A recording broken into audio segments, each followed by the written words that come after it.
Norte. Thank you, Mr. Chair. Mr. Chair, I was just wondering whether we have asked our resource persons a copy of the shareholders agreement among the shareholders of the NGCP. Have they submitted this document to this committee, Mr. Chair?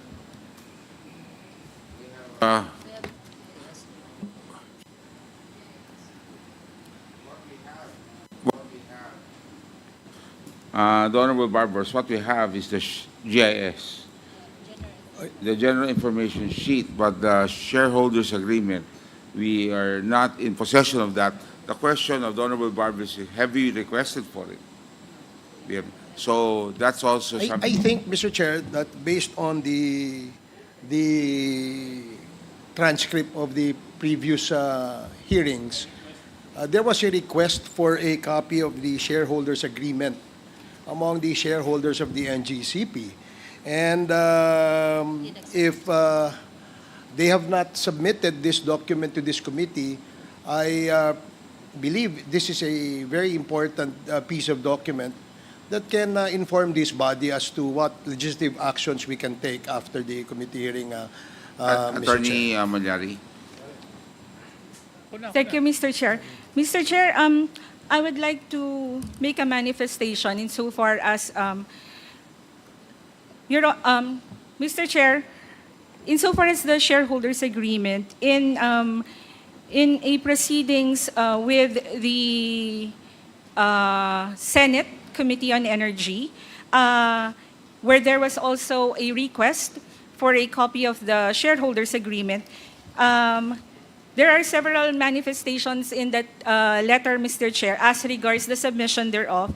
And if I may be allowed to quote a bit. Please.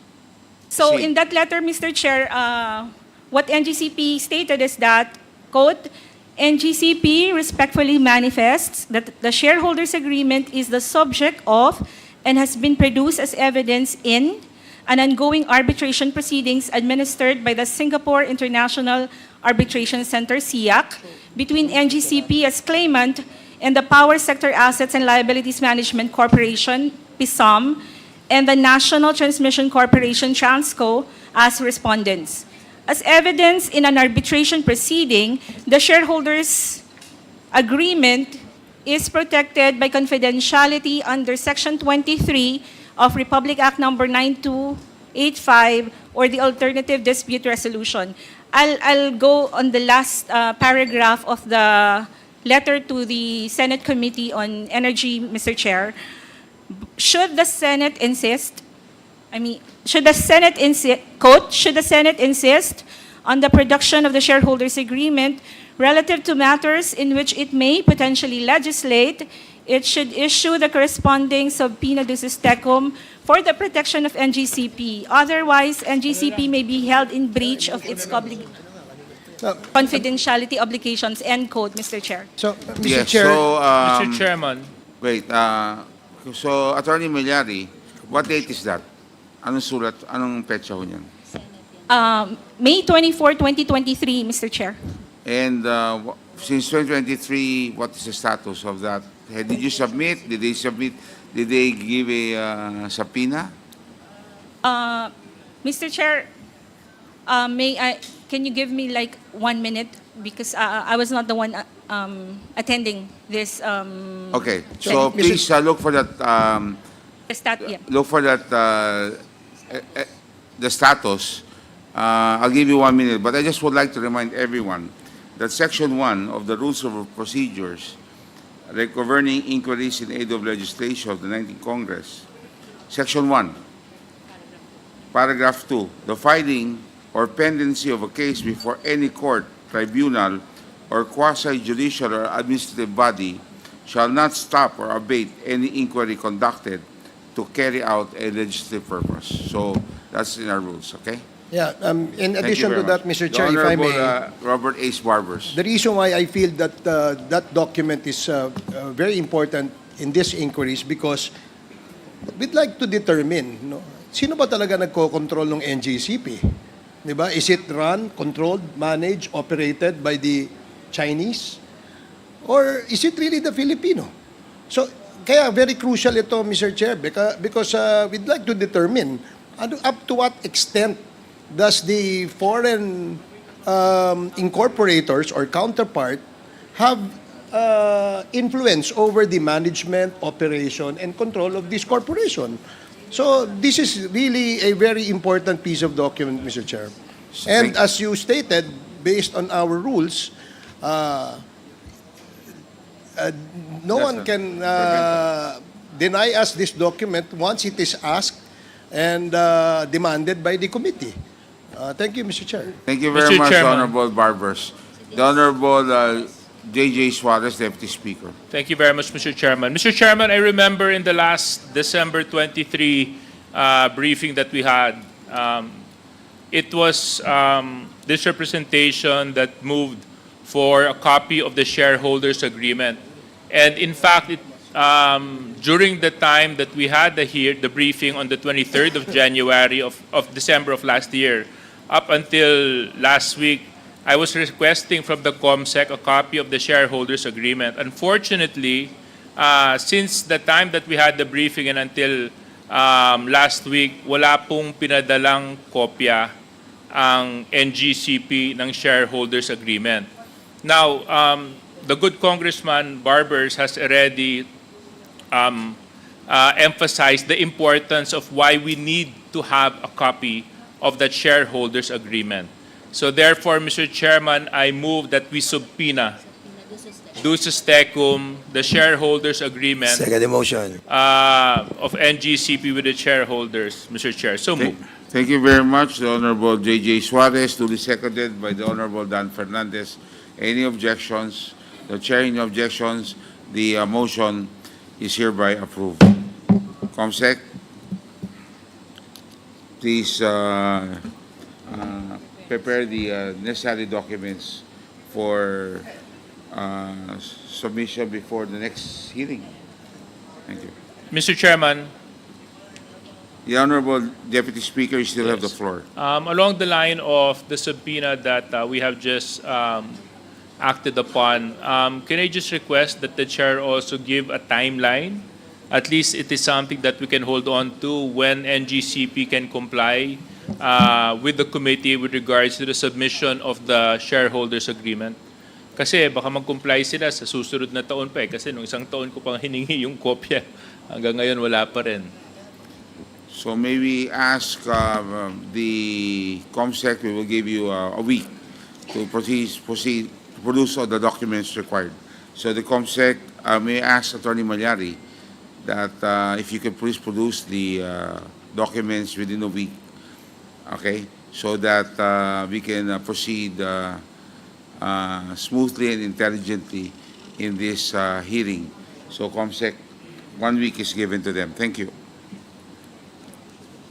We now proceed. So that's to NGCP. I just would like to ask ERC. ERC, andito po, Attorney, Chairperson Mona Lisa Di Malanta. Mr. Chairman, The Honorable Rufus. yeah, before we proceed to the ERC, it has been stated that there has been submissions of the NGCP January 6 and 9. For the better understanding of all the members of this committee and those present, may I request the copies to be given to each one of us here so that we can follow through the discussions of this hearing. So that each one of us will be holding it and can read it while there will be testimonies from resource persons.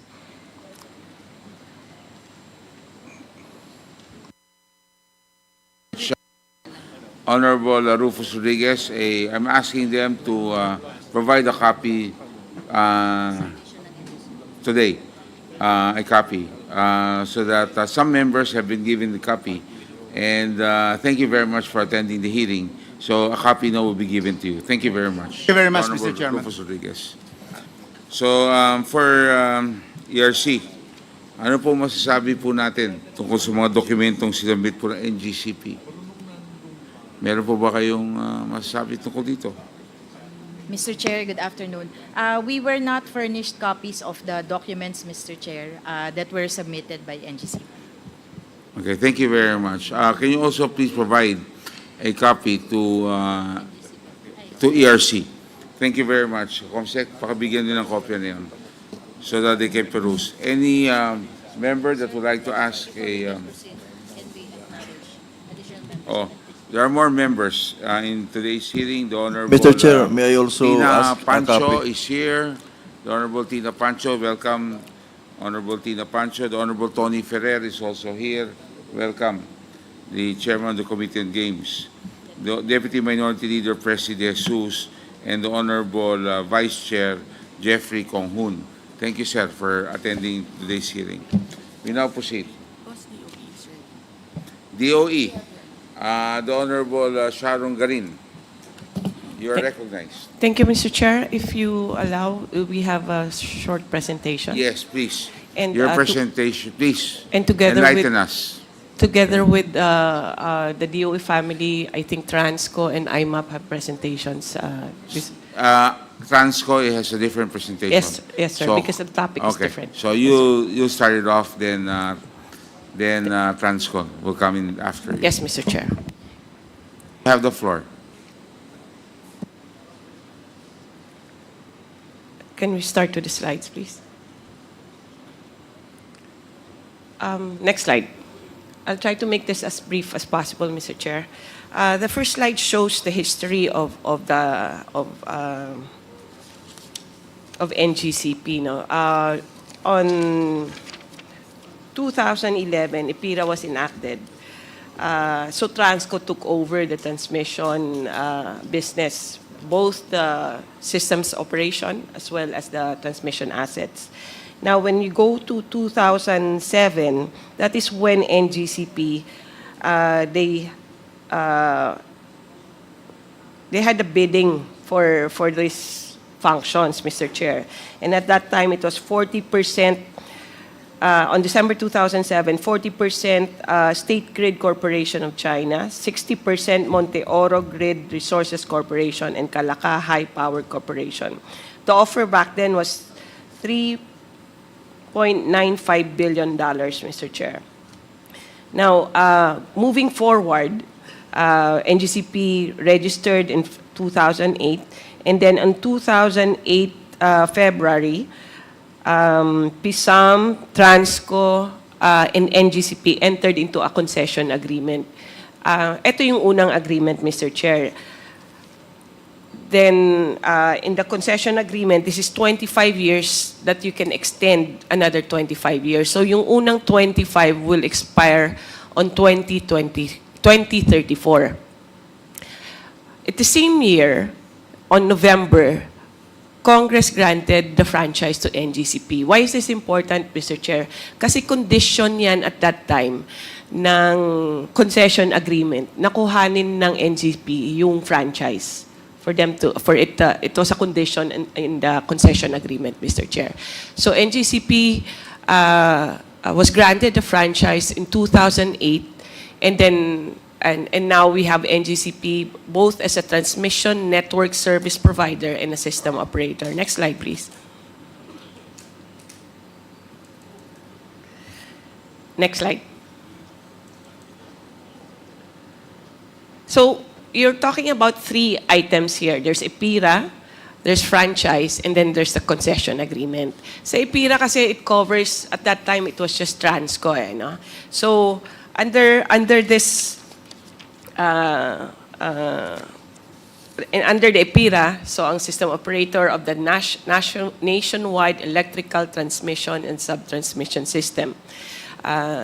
It had the functions of two. I'll just go through the more important: ensure and maintain the reliability, adequacy, security, stability, and integrity of the nationwide electric grid, and the ancillary services, Mr. Chair. Now, if you go to the franchise, other than these responsibilities, it also reflected na dalawa rin yung function: system operations and the transmission assets. I'll explain later what's the difference between the two, Mr. Chair. So it has to construct, install, finance, improve, expand, rehabilitate, and repair the nationwide transmission system and the grid. Naka-include din dito, Mr. Chair, siya yung susulat or magre-prepare ng transmission development plan. This plan, ito yung plan na year 1, about 2024, what are we going to complete? 2025, anong grade ang dapat ma-construct? Because it is being synchronized with the other plans that the energy family has, which is transmission, distribution, generation, and other plans that we have, which is under the Philippine Energy Plan. So, ang essential lang dito sa franchise, for the members to remember, no? There is a provision that says it is both the system operator and the transmission assets. Second, ang franchise tax nito is 3% in lieu of all taxes, which means you don't pay corporate income tax, value-added tax, or even local taxes like real property tax, sales tax, kung anumang ibang taxes, basta 3% franchise tax lang, Mr. Chair. Now, the other one is that that yung regulatory sa franchise, it's more focused on ERC as a regulatory, although DOE has a general regulatory or policy-making function, but in the franchise, emphasize lang po yung ERC functions. Now, so in the next slide explains the concession agreement. Ang concession agreement kasi, it depends on the granting of the franchise. What's essential in the concession agreement is that other than having the franchise, sinasabi dyan sa concession agreement, on section 2.04, na all assets dapat na sa pangalan ng Transco, which is not being followed today. Ano? So, yan yung mga isa sa mga essential parts of the concession agreement. The concession agreement is about to expire in 2034, so it's due for renewal, Mr. Chair. Now, next slide. Ito po yung difference in transmission network provider tsaka system operator. Just to simply put, yung infrastructure, yun yung transmission network provider. Ang system operator, yun yung conductor. Sinong papasok, sinong lalabas, including the ancillary services to ensure safety, power quality, stability, reliability, and security of the grid. So, both of these functions, in other countries, it's separate. In some countries, they're together also. But in our country, it's just one entity, ang transmission network provider and the system operator. So this is a huge task for NGCP kasi other than being an archipelago, talagang very complicated tong trabaho nila. Next slide, please. I just wanted to show the financial statements as submitted by NGCP in the next slide. Yan. So in the first column is the year. Then next you have the revenues, capex, net income, dividends, and loans. These are based on the audited financial statements submitted as as the reportorial requirement of NGCP.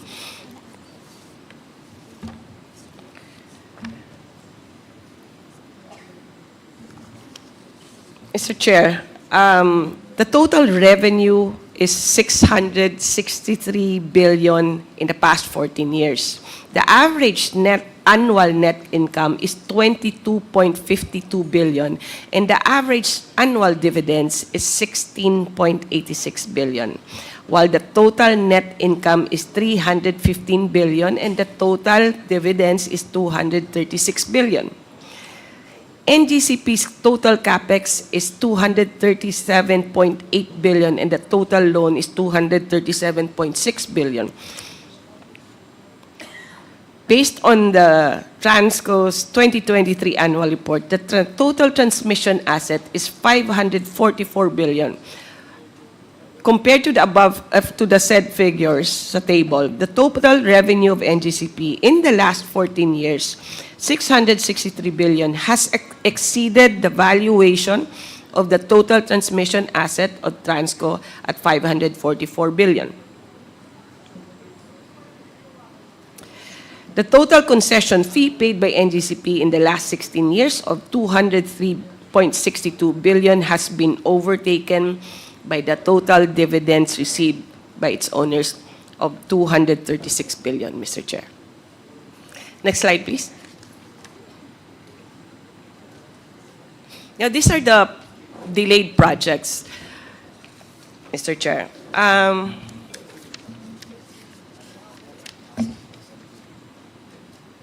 Meron kasing sa transmission development plan, nakalagay yan kung kailan matatapos o hindi.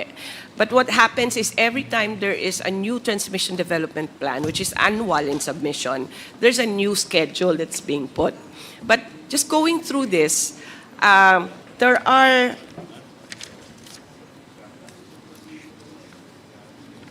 currently 224 ang nasa record po namin at sa record ng Transco. Out of the completed projects, which is 109 projects, 12 lang po ang natapos within schedule. 97 ang delayed na project.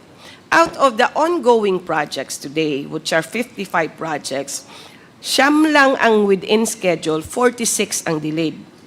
And then on the pre-construction stage, we have about 60 projects, Mr. Chair. We go to the next slide, please.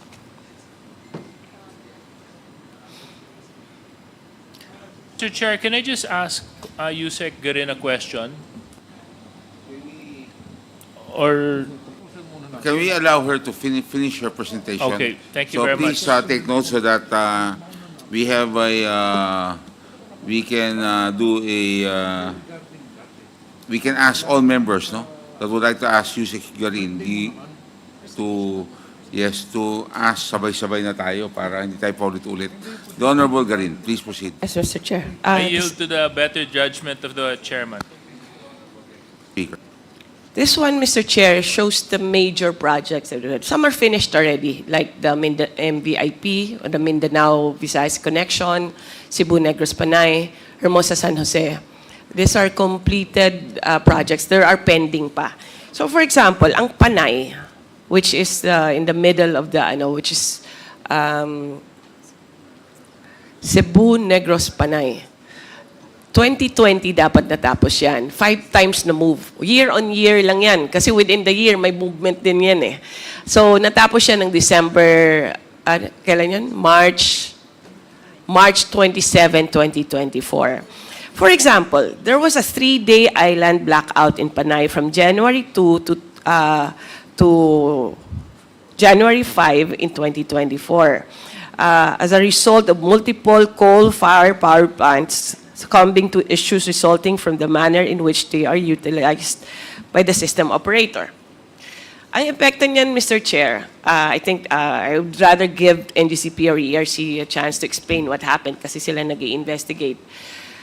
The delay in the completion of the Cebu Negros Panay, hindi lang dahil sa blackout yan, but exacerbated by that blackout, was estimated by IMAP at that time during the report to us to have cost the Negros subgrid an average of 8.5 million pesos a month and the Panay subgrid an average of 79 million a month. Mr. Chair, IMAP can explain this better because they're the ones calculating the prices. And then in addition, the severely delayed integration of the MVIP at Mindanao was also estimated to have cost the consumers, hindi po yung generator, consumers an average of 1.44 billion per month for Luzon, 150 million for Visayas per month, and 154 million per month for the consumers in Mindanao. Mr. Chair, it's not just the delay of projects, it's the cost to the consumers, Mr. Chair. For example, on the Batangas-Mindoro interconnection and the Northern Luzon Loop, which have big potential for offshore wind.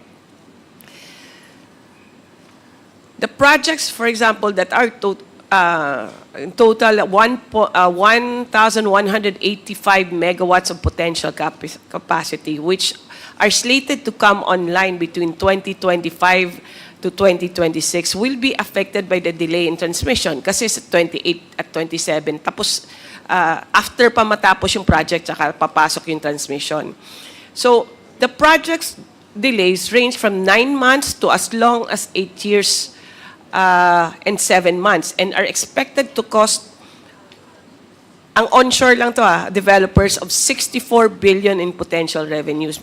Mr. Chair, marami pa tong situations where nanalo na sila sa auction or sa FIT at hindi nila ma-deliver because the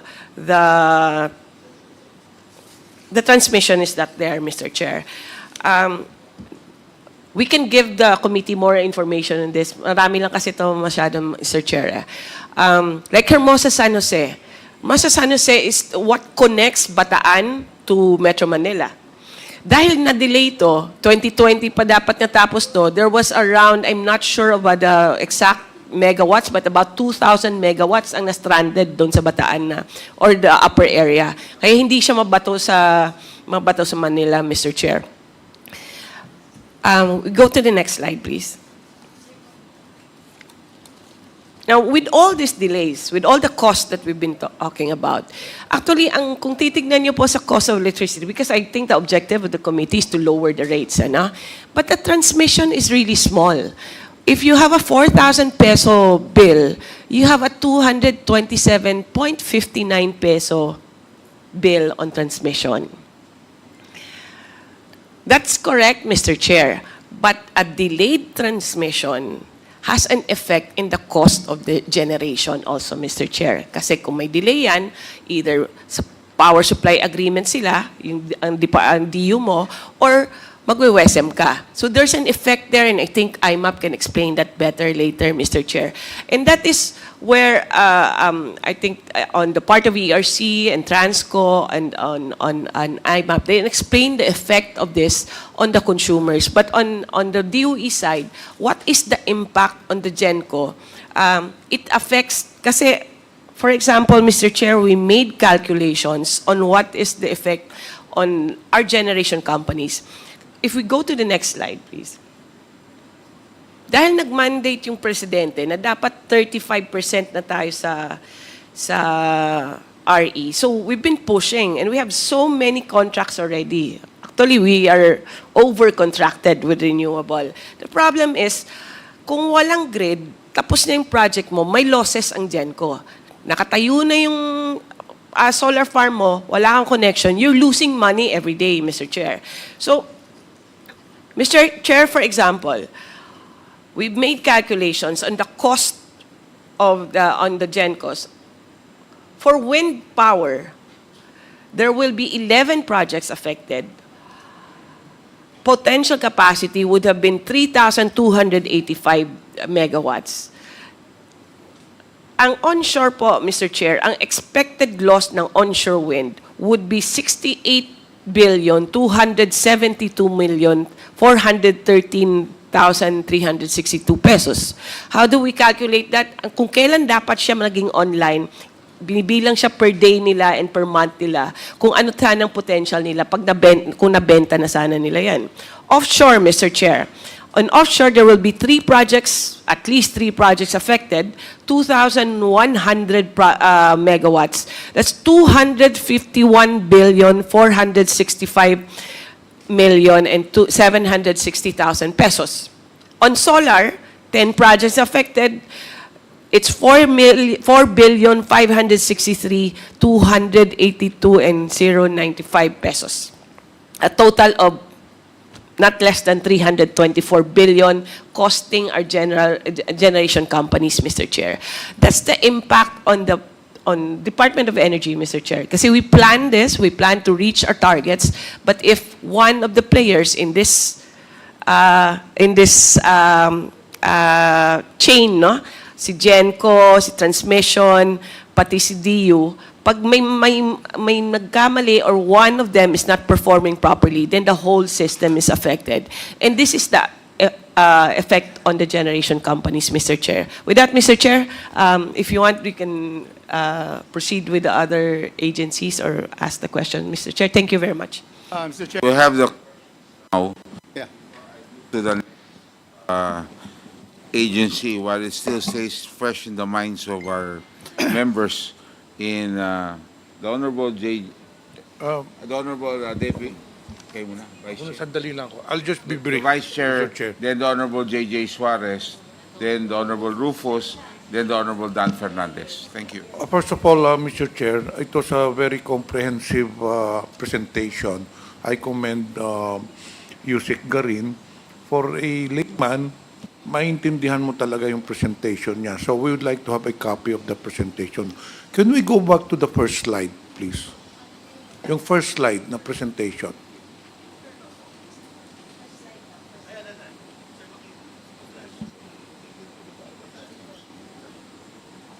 Yes. It states there that the bid was done in December of 2007, correct? Yes, Mr. Chair. However, NGCP was only registered with the SEC on February 2008.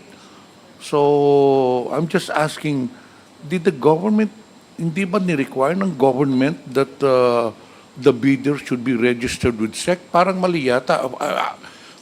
For what I know, all bidding of government contracts or whatever, you must be SEC registered before be a participant of any bidding by the government. But in this case, mukhang baliktad.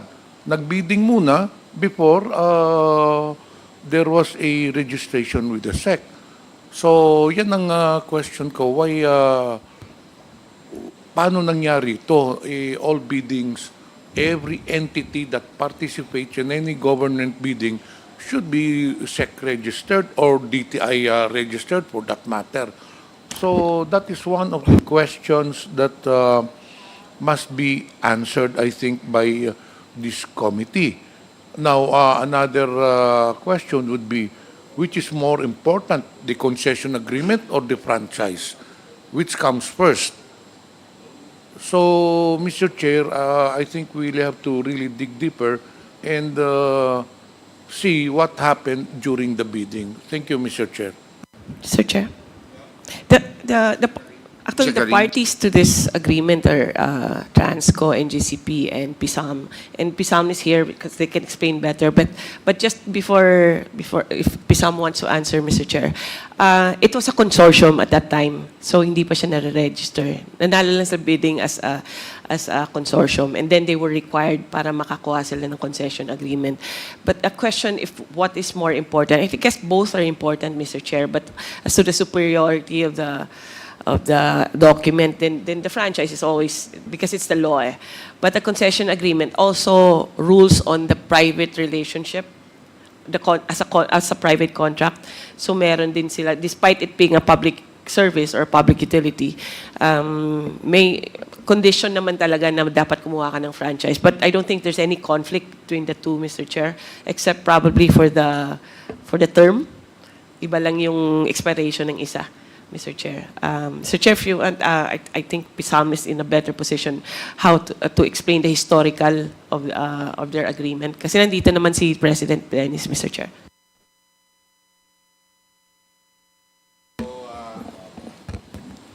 Thank you very much, Honorable Vice Chair Pimentel, the Honorable Deputy Speaker J.J. Suarez. Mr. Chair, I'd just like to refer to the slides that the good USEC presented earlier about the development plan. Can we put that on the screen, please?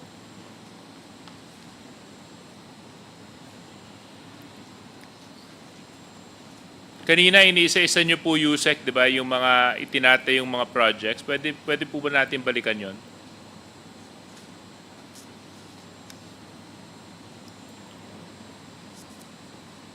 Yeah. COMSEC, can we ask the tech? On the delays on transmission, yan. So, oo. Yung may mga delays, may mga binanggit kasi si USEC na delays. Mr. Chair, I think it's lahat yata may delayed. All of that is delayed actually. Yeah, no, I think it's the slide previous to that, yung mas marami. Yeah, there. When it comes to the ongoing projects, USEC, you mentioned that there are some delays to these projects, no? number one, who identifies which projects are to be prioritized and implemented within a given time period? Mr. Chair. Is there a transmission plan, or is it DOE following an energy plan for the country? Mr. Chair. Well, Yusek Garin, please reply. ideally, we have a transmission development plan which should be prepared by NGCP. It is being prepared by NGCP naman every year. Then it will be approved by DOE eventually, ano? And that will be the basis.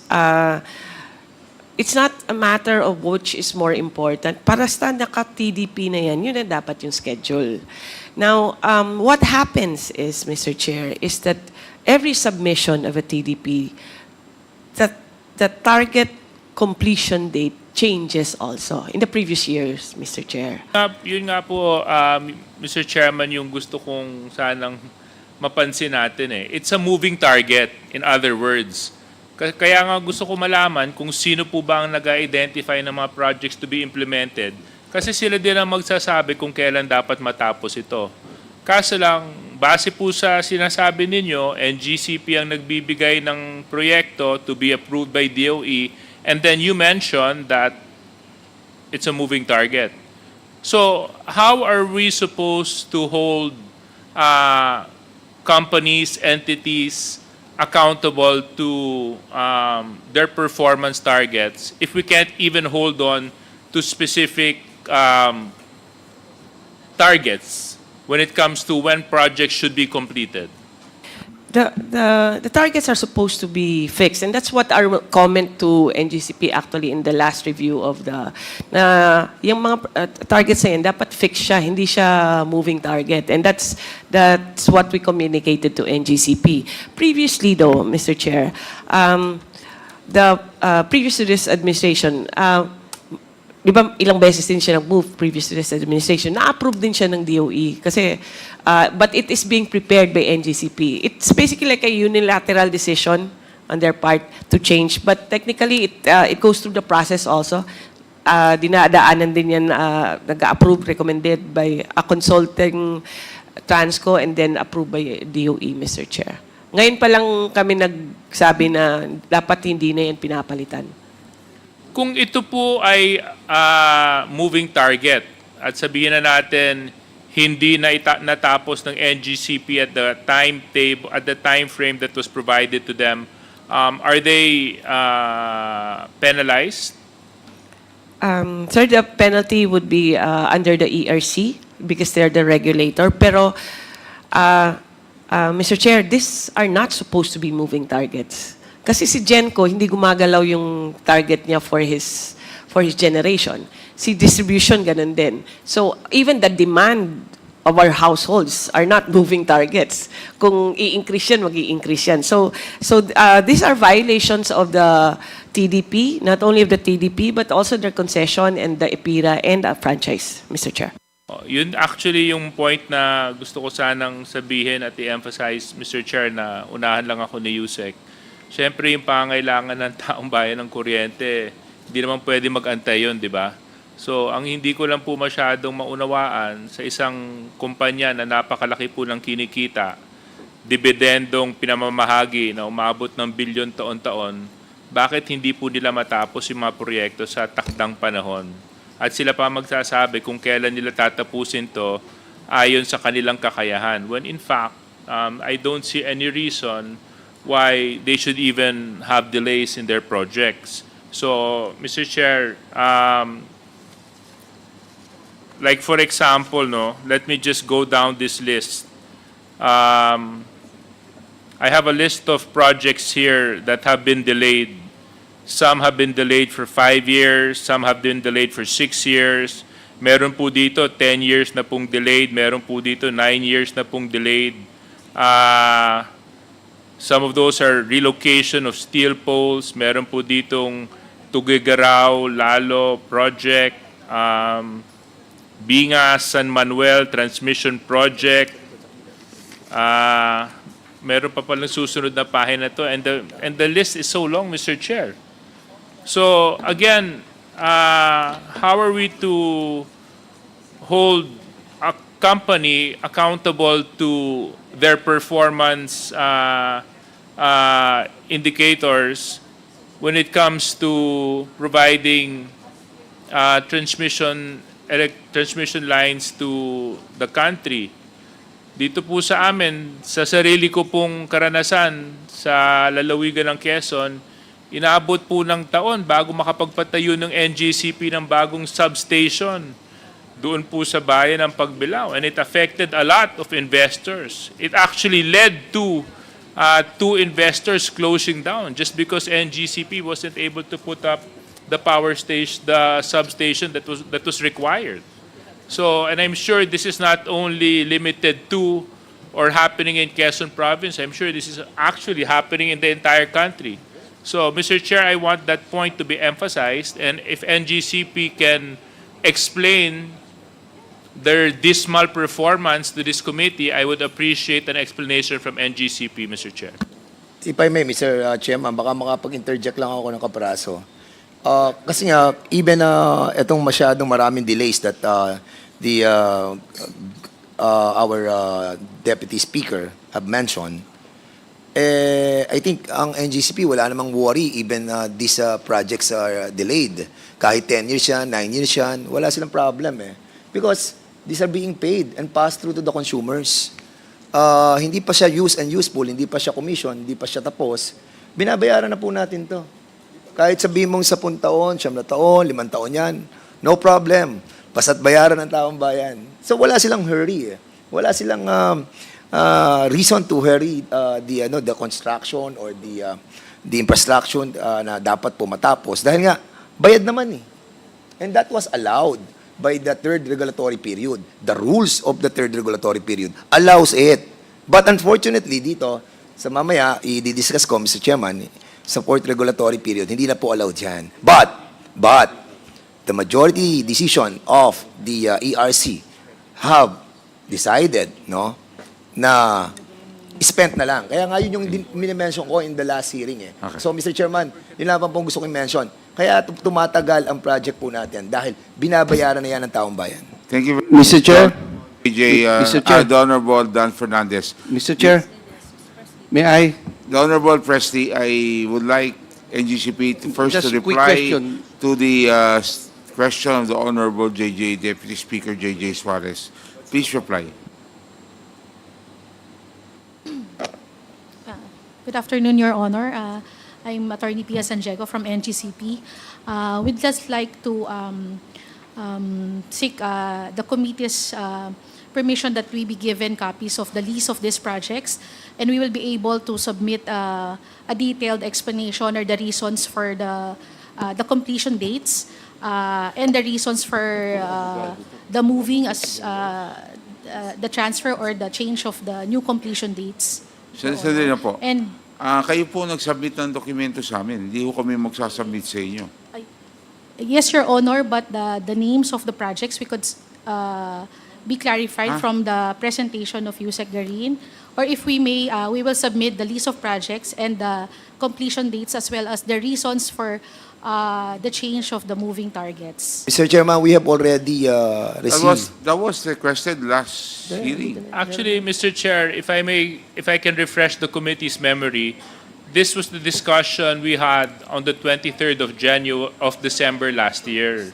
This is precisely the reason why I also requested that a copy of all the contractors employed by NGCP be submitted to us because we already discussed the project delays. So, inuulit lang po natin yung discussion natin, Mr. Chair. Kaya ngayon, I don't understand why NGCP is requesting for a copy of the projects that are delayed when in fact we already had a discussion and they have a list of this from the 23rd December hearing that we had, Mr. Chair. And just to for NGCP, di ba nag-submit na kayo ng listahan sa ERC? Hiningi na ho ng ERC to sa inyo eh. So ba't ninyo kami bigyan ng kopya kung ano binigay nyo sa ERC? Ganun na lang po para mabilis tayo. Yes, Your Honor, we'll submit whatever the report we have submitted to the ERC as to the update or the status of this Ayun, mas projects. mabilis yun. Kasi hindi mo ako pwede kami magbibigay ng dokumento. Kami ho nag-i-inquire. Yes, Your Honor. This is, di ba? So, ERC, do you have a copy of the... Can you provide this committee Yes, a Mr. copy Chair. of the list of delayed projects submitted to you by NGCP? Mr. Chair, yes, we actually submitted also to the committee the list of the 37 delayed projects that we investigated, that was subject of the investigation, and for which there were, I think, 35 or 34, for which we have penalized NGCP for the delay. How much So, was the penalty, ma'am? 15 million lang po. Only? 15 point. For eight. what? For each per project or No, for all that's the 34? total already, Mr. Chair. So that's only like 500,000 per project? Po, kasi po may schedule of penalties po kami na sinusunod. For first violation, for second, and then for third, 500,000. So cumulative penalty was 15.8. So don't you think that 500,000 or 15 million for 34 projects is Yes. too small? Yes, we agree, Mr. Chair. That's So what do you why- plan to do about that? No, we're already revising our schedule of fines and penalties, Mr. Chair. Plus, we're seeking amendment also of EPIRA to allow us to impose higher penalties. So please, I think that's something that has to be addressed during your term, Apo. Chair Mona Lisa. Yes, Mr. Chair. Para naman magkaroon po ng ngipin, no, yung penalty nyo. Kasi kung 500,000 lang, mas mabuti mag-penalty na lang ako kaysa, di ba? Kasi ikompleto ko yung proyekto. In the meantime, as stated by DOE, tumataas ang kuryente. Thank you. Yes, Mr. Mr. Chair, Yes. The Honorable... just a quick follow-up wait. to DS. Is it my turn, Mr. Chairman? Yes, wait. The Honorable J.J. Suarez, are you done? Mr. Chair, that was just an interjection. I think we do have a flow of interpollators. I'll just wait for my turn. Thank you very much, Mr. Chair. Mr. Chair, I even raised my Well, hand, Mr. Chair. Well, no, the Honorable Presley De Jesus, before you came in, the Honorable Rufus, there's a list that I will have to follow. So, with all due respect, after the Honorable Rufus will be the Honorable Presley, then the Honorable Jinky. Ma'am. So now we proceed, the Honorable Rufus Rodriguez. Thank you, Mr. Chairman. Could we have the slide on the delayed projects, especially Visayas and Mindanao?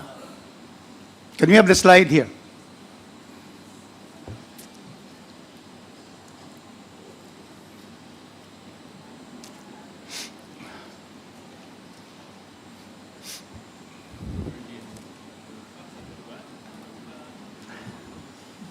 The next slide, please. The next one. That's it. Go lower, because that is where my island belongs, where I belong to that island of Mindanao. Okay. Delays. How about Visayas, Mindanao? Mindanao. The last one, huh? Yes, it is way down. Okay, so anyway, can we put that up? Yeah. No, I want everybody to see the last item because it is Yes. covered by the tables and chairs. But for everybody. We Okay, cannot, it's we fixed. can't Okay, move it, so- it's fixed. Okay, so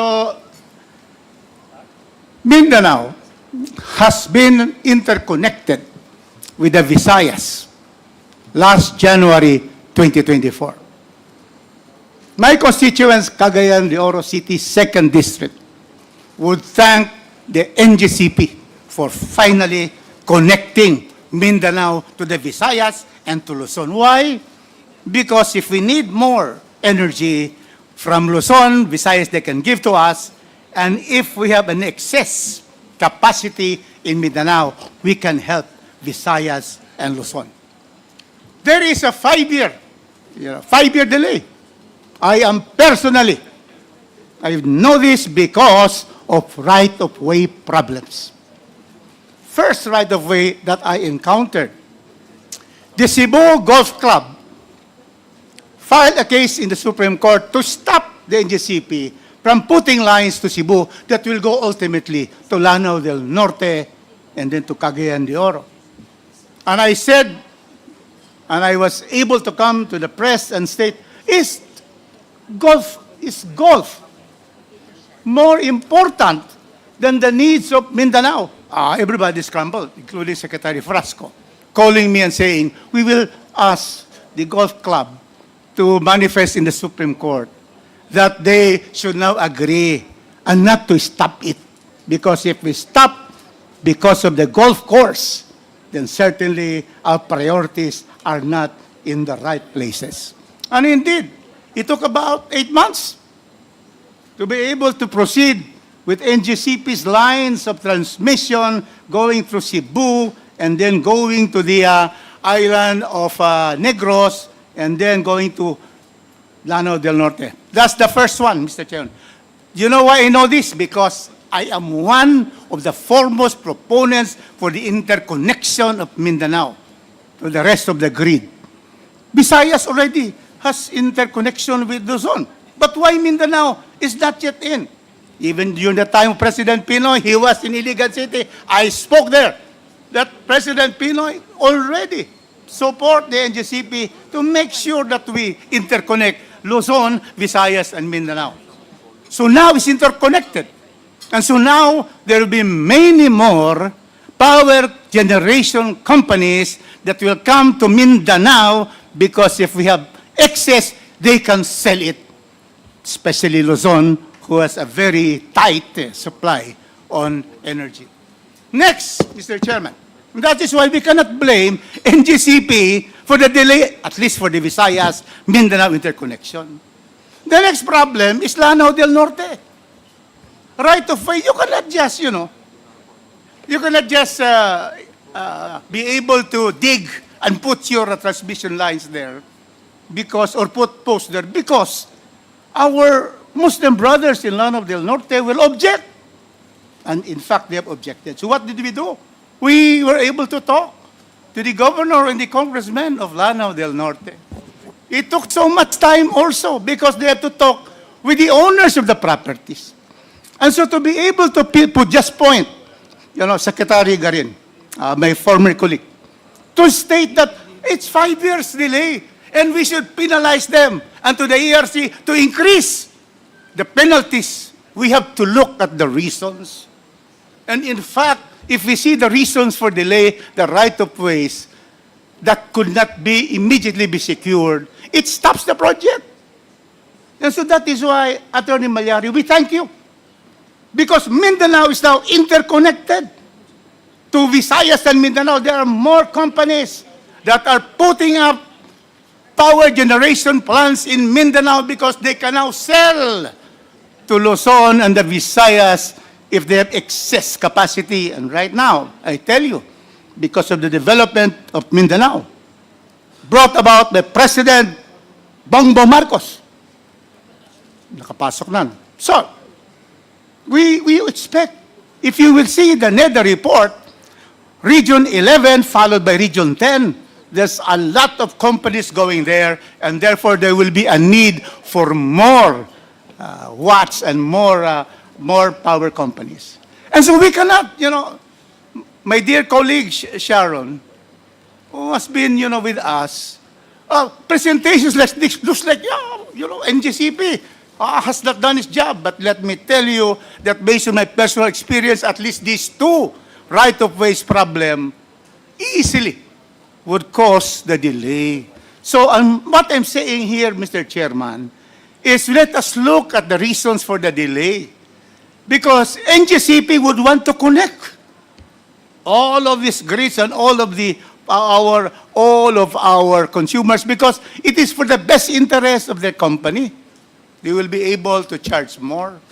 And so those are my experiences, and that's why I am here to state that NGCP, as far as Mindanao is concerned, has interconnected us, and we are now doing well in terms of our electricity provisions, our electricity supply, and we are assured that the thing that happened in 1997, 98 will not happen again to Mindanao. And therefore, this is one way that we are saying that there is a reason why there is some delay. And to us, are we trying to dissolve the 50-year franchise of the NGCP? Is that the reason, Mr. Chairman?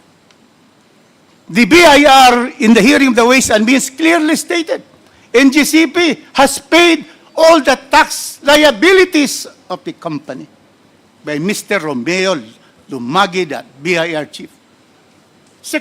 ARC chairman has stated, is that correct, Madam Chair Di Malanta, that you said that there has been a compliance of the tax responsibilities of NGCP? Mr. Chair, in another hearing po, we confirmed that what we have seen from our records is compliance with the 3% franchise Yes, tax. precisely, that was the issue. NGCP has complied. BIR has complied. Now, why are we here? Why are we going to, try to make it, make the NGCP look bad? Let us hear them, Mr. Chairman. And that is why, Mr. Chairman, you already have the list. And those are the issues. I counted a dozen issues. What you asked them were to submit papers, but let them answer. The ones that you mentioned in the early part of this hearing, the issue of the Chinese controlling NGCP. What is their answer? I'd like to have that. The share agreement. What is the share agreement clear? That really there is an agreement that the Chinese will control, because I'm always against the Chinese, especially in the West Philippine Sea, and we don't want them to control the NGCP and transmission in this country. So I would suggest, Mr. Chairman, that the position paper on these issues, you have listed a dozen issues. Let them answer directly. Submission of documents is okay. But then these are specific issues, and I appreciate the committee in the December 23 hearing that we have identified these issues, and let them submit a position paper to all of us so that we can see, because if there is a violation of that, I'll be the first one to move and file a bill to cancel the NGCP. Just when I filed a bill to suspend the franchise of Cebu Pacific because we were delayed for one day from Cagayan de Oro. And that caused them to really improve. Before, they had only 2 standby planes, Pacific. Now they have 5 because I filed this particular bill to suspend. There has to be. Motu proprio, Mr. Chairman, we can do it. But there has to be clear violations that is clear, because under our Constitution, everybody, there should be no deprivation of life, liberty, or property, Article 2, Section 2, without due process of law. And NGCP has property intangible, which is the 50-year franchise. And so therefore, Mr. Chairman, I have said my piece. And so just to answer the report of our dear colleague, Sharon Garin, but let me tell you, us in Mindanao are enjoying the interconnection, delayed, better late than never. Thank you, Mr. Chairman. Thank you very much, the Honorable Rufus Rodriguez. At least this motu proprio hearing was called not to make any entity look bad, but for your information, it's just really to try to understand why all these delays are happening, and also for us to see the effect of the delays in the price of electricity, the Honorable Rufus Rodriguez. At least, meron po nagpapasalamat, maski na mag-delay ka ng 6 years, nagpapasalamat si Honor, hindi, 2018 po to 2024, 6 years po yan. And this is, so at least may nagpapasalamat, 6 years delay, nagpapasalamat pa rin si Honorable Rufus Rodriguez. Maraming salamat, Honorable Rufus. But anyway, the Honorable Sharon Garin, you have the floor. Mr. Chair, I'm supposed to be next, so I can question Yusek Kasi Sharon po, kasi Garrido. Ako na muna. there was a This is question interrelate- raised by the Honorable Rufus, and it was kind of addressing the position of ERC, so I will have to give them a chance to reply. The Honorable Sharon Garino. Thank you, Mr. Chair. Yes, that's correct. We're actually, DOE is very grateful that it's connected kasi nababato na yung excess power. But, Mr. Chair, just for the information of the body, I'm actually heading a committee in DOE checking why are there delays. And we are very familiar of the problems, whether it's the tree cutting permit or the DNR permit or even the DA for the conversion on DAR, even for LGUs. There are issues, Mr. Chair. But the issue on the right-of-way, actually, sir, kaya siya nag-privatize, no? Kasi that should be done by the private entity. Now, if your deadline, if your target completion is 2008, then you start your right-of-way before the 2008. Now, the problem in Mindanao Visayas interconnection was only brought to us, the NGCP, a year ago, na sinasabi na may problem dun sa golf course. Actually, the solution was very simple. Just transfer the towers or transfer the holes. And it was resolved with the interagency. Na-resolve naman siya kaagad. Hindi na pumunta sa korte to yun. But those are problems that can be resolved. That it is not in the, hindi naman yan obligasyon ng DOE, but we do go beyond our responsibility para matapos lang. Kasi everybody wins naman and everybody loses if it doesn't get constructed. Now, the second thing, Mr. Chair, is ang right-of-way issues kasi, we regularly write the Supreme Court to give priority to the cases of NGCP. We've done that and it has, as you see, there was better progress in these past years. Pero, Mr. Chair, sometimes ang right-of-way nila, mga 5 taon din yung tagal eh. Baka di ko alam paano nila ginagawa sa legal nila, but I don't think in lawyers it takes about 5 years. Now, the third part, Mr. Chair, is the applications eminent domain is under the name of NGCP. It should be under Transco. Kung government kasi yan, iba yung process and faster. So, mangyayari ngayon, there will be a private negotiation pa between NGCP and the landowner. So, that takes time. That's really the part that takes longer. And then the legal process, mas madali na sana yun kasi we can assist, we can certify that this is a project of national significance and then it will be a faster process. So there are nuances in the franchise and in the concession agreement that can improve.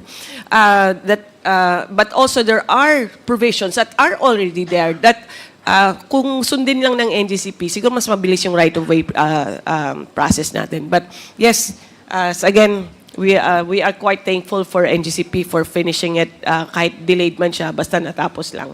Although it had a major impact on the... Mr. Chair. Very much the Honorable. Mr. Chair. The Chair recognizes the Senior Deputy Speaker, the Honorable Don Gonzales Jr.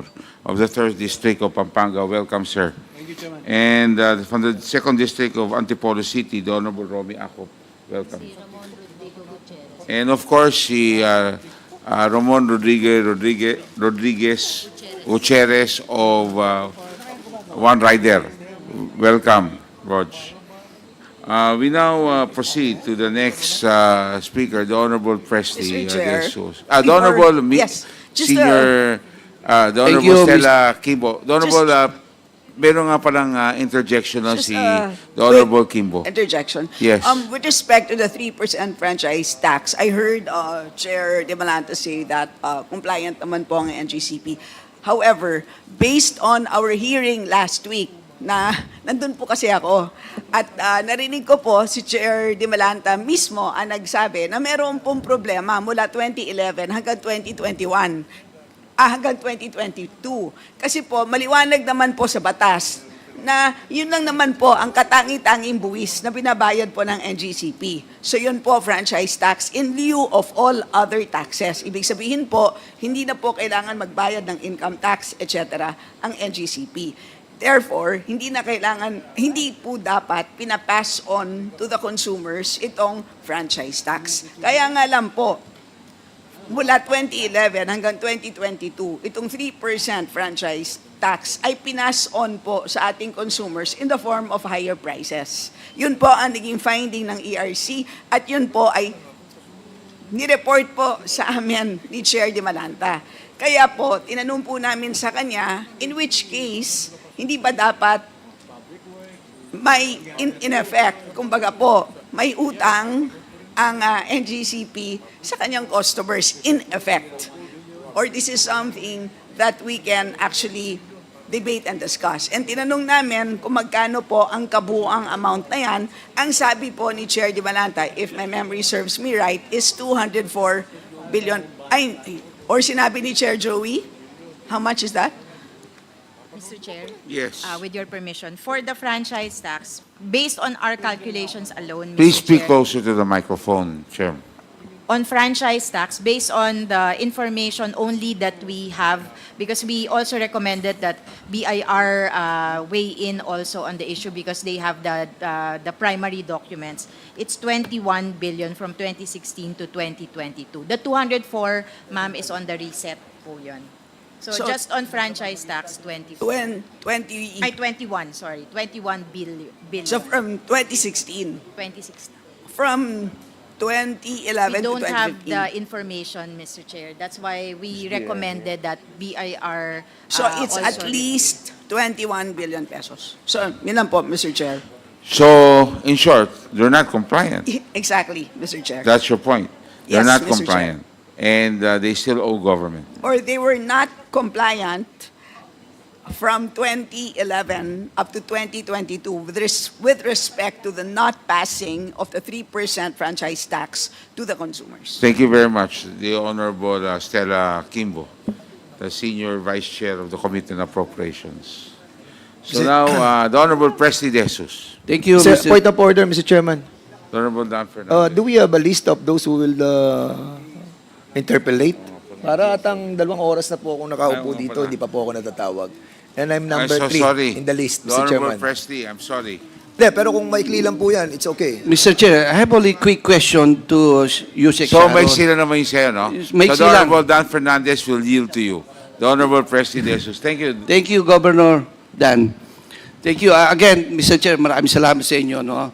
I would like to ask Yusek Garin, no? with the good presentation kanina, you mentioned that there's couple of delays, no? Marami, di ba?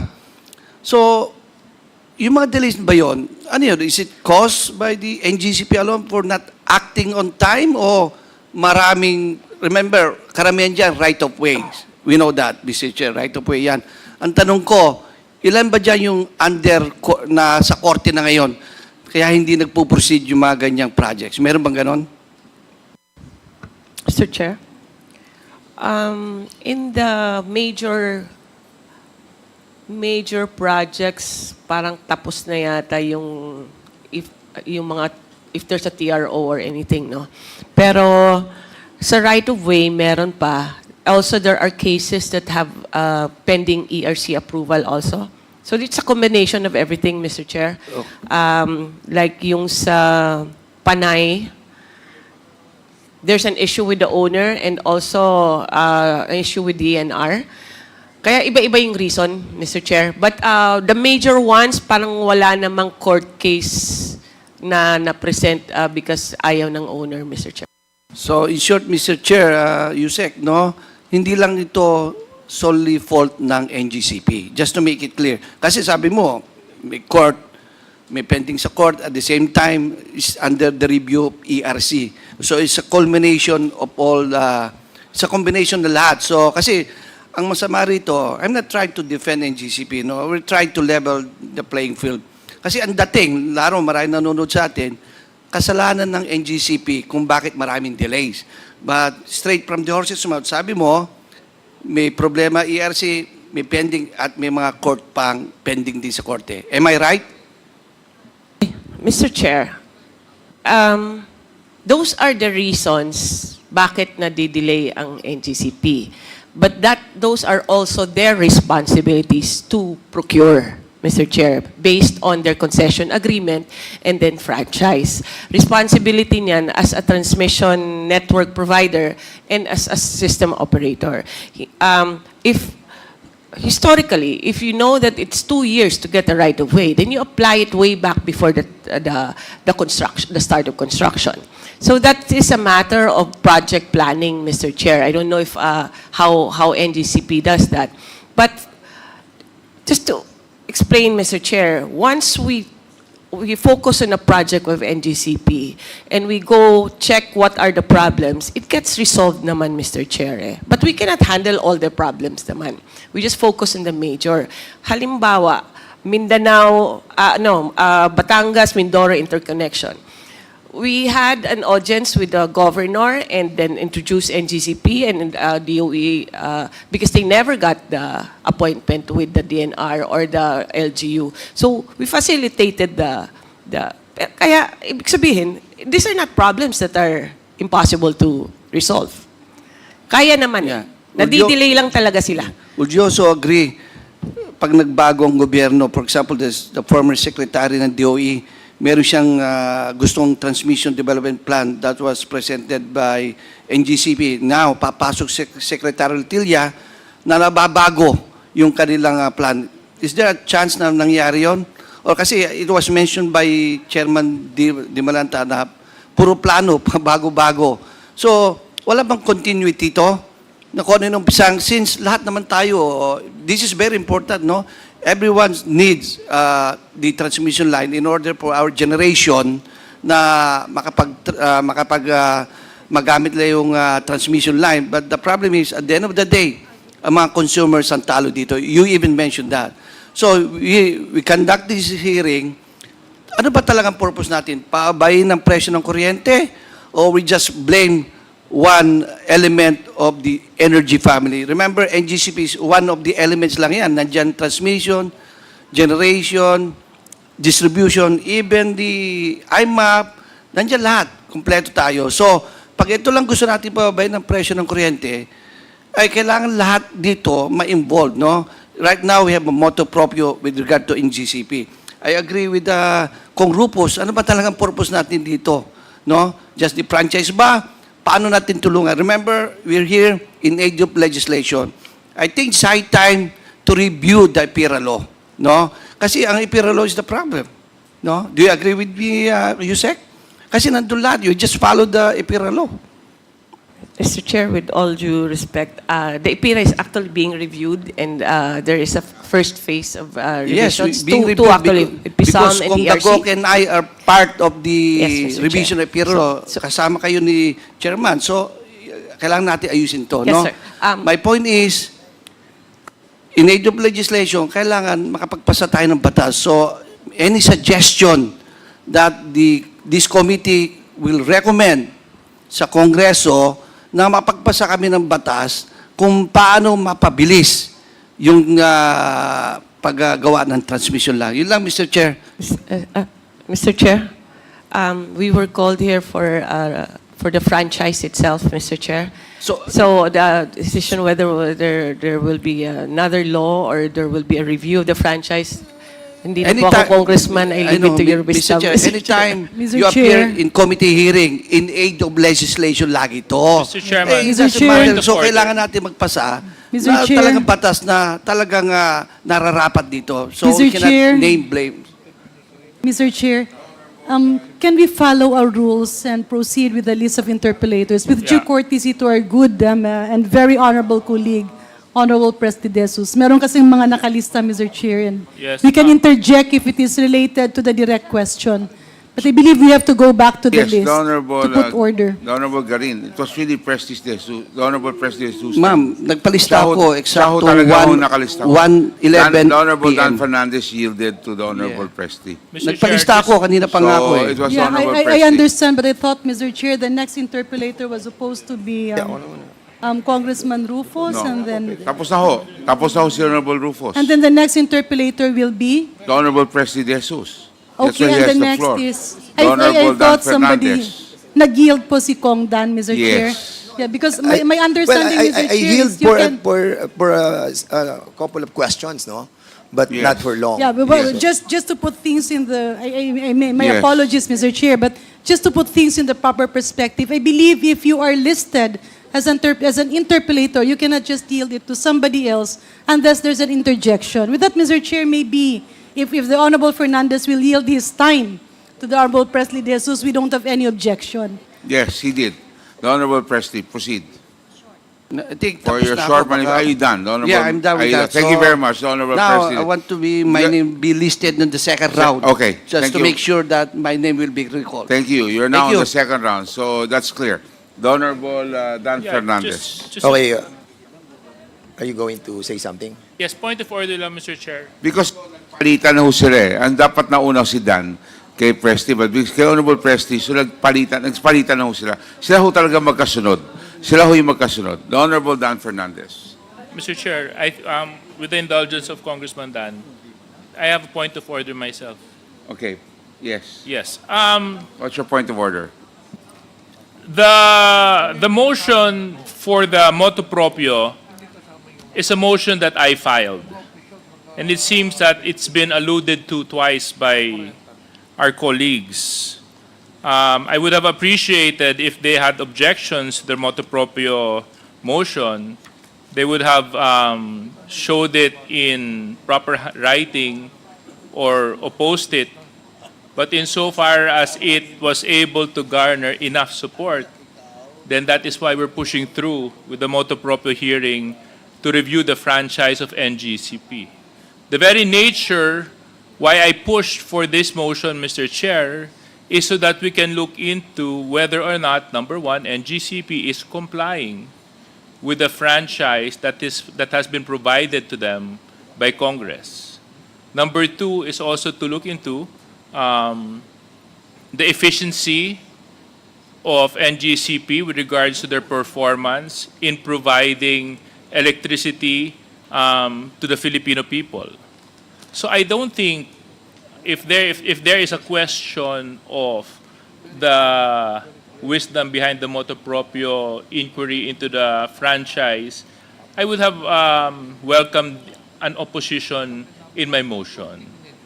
But to push it forward during the hearing proper, I think it would just be proper, Mr. Chair, that we continue on with what is on the agenda, following what we have already approved as the agenda for the committee hearing, just so that we cannot lose track and focus of the very purpose of why we're here and waste time while our guests are here in front of us.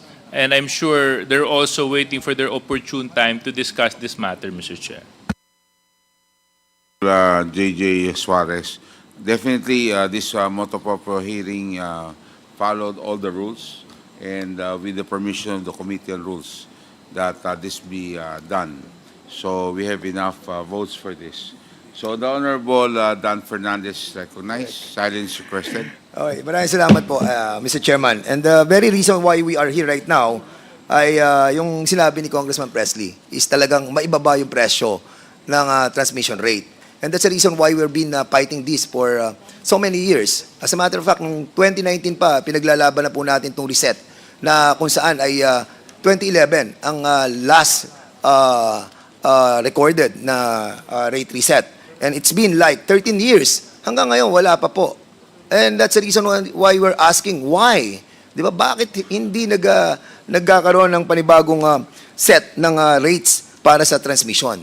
And kung mapapababa natin ang lahat ng mga building blocks that the ERC is now evaluating through the RAAC and the NCL, like the return on capital, the CAPEX, the opening RUB, the regulatory asset base, and even the depreciation on the capital, on the return of capital, at even the operating and maintenance expenses, I'm pretty sure, ito pong ating pong hearing na to, magkakaroon ng positibong resulta sa pagbaba ng kuryente ng transmission rate ng ating pong bansa. Now, magsimula po muna tayo dito, Mr. Chairman.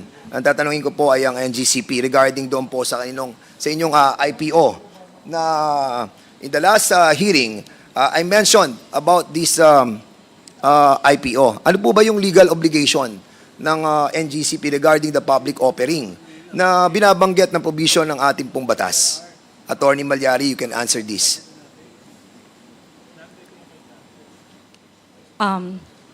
Your Honor, may I open our franchise law? Just give me 30 seconds. Sure. Simple lang po yan, Attorney Malyari. It's about the franchise law under Section 8.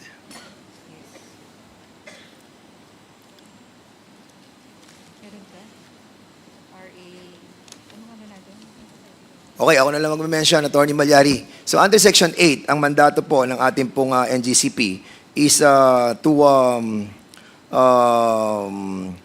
offer sa public yung ating pong share of stock. At ito po ay within 10 years from the commencement of its operation. At kung ating pong pagbabasihan yung commencement ng inyong pong operation, nagsimula po kayo noong January 15, 2009. At yung pong inyong statutory deadline ay natapos noong January 14, 2019. Ngayon po ay January 14, 6 years ago. Doon po natapos yung inyong pong deadline para po sa tinatawag mo nating pagpasok po ninyo sa IPO na siya pong tinakda ng Section 8 under Republic Act 9511. So ngayon, Attorney Malyari, I will be asking you a question. Why is this public offering requirement was imposed by law? Ano po ba yung sinasabi nating purpose behind it? Bakit tayo minamandato ng public offering?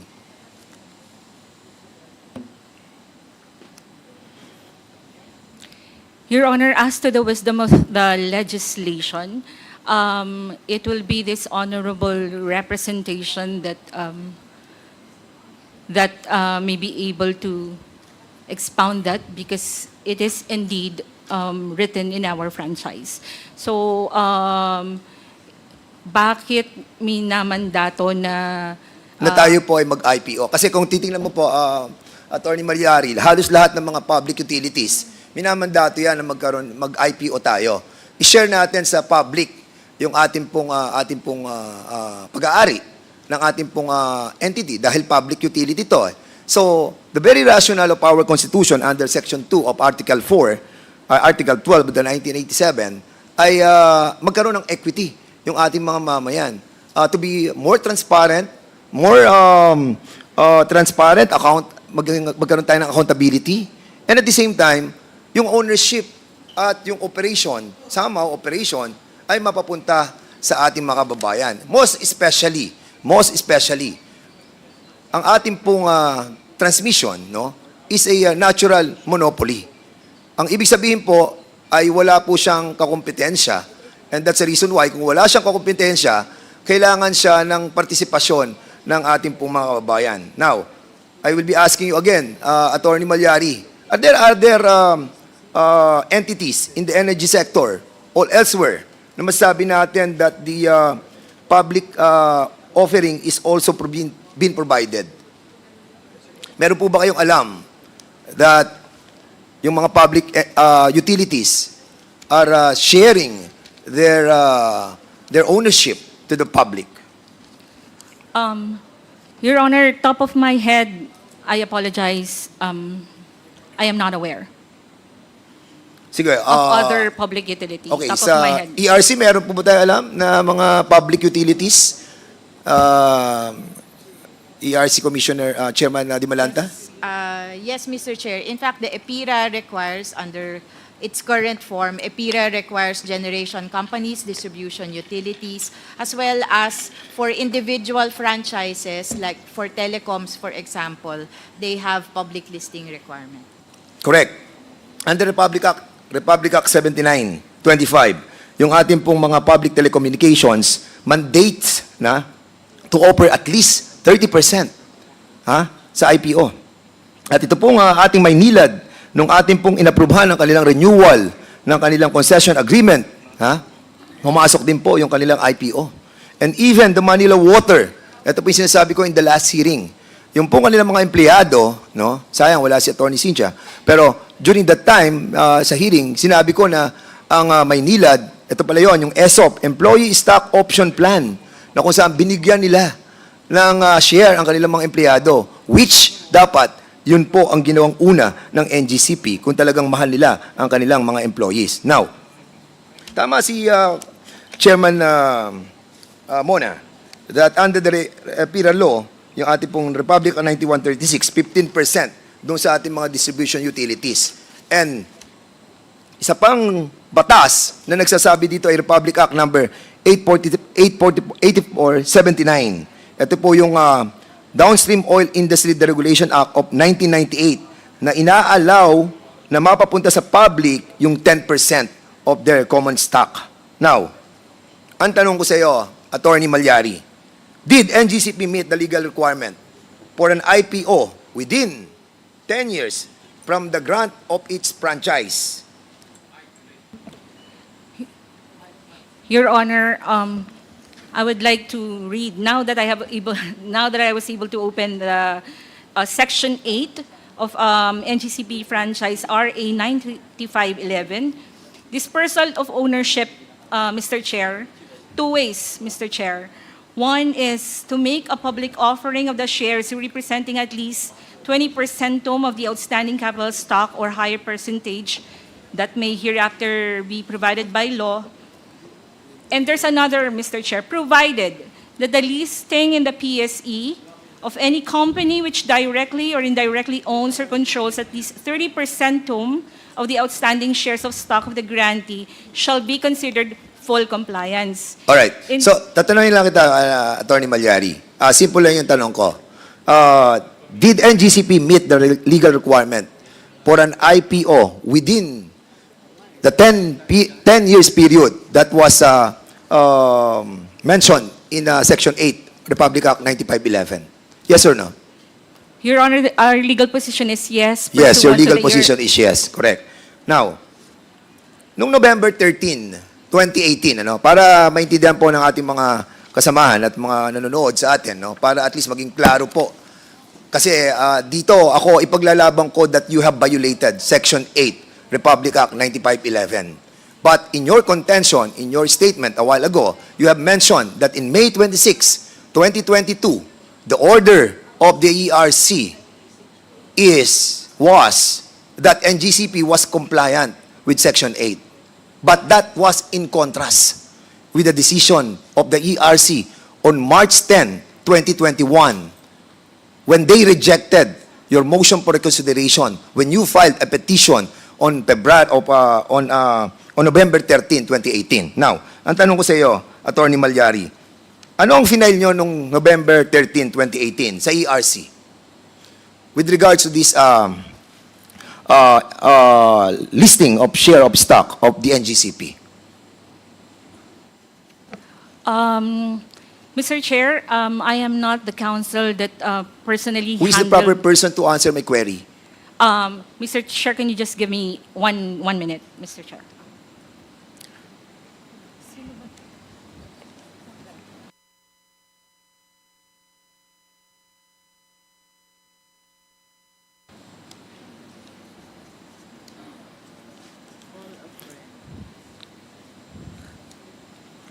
Okay, para padadaliin ko na to. Alam ko naman sagot sa mga tanong ko. I just wanted to find out if you know my questions. Now, November 13, 2018, barely 2 months prior to the statutory deadline that was set by the franchise law that was given to NGCP, nag-file kayo ng petition for the approval of the extension of the period for listing of the shares of stock of the NGCP. Under this petition, ang inyong prayer ay ma-extend po yung period ng listing ng inyong pong shares of stock.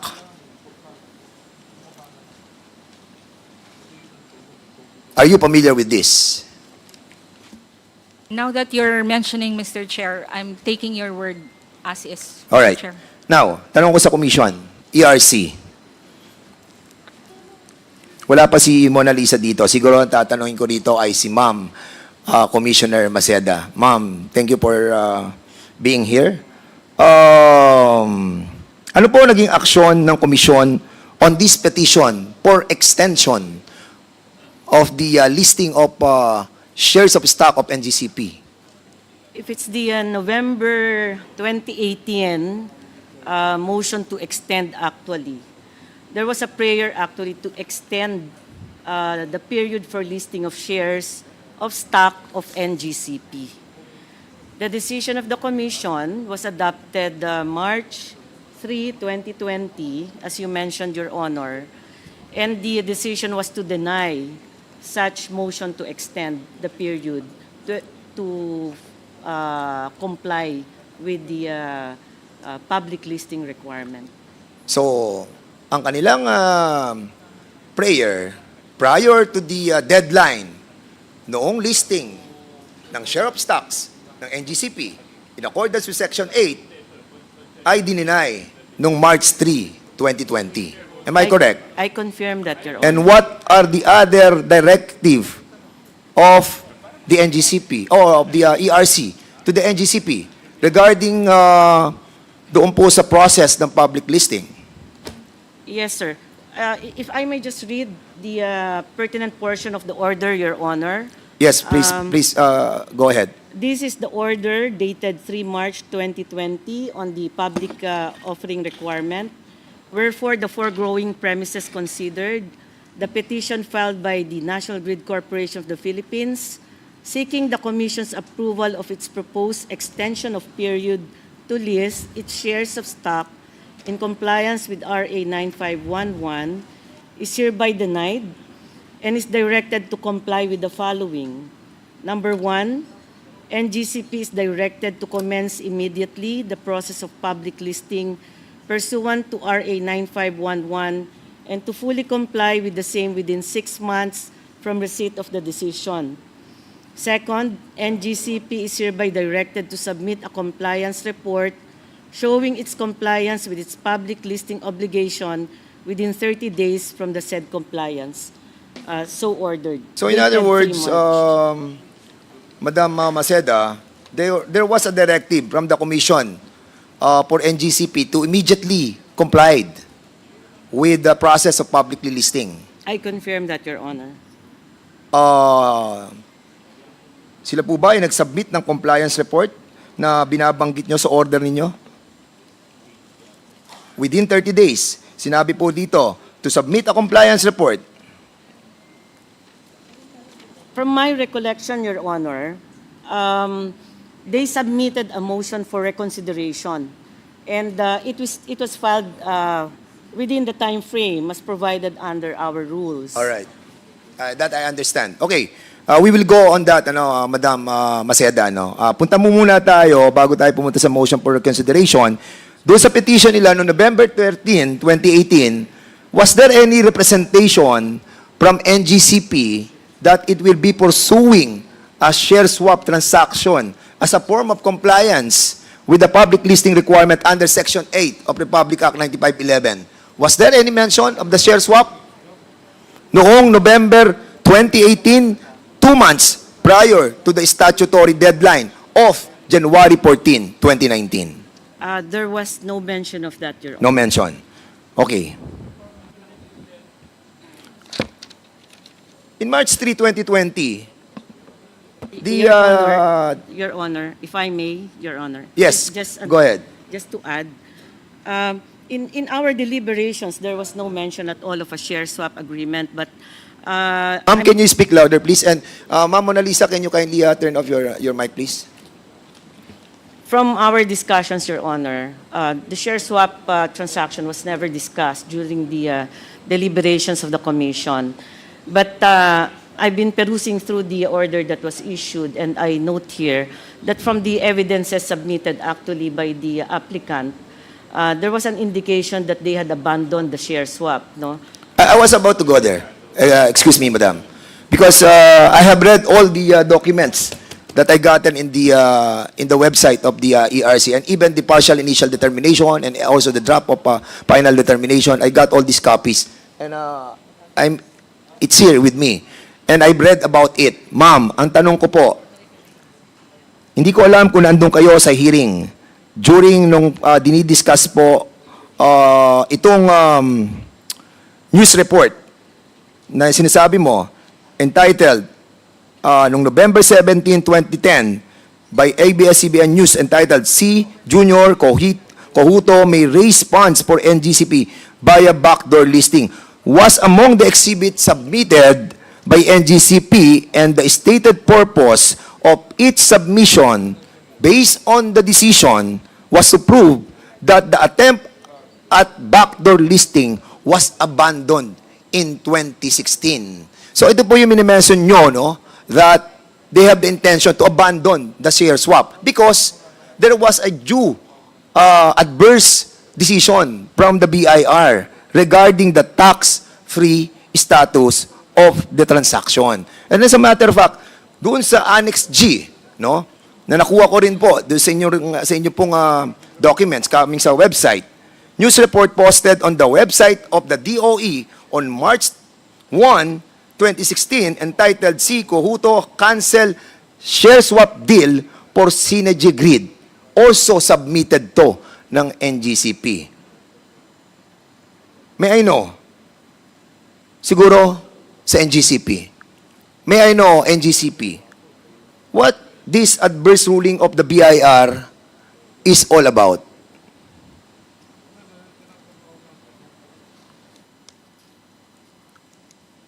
Kasi inabandon po niyo yung share swap noong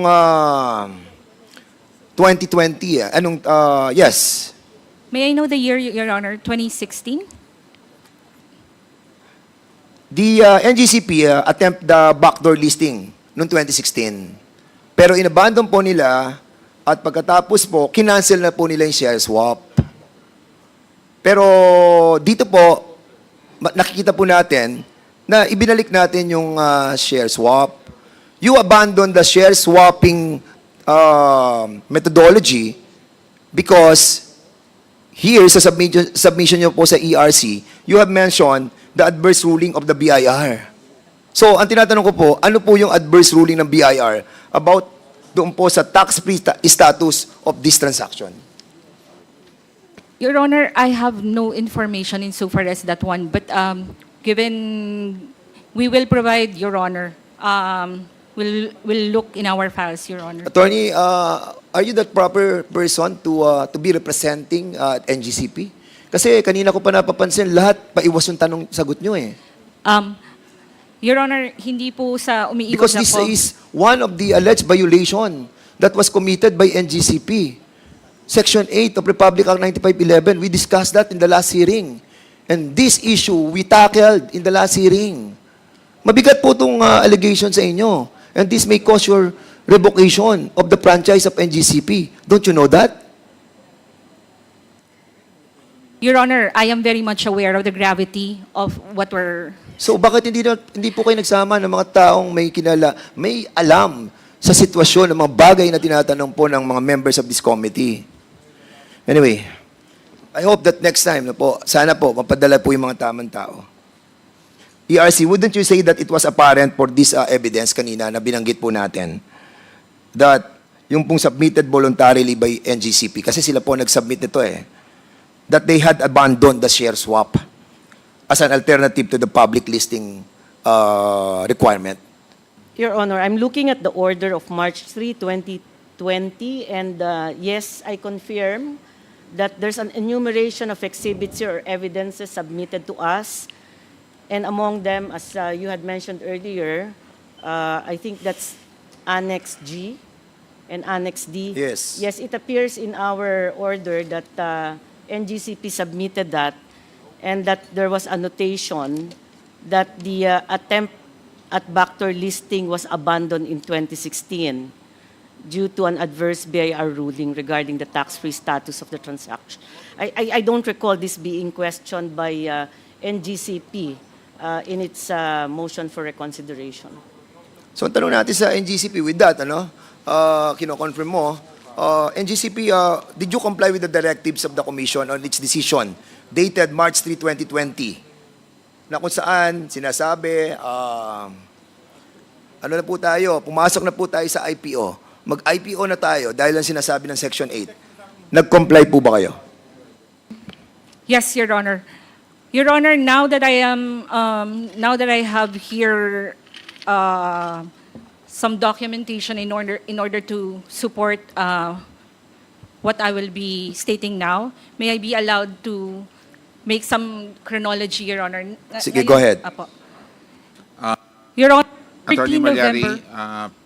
address the chair, please. Do you have a presentation, or is that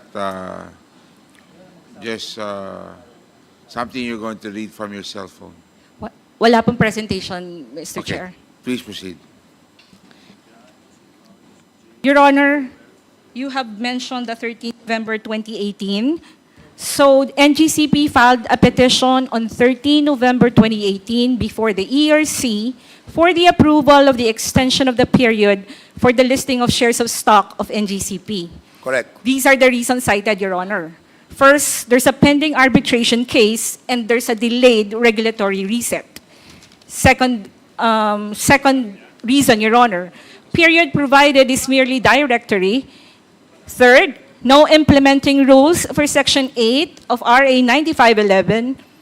And the fourth, the timing of public offering is addressed to the discretion of the Board of Directors in the exercise of sound business judgment.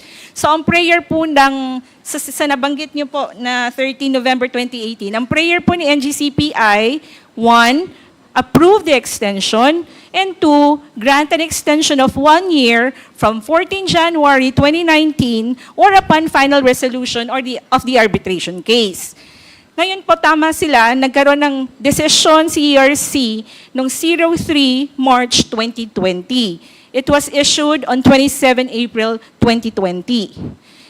Dito po, dininay ni ERC ang petition for extension, as Coma Seda has stated, and that, ito po yun, Mr. Chair, NGCP is directed to commence the IPO obligation within 6 months from receipt of the decision. Correct.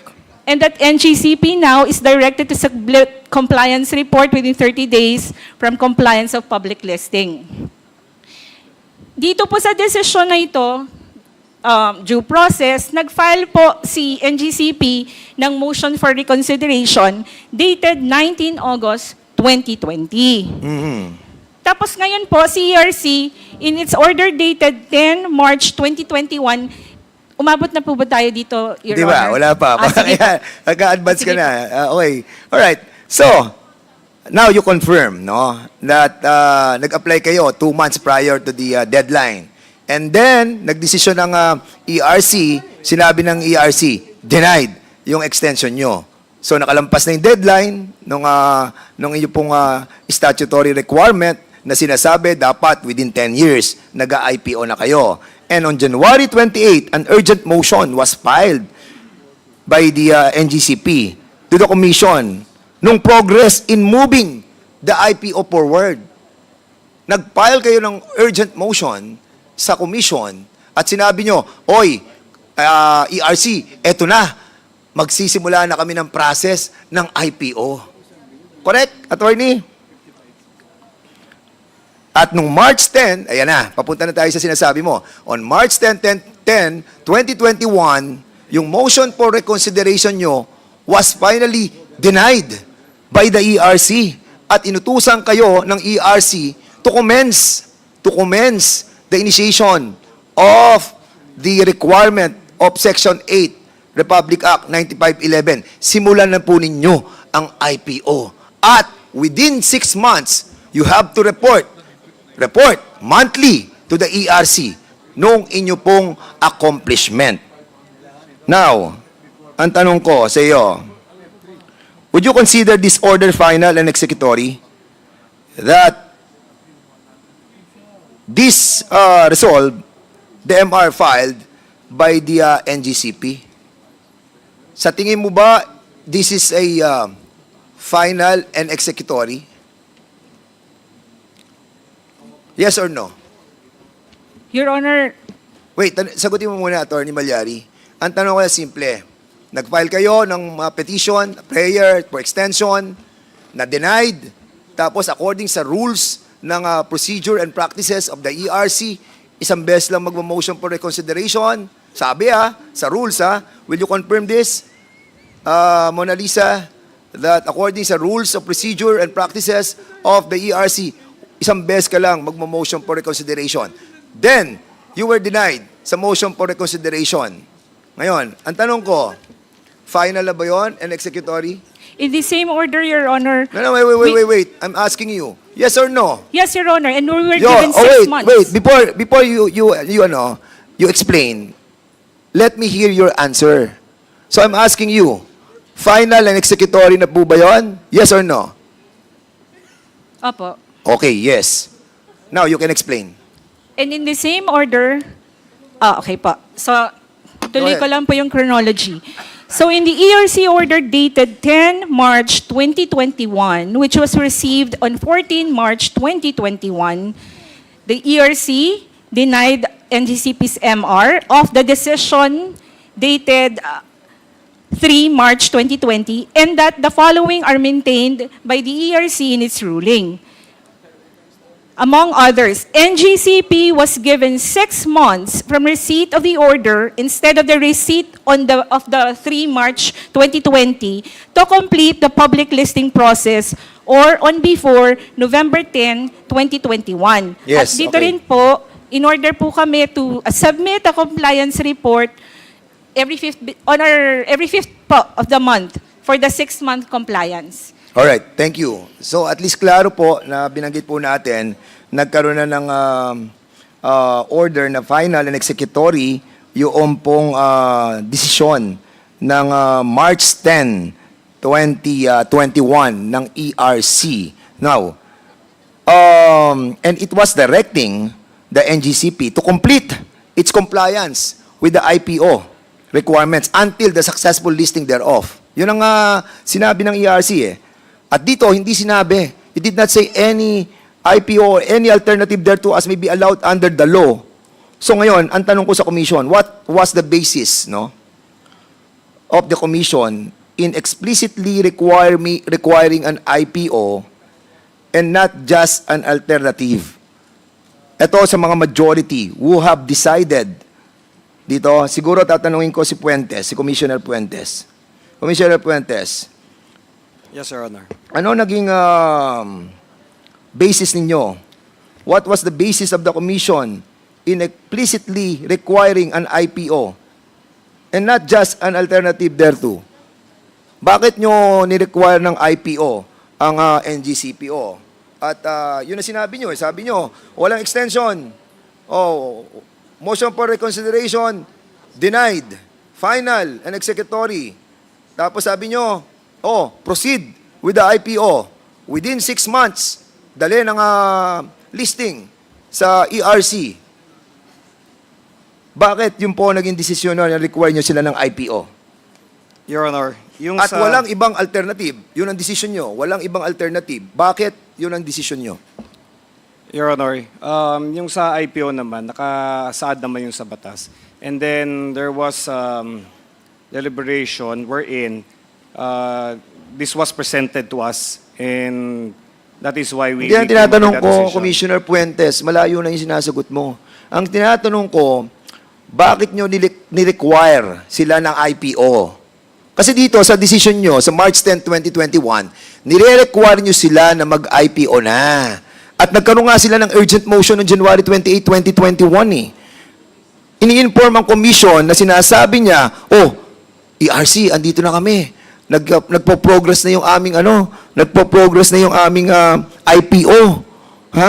At as a matter of fact, according sa inyong decision na binasa ko, they have already, ito ang sinabi ng NGCP, for your information, take note that the Commission acknowledged NGCP's good faith effort to comply with the IPO requirement, citing the following actions. Ito na yung mga ginawa nila action para sa IPO. Engagement of financial advisor, shortlisting of joint global coordinators, finalization of acquisition of legal counsel, submission of a detailed grant chart with timelines, and commitment to fully onboard external advisors. And additionally, Commissioner Puentes, ito ang inyong inimbestigahang witness na galing mismo sa NGCP, si Mr. Eduardo Francisco, who is an expert. Expert siya sa IPO. At sinabi ni Eduardo P. Francisco, who stated that NGCP required more time as the NGCP IPO will be unprecedented in terms of scale. Do you remember this, Commissioner Prentes, Commissioner Digal, Commissioner Lumbatan? Do you remember this? Reply. Mr. Chair, Your Honors, if I may be recognized to respond. Yes. For the record. Recognized. Thank you. Yes, Chair. I am Commissioner Digal of the ERC po. Yes, Mr. Chair, Your Honors, we do remember that we have considered several inputs of consultants then on the public offering of NGCP in deciding whether or not they were compliant. So, you are gearing toward the IPO with your March 10, 2021 decision. I think the wordings in the order referred to public... Tanong ko sa iyo, Commissioner Digal, you are gearing toward IPO with your decision of March 10, 2021. Yes or no? Yes. Yes. And if I may explain... Yes, go ahead. Because the documents then submitted to our offices and the position or arguments of the NGCP then they were already starting and they have made studies on conducting it. Correct. And as a matter of fact, tama yung sinabi mo. Ito ang sinabi nyo.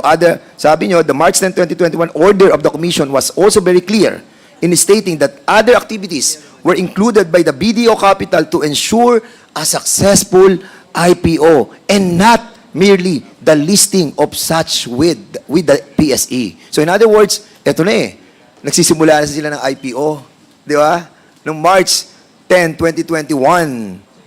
So ang ibig po sabihin, kung nagsisimula na po sila ng IPO, which you all relied on the statements of the NGCP, ang tanong ko sa NGCP,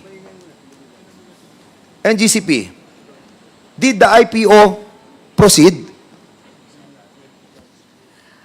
Your Honor, No, sagutin mo muna, Attorney Malyari. Did the IPO proceeded? may interlocutory, Your Honor. No. Tanongin mo muna, yes or no lang, tapos saka mo explain. Did the IPO proceeded? The IPO... Yes or no? Sorry, Your Honor, I'm trying to make Yes a or complete no, sentence. then explain. The Tuloy IPO po ba- as contemplated under... Wait. Hindi tayo magkakaintindihan hanggang hindi mo muna sinasagot ang aking katanungan.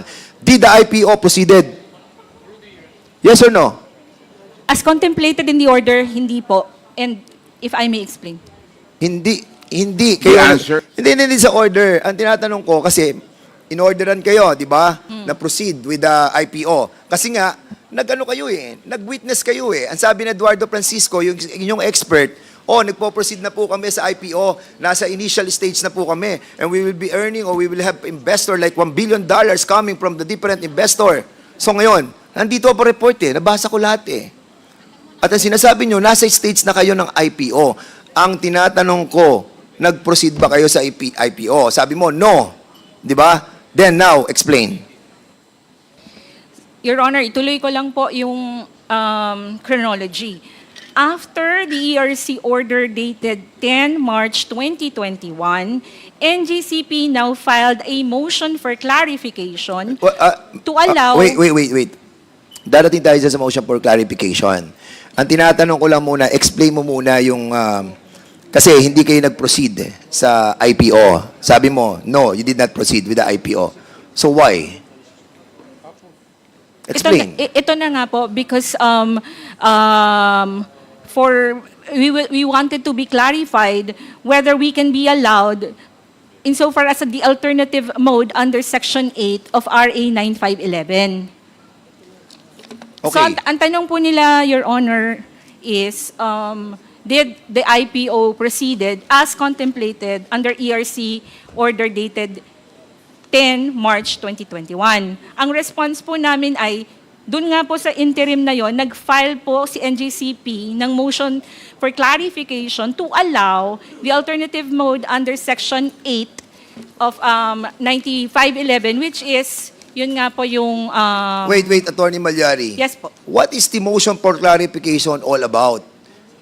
If there was a decision by the commission denying your petition, and then you filed a motion for reconsideration, and that was also denied, the motion for clarification should be on the decision of the denial, not on the alternative mode of the requirement that is being set Madam by Chair- Section 8 Mr. of Chairman. Republic Act 9511. Mr. Chairman, I think we should allow the focus of this inquiry, the NGCP, to fully explain. Because once there was the decision that they are going to have IPO, Section 8 provides an alternative remedy. That's the second proviso, which I read. Sir, Provided that the listing in the PSC of any company which directly or indirectly owns. So can we allow the NGCP to finish? Because if we keep on interjecting, we don't have the whole defense of the NGCP. Mr. Chairman. So I'm asking that, Mr. Chairman. Kasi so many times, I'm hindi na I'm questioning the resource person. And I'm satisfied already with the answer that she was manifesting. Okay na sa akin yun, Mr. Chairman, basta sumagot siya ng, Okay. ng Mr. Chair, tinatanong the ko. Honorable Rufus, 1 minute this is the suspension. time of the Honorable Dan Fernandez. And we will now, I think, NGCP, I understand your sentiments, Honorable Rufus, but I think, we will also have to make sure that the answers are straight to the point, no? I think ang hinihingi ni Dan, ni Kong Dan, ay yes or no, tapos magpaliwanag. Yan naman Mr. Chairman, ho hinihingi niya. Mr. Para Chair- ho, mapabilis ho tayo. The Honorable Dan, can you please proceed? With all due respect Okay. with Congressman Rupus, I'm asking direct answer. I'm asking direct answer. And then I am letting her to explain. And then Yes. I don't know where the good gentleman is coming from na hindi ko inaalaw na magsalita yung ating pong resource person. As a matter of fact, sabi ko, sige, explain. Di ba? Okay. So this is still the time of the Honorable Dan Fernandez. So you have the floor, the Honorable Dan. Proceed. Okay, so nung March 10, nagkaroon ng final decision na denied na po yung inyo pong petition, prayer for the extension. On August 11, 2021, may order that was issued by then Chairperson of ERC, Agnes de Banadera, saying that the Commission's order on March 10, 2021, ito, you listen, ha? Ang sabi ni Commissioner Agnes de Banadera, okay?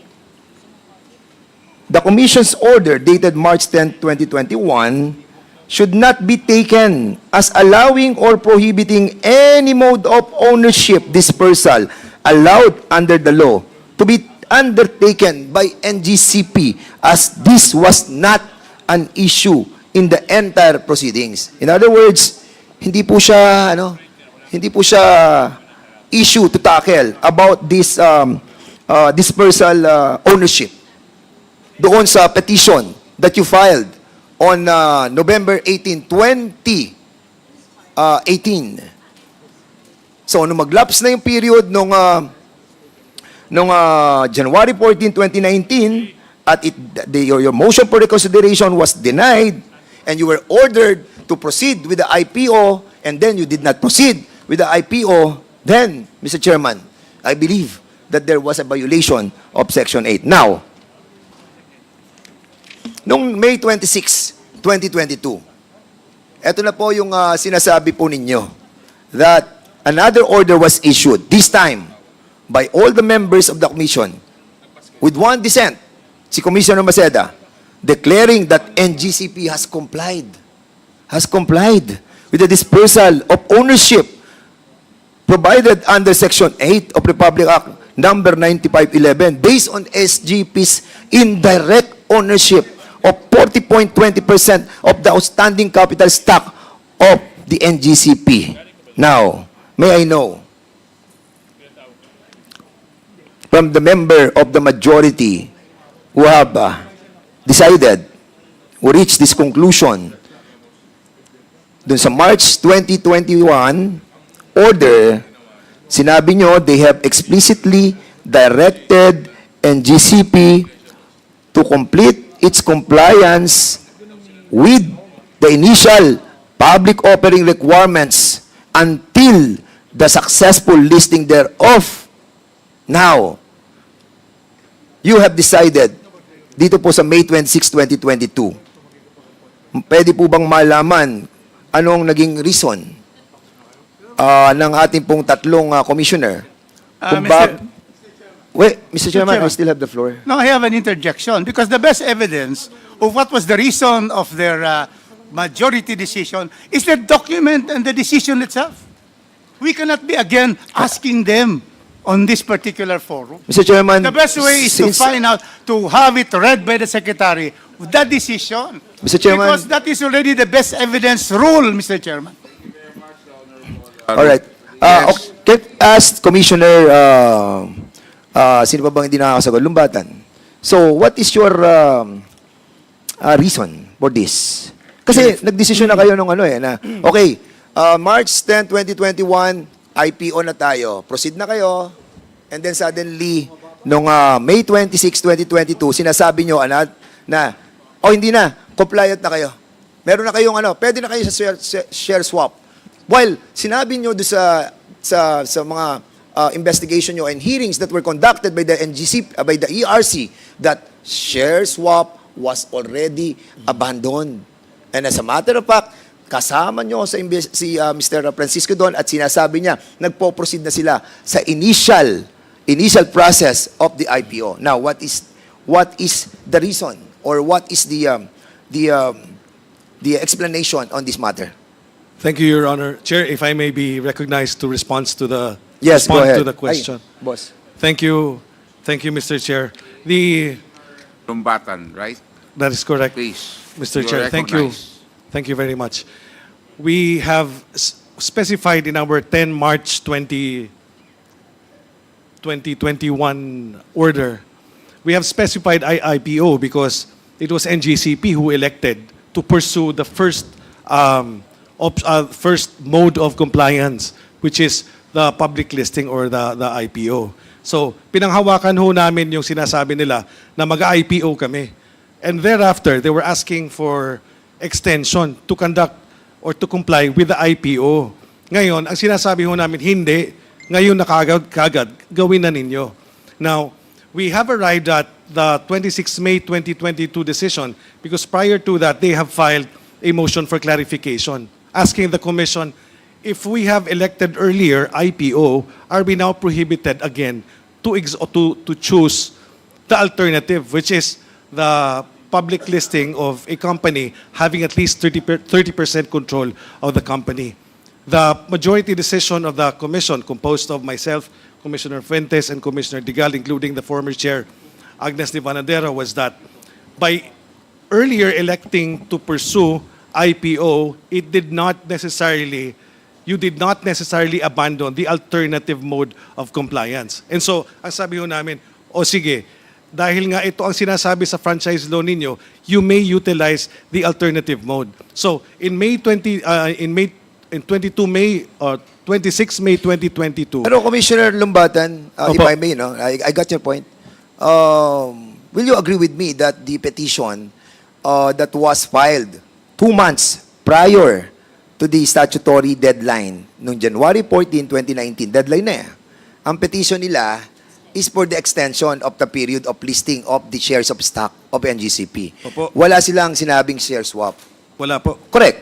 Kung wala sila sinabing share swap, yung alternative mode of the requirements of the Section 8, nag-expire yung January 14, 2019 na deadline.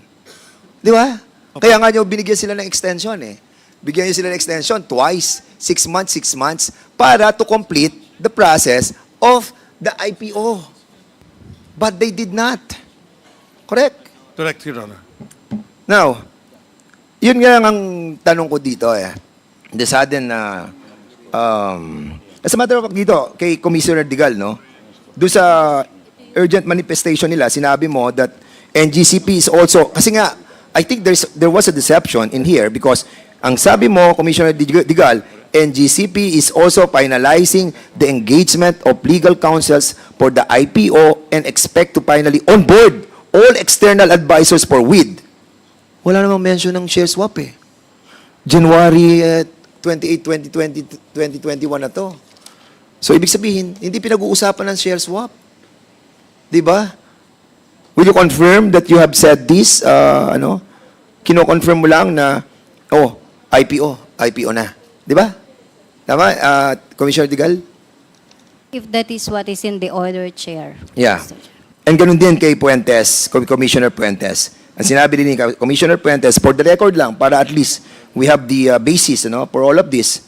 Ang sabi ni Commissioner Puentes, the IPO, ito, base doon sa desisyon na nandito, the IPO will be a singular opportunity both for the investing public and for NGCP. And the company seeks full and unhampered chance without pressure of constricted timelines under the pandemic to realize it. So again, there were walang mention ng share swap eh. Wala eh. No, the representation made by NGCP through this urgent motion and motion as well as the hearings conducted spoke lamang of the progress of the IPO. Yun lamang po ang pinag-uusapan. Now, kanina, dito po sa final order ng ERC, directing NGCP to complete its initial public offering within 6 months, have become final and unappealable. Tanungin ko si Commissioner Maceda, since ikaw ay kasama doon sa mga nagdesisyon, naging final na po ba yung March 10, 2021 order ng ERC directing the NGCP to proceed with the IPO? Mr. Chairman, thank you for that question. I wasn't present actually when the Commission adopted the order of March 10, 2021. I was on leave on that day, Your Honor. But based on the rules of practice and procedure of the Commission, there can only be one motion for reconsideration. And once the Commission has ruled on such motion for reconsideration, the decision is final and executory. Unless, of course, the petitioner files for certiorari before the courts, which they did not do. So, meaning walang timely appeal or for certiorari or something? Wala po sa records namin yan. Instead, we got a motion for clarification po. So, the order became immutable, in other words? It's a final order, Your Honor, based on our rules of practice and procedure. So, yung NGCP's subsequent request for clarification, was it a, parang kasi, it's not merely an inquiry eh. Parang ang feeling ko, nung binabasa ko, parang effectively, they are suit to alter the decision eh.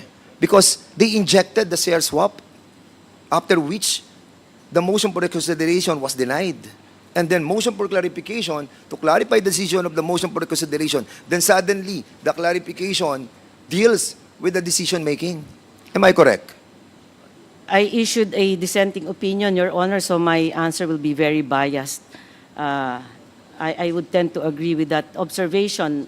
Because once we issue a final order arising from a motion for reconsideration, and such order is very specific as to the directives, we cannot change what's in that order when we clarify questions, let's say from petitioners. But in this case, Your Honor, there was an order for a very specific mode of public offering, which is through initial public offering. Naka-indicate po dun sa order kasi yun. So, given that, if there was a motion for clarification, the Commission should clarify on the basis of that directive to initiate the IPO. Correct. And not to say you can undertake Alternative. any other form, alternative form of public And offering. that's the reason why I'm asking, kasi nga, that was the recourse that was done by the NGCP. the motion for clarification. The motion for clarification is to clarify the decision for the motion for reconsideration that was denied. But there was what do you call that? Parang amendment of the decision by inserting if they can have an alternative mode of the requirements of the section 8. But anyway,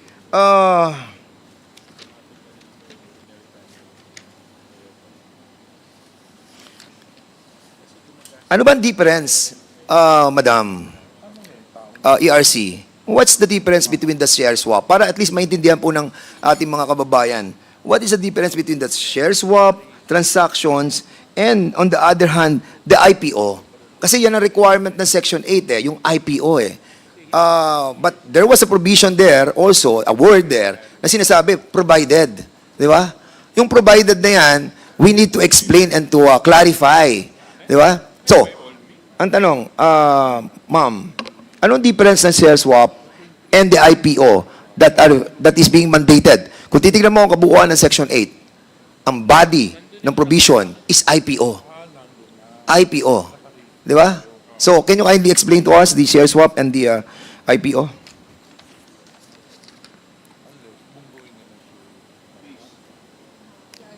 ERC, who would like to respond to the question of the Honorable Dan? Thank you, Your The Honor. Honorable Maceda.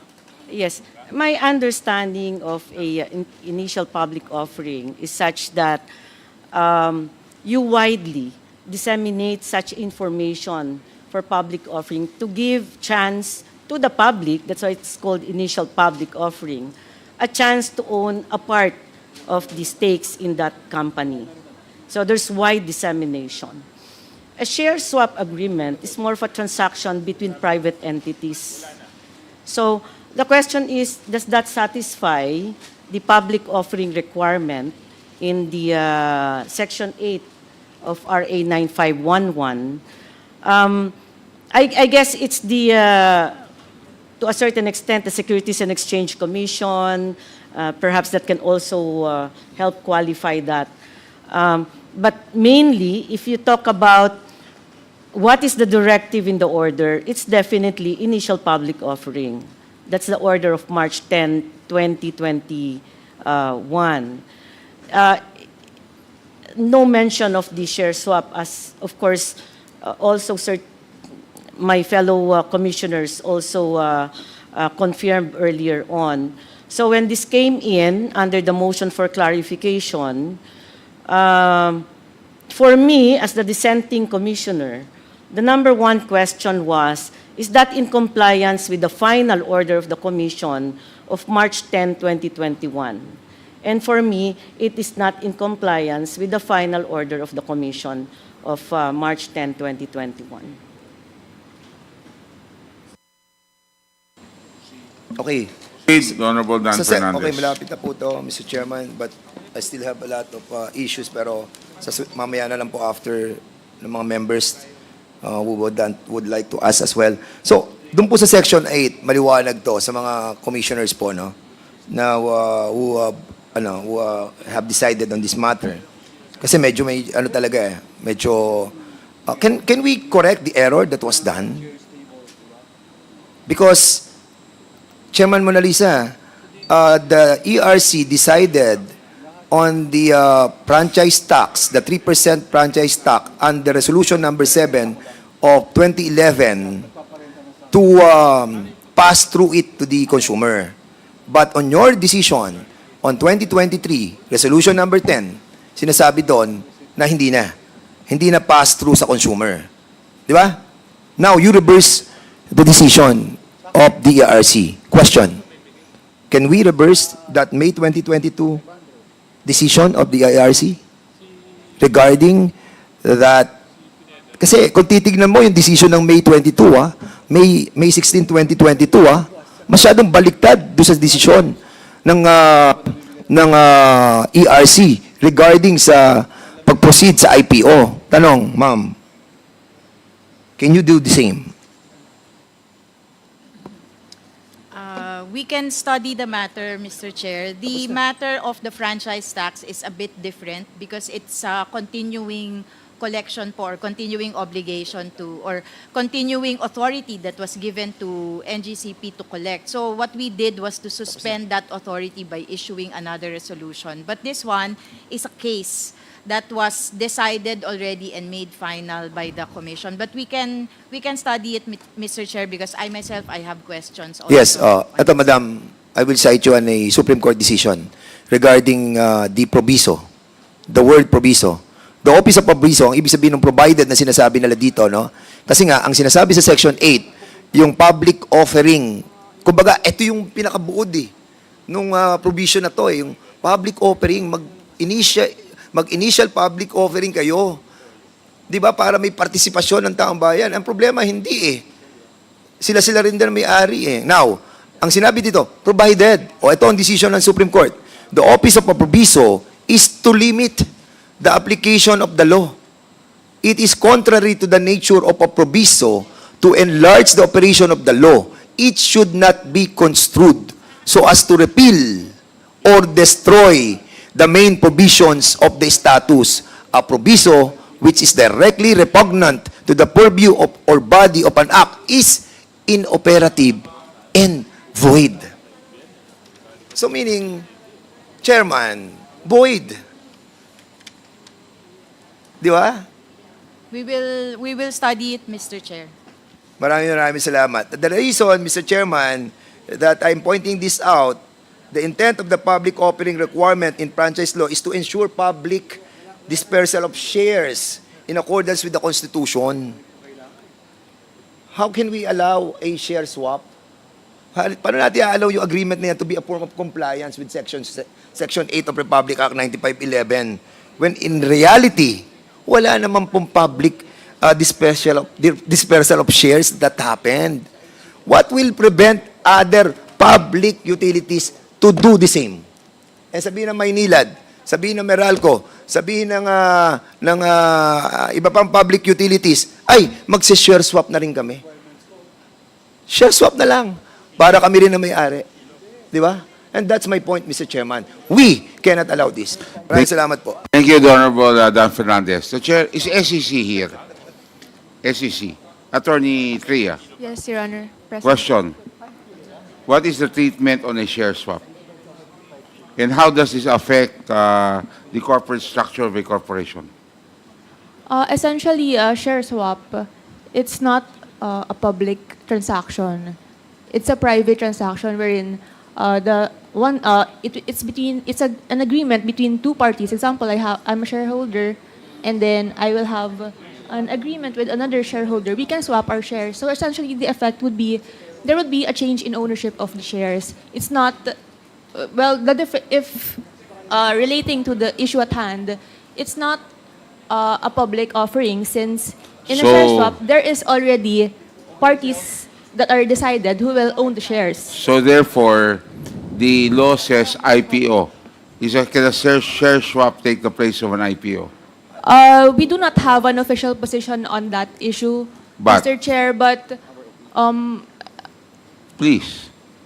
This- it's not a public offering. A share swap is a private transaction, Mr. So Chair. you're of the opinion that it is two different animals altogether?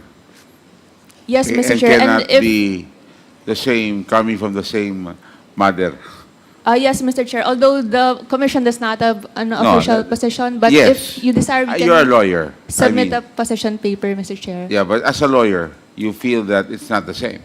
You're Yes. clear that it's not the same. As a lawyer, Because Mr. you Chair. said it's not a public offering, and the law calls for a public offering.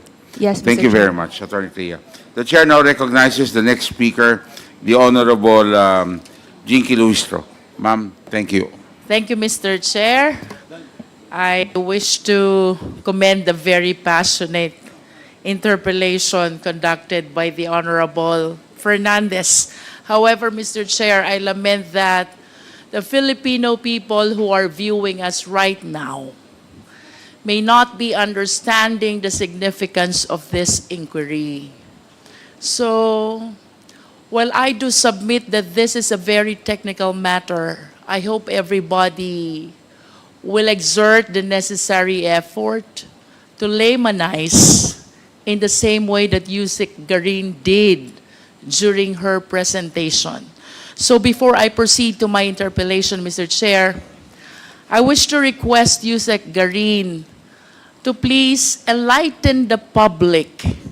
Ano po ba ang kahalagahan ng National Grid Corporation of the Philippines sa pagtaas ng presyo ng kuryente dito sa ating bansa? Mr. Chair. Mr. Chair. Mr. Chair.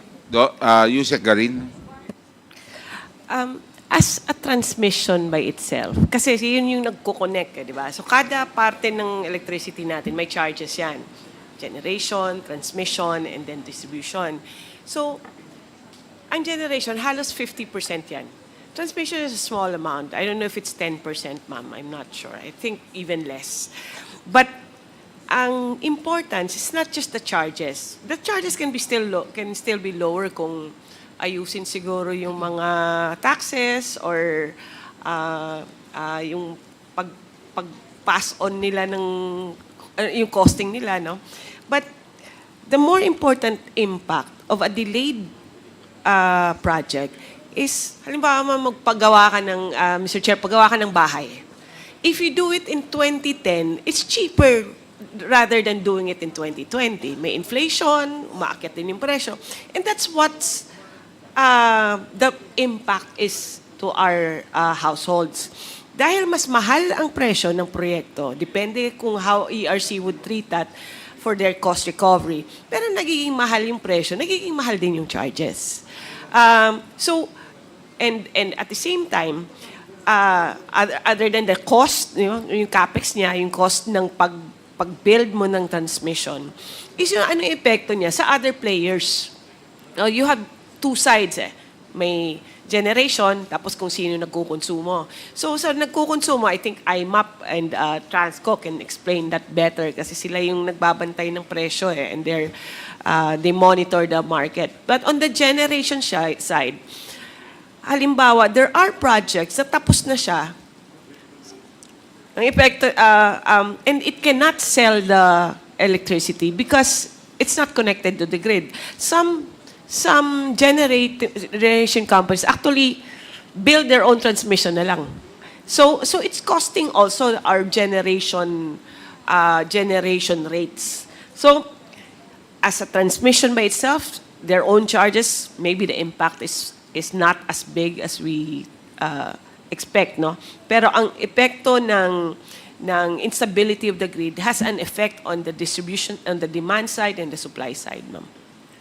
In other words, Yusek Garin, is it correct to say, for the viewing Filipino people, pag mataas ang cost ng transmission, mataas din ang presyo ng kuryente. And that is the reason why we need to regulate the operation of the NGCP, which is responsible for the national grid. Tama po ba, Yusek Garin? Yes, yes, Mr. Chair. If it is in fact, I would go further. If the project is delayed, then umaakyat din yung presyo. So that's the effect to our people, ma'am. Thank you. Thank you. To proceed, Mr. Chair, there are two Mr. Chair, important... just point of information, with the indulgence of our Congressman Luistro. Point of information lang, just one quick lang. Para kasi we're talking about the layman's po, no? Maraming nanonood sa ating mga Pilipino. Kasi mukhang medyo yung sabi na tumataas ang presyo ng kuryente. Transmission is only 10%. Ang generation na malaki, almost 50%. So when we say that, na tumataas ang presyo because of delay of transmission, mali naman yun. So nanonood, kasi mahirap, baka mga tao aasa. So ang totoo niyan, generation ng 50% and transmission only 10%. Kahit tumaas sila, konti pa rin, it's minimal, no? So generation, I just want to put it in context, Mr. Chairman, that is a misconception. Huwag natin lituin Thank you na very natin. much, Mr. Chairman, Honorable Presley De Jesus. if I may allow. The floor is still with the Honorable Luistro. May I be So allowed to, I don't think we're not here interject? to negate each other. But these are questions and these are answers given by resource persons. Let's take it as this and let us discuss that in a Apology, Mr. committee Chair. level, My okay? apologies. But we're not here to, so we're not supposed to be arguing with each other. So it's clear that the answer is transmission definitely has an effect in the increase in the cost, regardless of the percentage. The argument is, meron bang increase pag ang transmission? The answer is yes. The Honorable Jinky, you still have the floor. Thank you, Mr. Chair. To proceed, there are two important constitutional provisions which must be raised pertaining to public utilities. That includes the NGCP. One is the ownership, that the same must be 60% Filipino-owned and 40% may be allowed to be foreign-owned. May I ask the NGCP, did you comply with this constitutional provision? Yes, Your Honor. Thank you. And the second important constitutional provision, Mr. Chair, is that the executive and managerial officers should be Filipino citizens. NGCP, did you comply with this constitutional provision? Yes or no? Yes, Your Honor. Having said that, Mr. Chair, I wish to raise the information I gathered from the reports and various documents. First, based on the 2024 GIS of the NGCP, the chairman of the same is a certain Guang Chao, a Chinese national. Does the NGCP confirm this? Please reply. Your Honor, we'll have to refer to our GIS for that. Yes, where's the GIS? You have a copy. The name Zhu Guangchao, described as Chinese, is designated as chairman in the 2024 General Information Sheet of the NGCP. Having said so, because the same is indicated in your document, do you maintain your position that the executive and managerial officers are Filipino citizens? Please reply, NGCP. Your Honor, based on our general information sheet, Please speak closer to the microphone. Speak louder. Mr. Chair, with all due respect, but I believe that the question is answerable by a yes or no only. Yes or no? Attorney San Diego, ang pagbabasihan lang po GIS, ha? Yes or no? the chairman of our board is Mr. Su Guancho. Okay, Chinese. Okay. Yes, yes. The answer is Are you saying that you complied with the constitutional provision that the executive and managing officers should be Filipino citizens only, considering that your chairman is a Chinese citizen? Yes, Your Honor. Our executive and managers are all Filipino. How do you consider a chairman of NGCP? Is it not a managerial or executive position? Your Honor, Mr. Suaguanco is a chairman of the board of the directors, but our executive officials and officers are all Filipino. We take note of your answer, but this representation sadly believes otherwise. For this alone, it is my humble submission that the NGCP violated this constitutional provision. Second, Mr. Chair, there are other executives which were disclosed in the records of the NGCP. Leo Zhao Yang, described as Assistant Chief Technical Officer. Leo Sin Ju Wan, described as Chairman of Board Audit Committee. These two officers are responsible for hiring employees and signing contracts with them. Having said so, Mr. Chair, may we hear from the NGCP, are you still maintaining your position that executive and managerial officers are Filipino citizens? Liu Zhaoyang and Liu Xinju are both described as Chinese citizens. Your Honor, we maintain that all our executives and officers are all Filipino. But Your Honor, if I may, I have been looking at our GIS, but the mentioned names were not here in the 2022 GIS of NGCP. In the what? GIS of NGCP. Mr. Chair, What- we will be flashing some documents on the later part of the interpellation showing these names, including the others who participated in the operation, most especially the technical aspect of the NGCP. Another significant name that I came across with is Wen Bo, Chief Technical Officer.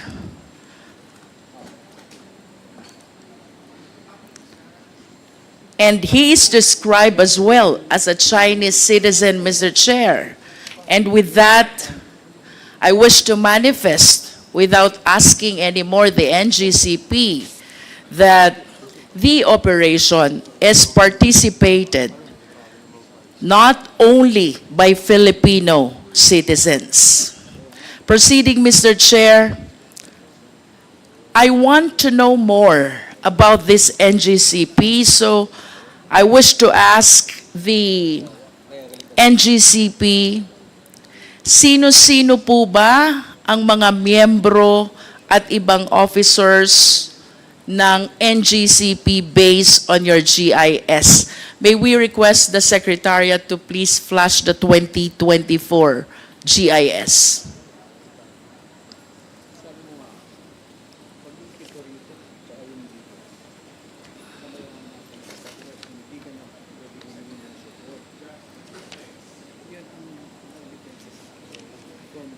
NGCP, please.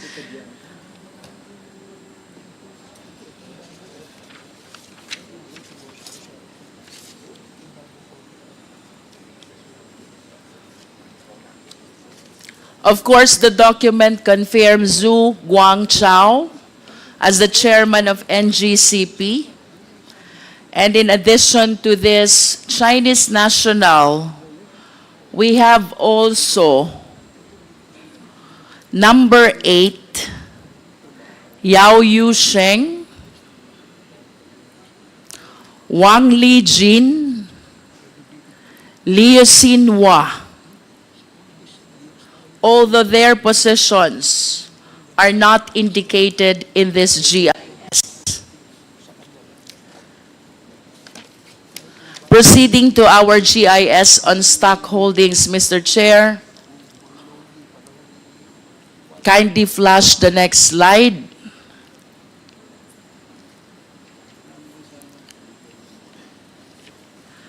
The GIS on stock ownership. There is one corporation here, Monte Oro Grid, which owns 27.23% of its shareholdings. Another corporation, Kalaka High Power Corporation, which is 27.23%. Third corporation is State Grid International Development Limited. That is 36.30%. Plus the 4 Chinese individuals who owns 1% each of its stock holdings. From the face of this general information sheet, Mr. Chair, it appears indeed that the Chinese ownership is 40%. However, with all due respect to our esteemed colleagues, I wish to agree to the honorable members who insisted on requesting for the GIS of the corporations who own shareholdings as well, in order to find out the extent of Filipino ownership, as it might affect as well the requisite ownership as imposed by the Philippine Constitution, and that is, to be specific, 60% Filipino-owned and 40% foreign-owned as may be allowed.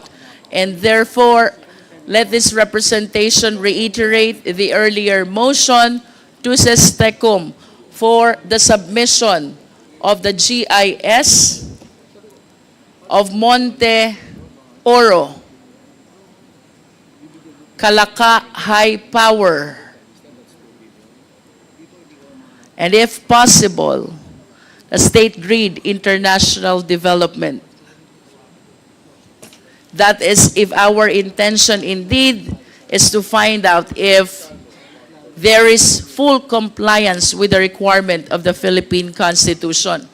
Another corporation which GIS we want to request, as earlier requested, is the Synergy Grid Development Philippines, which owns 9.24% of the stock holdings of NGCP, Mr. Chair.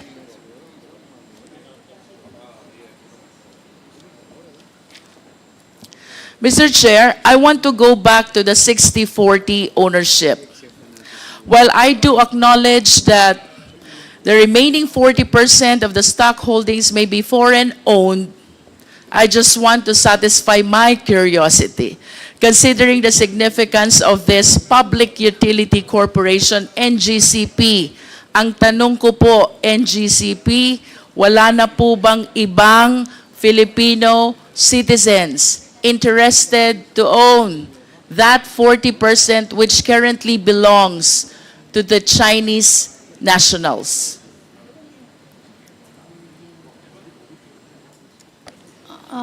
Your Honor, we do not have any knowledge or aware of it. May we know, NGCP, the primary reason why the NGCP preferred or allowed or opted to have this 40% be owned by Chinese citizens? Because the possibility, Mr. Chair, is that there are Filipino citizens or corporations as well who might be interested during that time, 2008, to acquire this 40% stock holdings of the NGCP. But as we can see from the GIS, that 40% is currently owned by State Grid of China Corporation plus the 4 other Chinese nationals. Pasensya na po, but you are representing the NGCP. So I wish to believe that somehow you are aware bakit po ang naging preference ng NGCP is to have this owned by Chinese nationals. Your Yes, Honor, ma'am. may I be recognized? Your Honor, Please. Attorney. NGCP, Mr. Chair, was incorporated after the consortium of its stockholders won the 25-year concession in an open public bidding held by PISAM. As required by PISAM's bid documents, Mr. Chair, all prospective bidders had a technical partner. All prospective bidders should have a technical partner with proven expertise in transmission systems. Since the National Transmission Corporation, Transco, was the only transmission expert in the Philippines at that time, the technical expert is necessarily foreign, Mr. Chair. So to respond to the question, Mr. Chair, the NGCP made mention about technical partner. Can we please expound on this? What is specifically did we anticipate from our Chinese counterpart when you said we need the technical partner? Your Honor, technical would include the operation of the transmission systems. You said operation? And as well as the systems operation, Mr. Chair, so transmission systems and the SO. And these aspects, Your Honor, transmission industry, Your Honor, is really, it's highly technical. Kanina po, sinabi nyo din, Transco lang ang merong technical capacity, should I say, or resources. And that is why you relied on foreign ownership when it comes to technical part. To enlighten the public, NGCP, are you trying to say na ito pong technical part ng NGCP cannot be provided at all by Filipino citizens?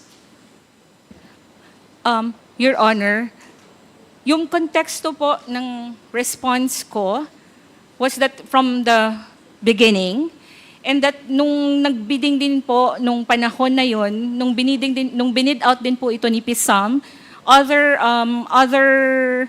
participants in that bidding is meron din po silang kani-kanilang technical expert who were also foreigner, Mr. Chair. Right? So, kinakonteksto ko lang po, Mr. Chair, na kaya na hanggang ngayon, nagpapatuloy pa rin, Mr. Chair, yung composition ng NGCP. Let's go back to the time when NGCP was incorporated and applied for a franchise, because that's what you are referring to. You were saying during that time, the only company which has technical capacity is Transco, and the other companies with technical capacity has foreign counterparts as well. Do you confirm that? Mr. Chair, because transmission... Please answer the question, NGCP. Yes, I confirm. And with that answer, are you trying to say that during that time, hindi kaya ng Filipino citizens to supply the technology or the technical aspect of the NGCP operation? At that time, Mr. Chair, yes. At that time, yes. And of course, when you say technology or technical operation, that goes to the heart of the very operation of the NGCP. And you were saying hindi kaya ng mga Pilipino. Tama po ba ito, NGCP? At least during that time. During that time. At kung hindi ito kaya ng Pilipino during that time, then it follows during that time, we were solely dependent on our Chinese counterpart who owns the 40%. Yes or no? Mr. Chair, can I give a context? Because the bid document, Mr. Chair, requires for a technical partner. Mr. Chair, I'm just following the answer of our resource persons. We go back to 2008. You said during that time, hindi kaya ng mga Filipino. Then it follows that during that time, we are solely dependent to these Chinese corporations and citizens in as far as the operation of NGCP, a public utility corporation, which ownership and operation is protected by no less than the Philippine Constitution. Mr. Chair, kung sinasabi nating Pilipino, meron yung mga pong employees ni Transco na after na-incorporate na si NGCP at si NGCP na po ang concessionaire, yung ito pong mga employees na technical ng Transco has been assumed. So, However, Mr. Chair, even considering that they have Filipino employees, of course we understand that the citizenship of the corporation is determined by the extent of ownership of the owners. If the owners' majority are foreigner, then it is a foreign corporation. Otherwise, it is a Filipino corporation. If I may proceed, Mr. Chair.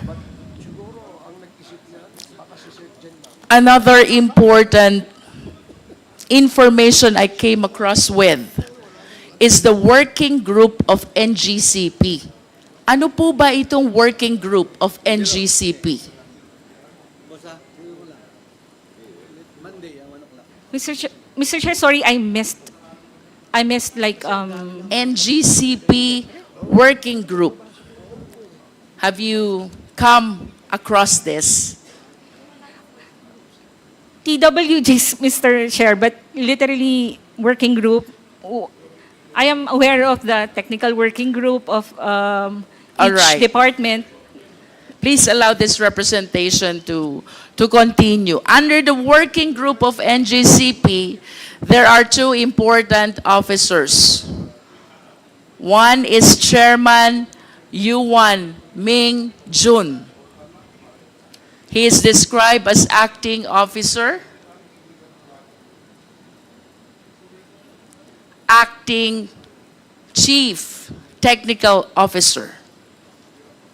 And another is alternate chairman, Chan Chang Wei. These two play significant role in the evaluation of bids and in making recommendation for the award of contract. May I request the Secretariat to please flash the document of first, Aurora Polanco project. Next is EB Magalona Bacolod project. These are all transmission projects. And third is the document pertaining to the purchase of site of Cebu, Panay, Negros project. Secretariat, please, at least to satisfy the committee that these two Chinese nationals under the working group of NGCP indeed did the evaluation of bids and the recommendation for the award of contract.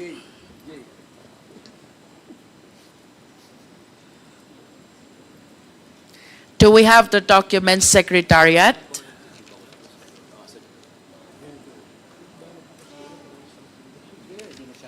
While we are waiting for their documents, I wish to add, Mr. Chair, that there's another Chinese national, this time Wen Bo. He is the chief technical officer associated as well with State Grid China Corporation. And he is the one who evaluated and recommended the expansion of Las Piñas Zapote project. I hope the Secretariat can flash all these 4 documents to show to the committee that these Chinese nationals participated, or in fact, they were the one who evaluated the bids submitted and thereafter recommended the award of contract.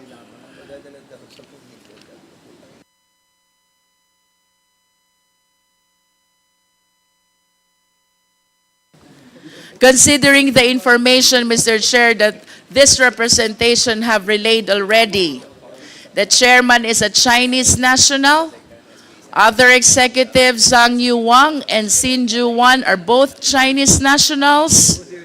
And then we have this working group of NGCP, Ming Jun, Cheng Cheng Wei, and a certain Wen Bo participating in the evaluation of bids, all Chinese nationals, and NGCP continue to maintain that the managerial and executive officers are Filipino citizens, Mr. Chair, I am prompted to ask for a complete rundown of the remaining key officials of NGCP, which the NGCP representatives, I hope, will provide at the soonest possible time, Mr. Chair. To proceed, Mr. Chair, NGCP, are you aware that the State Grid Corporation of China has its own publication? I am not aware, Mr. Chair. Secretariat, kindly flash the publication which says SGCC first time acquired right to run transmission grid outside China. This publication, from the perspective of China, totally rejects the position of the NGCP that the Filipinos are in control of the NGCP. Because as you can see from this publication, it is the SGCC itself which is claiming that for the first time they acquired right to run transmission grid outside China, referring to the National Grid Corporation of the Philippines.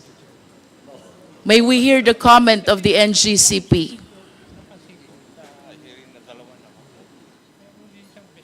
Your Honor, this write-up was not written by NGCP. This write-up is... I understand. But going back to the question, do you still maintain the position that the managerial executive officers are Filipino citizens? Do you still maintain the position that Filipinos are in control of NGCP? Unequivocally, Your Honor, I maintain that position. It seems to me that a course have changed already, considering the significant officers who have been participating in the operation of the NGCP, aggravated by that publication coming from one of the major stockholders of the NGCP, that is the State Grid Corporation of China. That is a manifestation, Mr. Chair. To continue, Mr. Chair, NGCP, nasan po ba ang switchboard ninyo? You don't know? Your Honor, it's a technical term. We have technical people here. May we ask the technical people?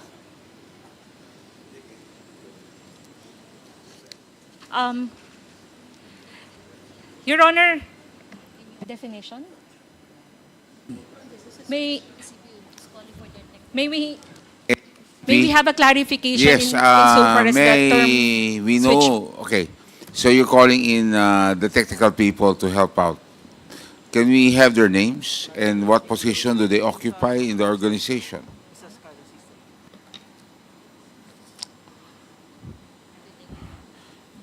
Sino po sila? Good afternoon. I'm Clark Agustin from the... Pakilakas lang po. Good afternoon, Your Honor. I'm Clark Agustin from the System Operations. If you're referring to the control From system... what? From what? System Operations. He taken his oath, Comsec, please take the oath of the of Mark. Tumayo po kayo.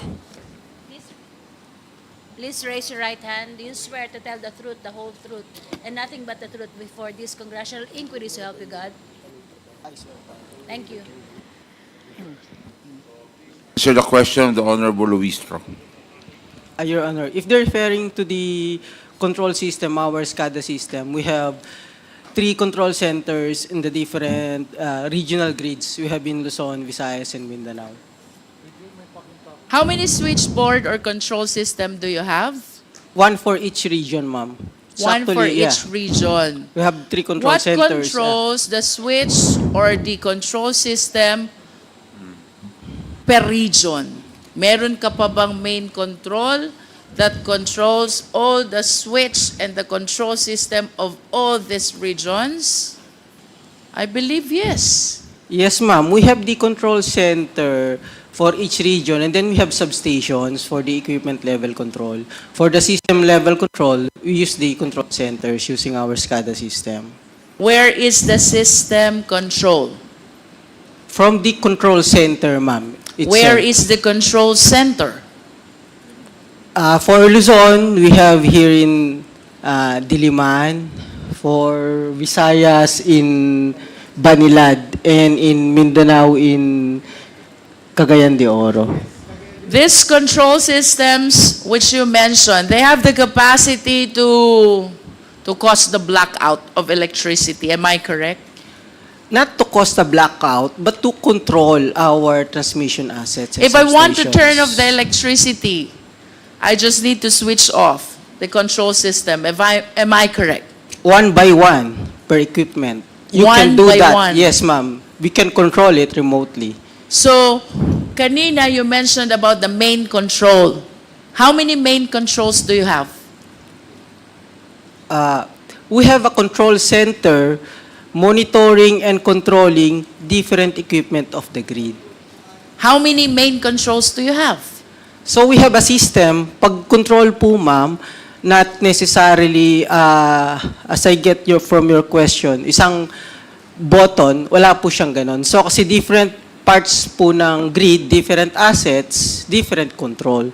So if you want to operate a certain circuit breaker, kailangan mong operate that specific breaker. But at a specific least feeder, yeah. if I turn off one of those, did you say assets Yeah. of that control system, then the electricity will not work anymore. If I turn off one of the several assets of the main control system, electricity will not work anymore. If you intentionally isolate a specific area, that specific area will not have electricity, will not have supply of power. For that specific area, associated to that equipment. To simplify, Mr. Chair, that main control that you are talking about is responsible to make the electricity available or otherwise. Yes, ma'am. Okay. So, you said that you have main control in Luzon, in Visayas, and Mindanao. My next question is, what is this operational computer in Nanjing? I'm not aware of that, ma'am. Operational Computer in Nanjing. Nanjing, China, I believe. I'm not aware of that, ma'am.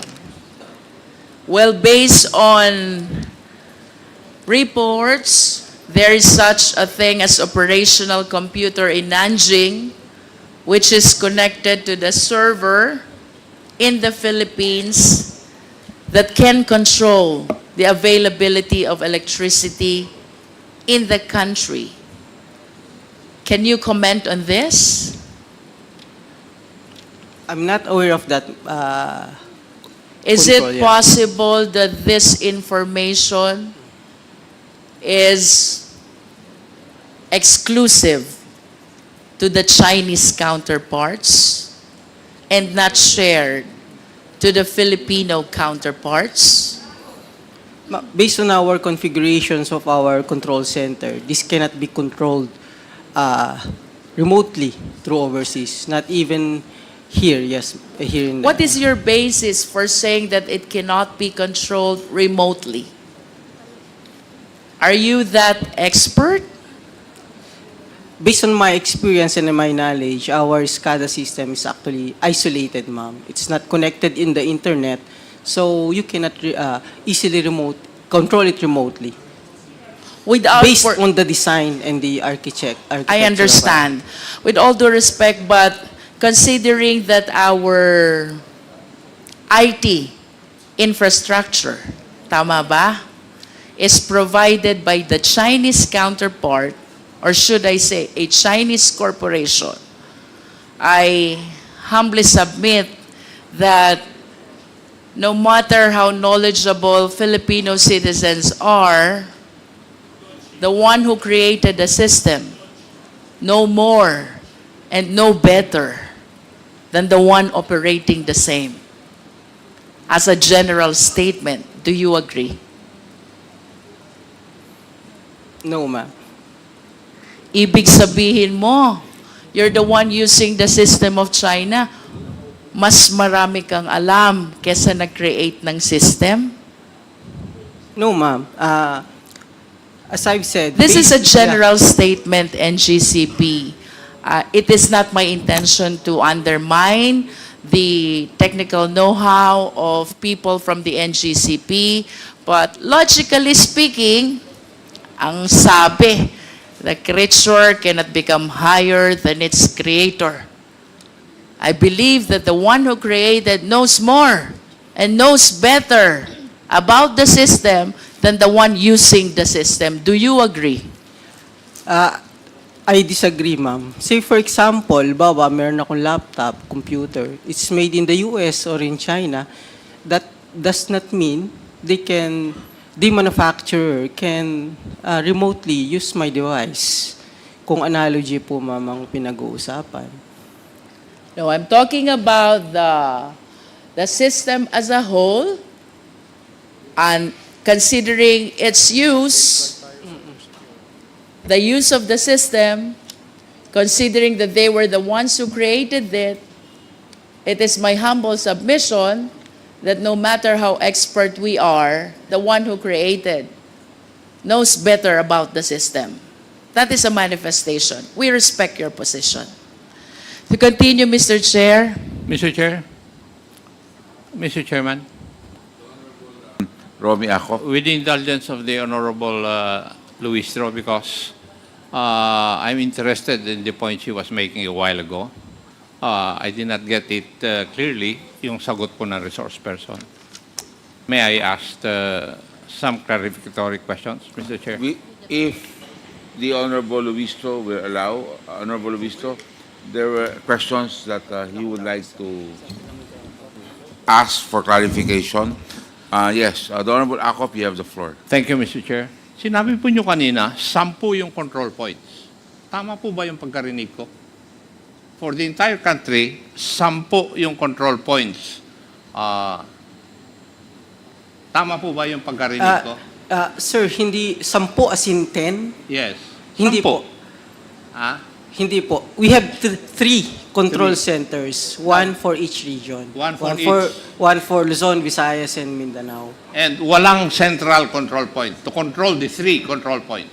Meron po kaming convergence point, yung central grid operations, pero it's just monitoring the interchange points. Yeah, but Wala po. For each region, you're correct, sir.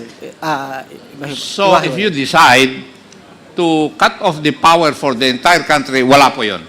Wala po. Wala po. So it's for the 3 control points. Yes, Kung sir. gusto nyong patayin ang power sa Visayas, po pwede.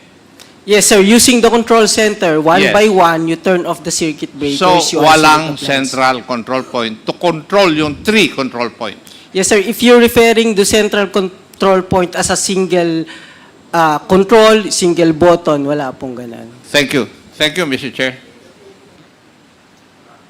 The Honorable Akop. Thank you. So, the Honorable Jinky Luistro, you still have the floor. Mr. Chair, just interjection. With the indulgence of Congresswoman Yes, Luistro, yes, agreed. na medyo nakiliti lang ako dun sa tanong ni Congressman Acop. If I may ask, this is a technical question. Kasi kanina ang sagot, walang central control system, no, to turn off, let's say, the whole power system of the country, correct? Sir, we have a control center, pero walang single button to turn it off. Okay. Yes. Now, can anyone just turn it off like that? Anong proseso pag turn off niyan? Sinong may approval? Yun. We have on-duty system operators. So yung duty lang ang nando doon. Halimbawa, yung naka-on duty, kinurap nung isang kalaban ng bansa. At sinabi, patayin mo lahat nung yung area ng kuryente nung area yon. Can they do that? What do you mean by corrupt? In-instruct-an? Oh, in-instruct. Oh. Tinakot. They should not follow. Huh? It's not part of their duty, sir. No. What was that again? Hindi. Ibig sabihin, sir, how could they do that? Why would they follow the instruction of other people from other countries? In simple analogy, ganito lang yan. Ano? Sabi mo kasi, it can just be turned off just like that. Yes, sir. Diba? Now, ang tanong ko, sino ang pwedeng magsabi, i-turn off yan? At kung merong ganyang order, ano yung procedure o yung proseso para i-turn off yan? Yes, sir. We have procedures on how we operate our equipment and especially the grid. May mga responsibility po yung system operator as outlined dyan sa Philippine Grid Code, and then meron kaming mga internal procedures. Okay, ganito na lang, para doon sa mga nanonood, no? Halimbawa, kaya nga binigyan kita example Sabi mo yung duty, ano yun? Ang sabi mo? What did you say? The Yung duty? system operator on duty, meron po kaming System dispatcher operator na tinatawag. on duty. Siya ang may kapangyarihan para i-switch on or i-switch off yung power supply, correct? Yes, opo. Okay. Dahil siya on duty, tinakot ng isang terrorist group, no? Tinutukan, tinakot. Sinabi niyang patayin mo yung switch na yan, turn it off. Can they do that? Hypothetical po, kung halimbawang nasakop nga, nandun siya sa control center, that's possible. Kasi ma-operate niya manually. Ano nga yung procedure pag turn off? Meron po tayong... Who decides? Is that the decision of the duty, ano yun? Duty system manager o ganyan? Yes, sir, Decision opo. lang niya yun? It's a decision based on established procedures po. May guidelines po tayo. May established procedure pala Ano nga yung procedure? Ano yung procedure? Kung halimbawa po, merong maintenance, pwede niyang patayin yon. May emergency, may risk sa life, sa equipment, pwede niya pong patayin. I raised a hypothetical scenario na terrorist group came into that place. Tinakot yung operator. Sabi, patayin mo yung kaya niyang gawin yon. Kaya niya po. So, yun ang tinatanong namin. Yeah, if it's possible, so, ibig he can do sabihin, the power to switch it on or switch it off ay nasa isang tao lang doon sa duty manager. Not necessarily isang tao, isang team. Usually po, 3 tao yung naka-duty. Isa, dalawa, tatlo. Ibig sabihin, nasa kamay lang nila ang desisyon. So, walang security feature. Wala man lamang safety measure or security measure to prevent that hypothetical scenario from happening. Is that correct? Sir, yung details po, pwede naman namin i-discuss kasi kung sabi nyo nga, security yung involved. Pero public po kasi baka po hindi namin basta-basta ma-disclose yung process nung... Sige, let's not go into the details. Yun lang gusto namin malaman. Kung may nasa kamay lang ng isa, dalawa, 3 tao pala, pwede nang i-switch yun Yes, sir. Alam mo, very critical yung issue that we are discussing here because one, bukod dun sa issue that Congressman Dan Fernandez raised and the chair raised, the question that actually needs answers is who controls NGCP? Is it the Filipino or the Chinese? Based on documents, sinasabi na Chinese kasi sila yung kaya nga we're digging deeper. That's why we're asking questions. Now, you're telling us na yung meron palang power to switch it on or off is only in the hands of one or a few. Therefore, masyadong vulnerable yung sistemang yan. But I will ask that question later and elaborate on that, Mr. Chair. Thank you, Congresswoman Jinky, Luistro, and Mr. Chair. Luistro still has the floor. The Honorable Luistro.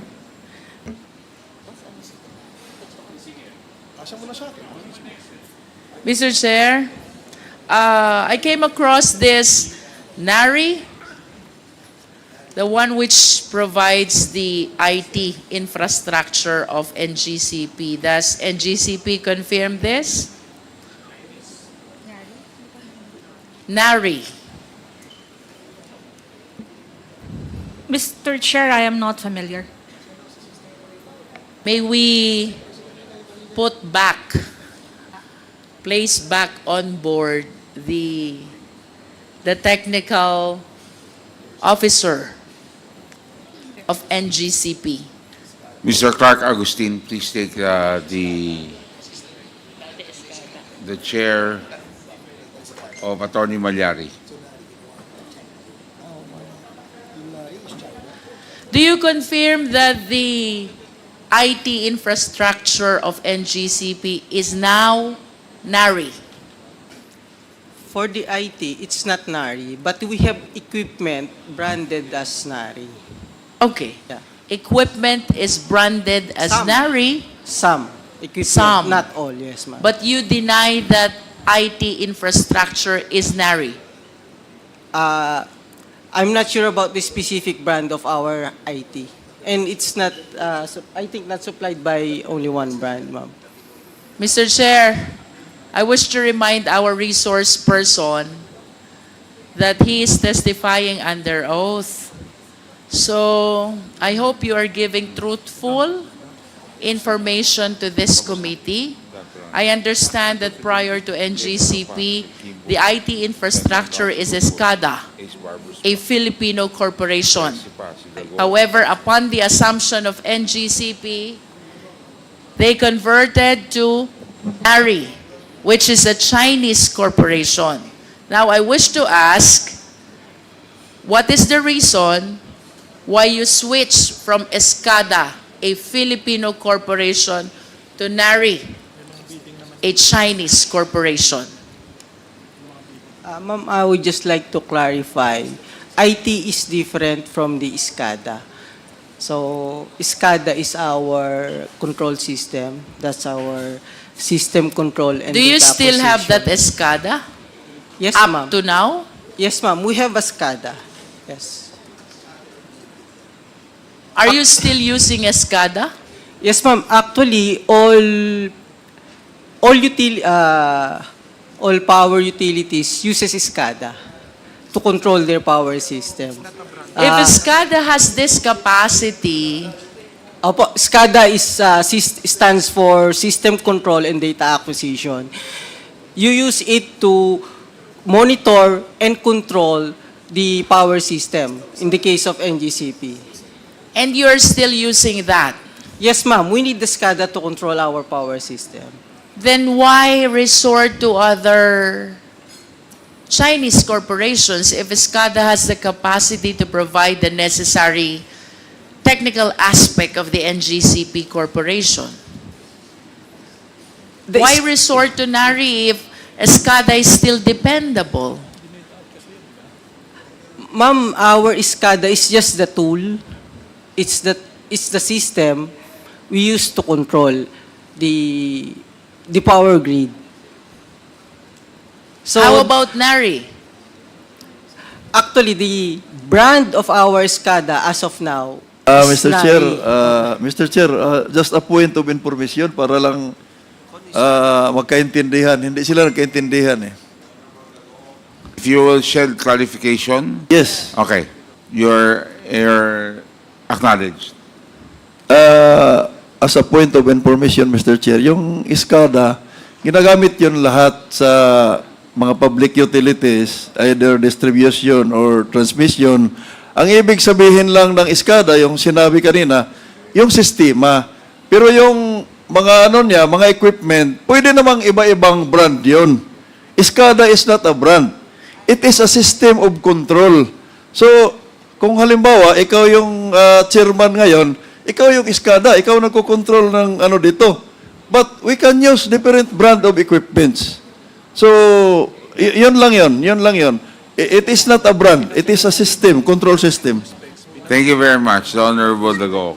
The Honorable Jinky. Mr. Chair, I acknowledge that we are dealing with a very technical matter. So, to give opportunity to people who are not endowed with technical know-how, I wish to suggest, Mr. Chair, that we conduct an ocular inspection of the NGCP IT infrastructure, including the system, and perhaps we can invite experts to guide the committee members in evaluating whether this system are the one which really are in main control of the operation of the NGCP, one which is Chinese-owned, or just equipments being used by Filipino citizens.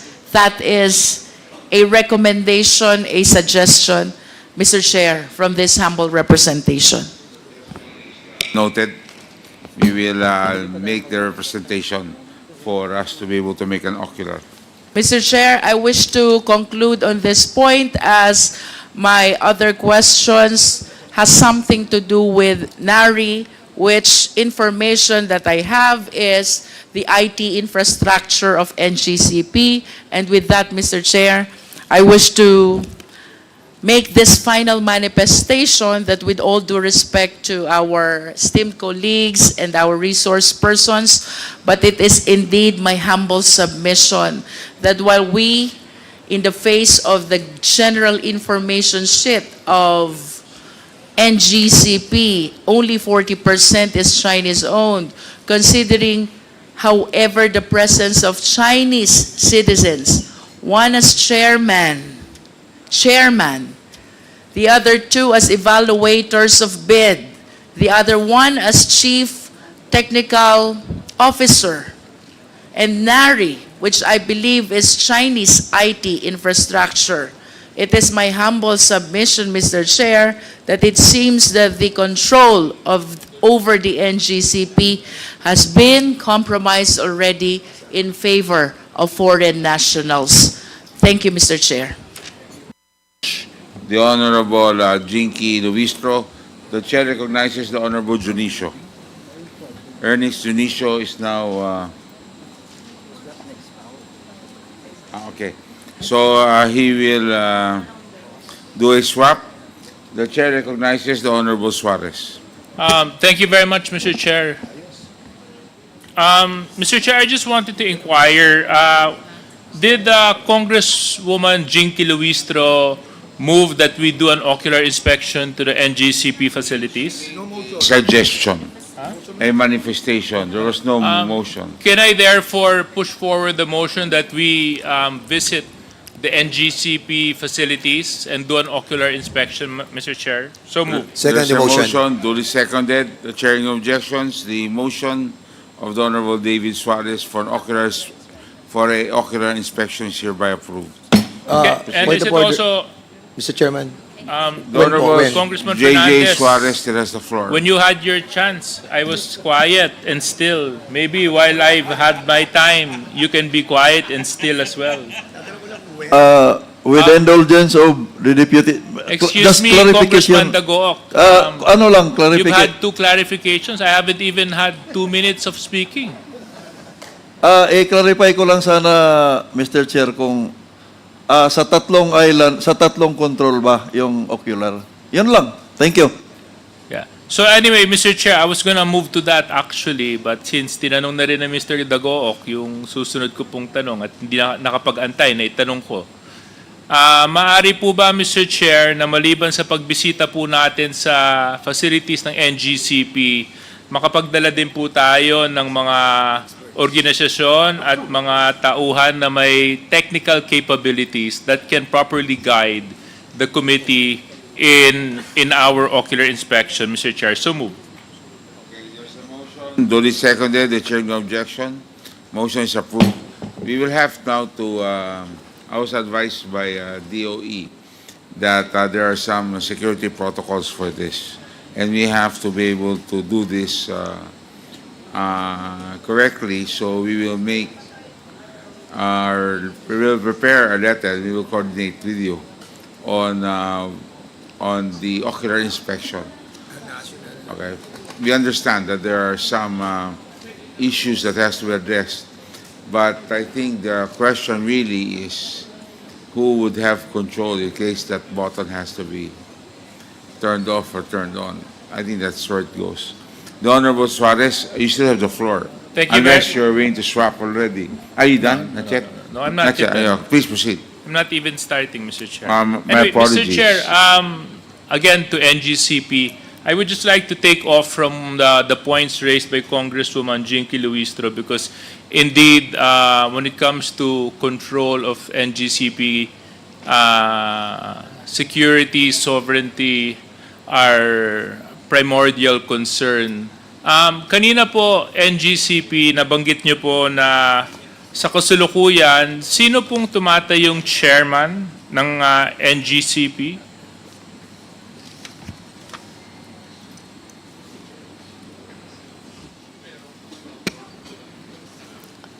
Your Honor, I'm holding now the company's GIS for the year 2024, and it says here, Zhu Guangxiao, So, Chairman. Zhu Guangxiao stands as chairman, correct? Yes, Mr. Chair. Okay.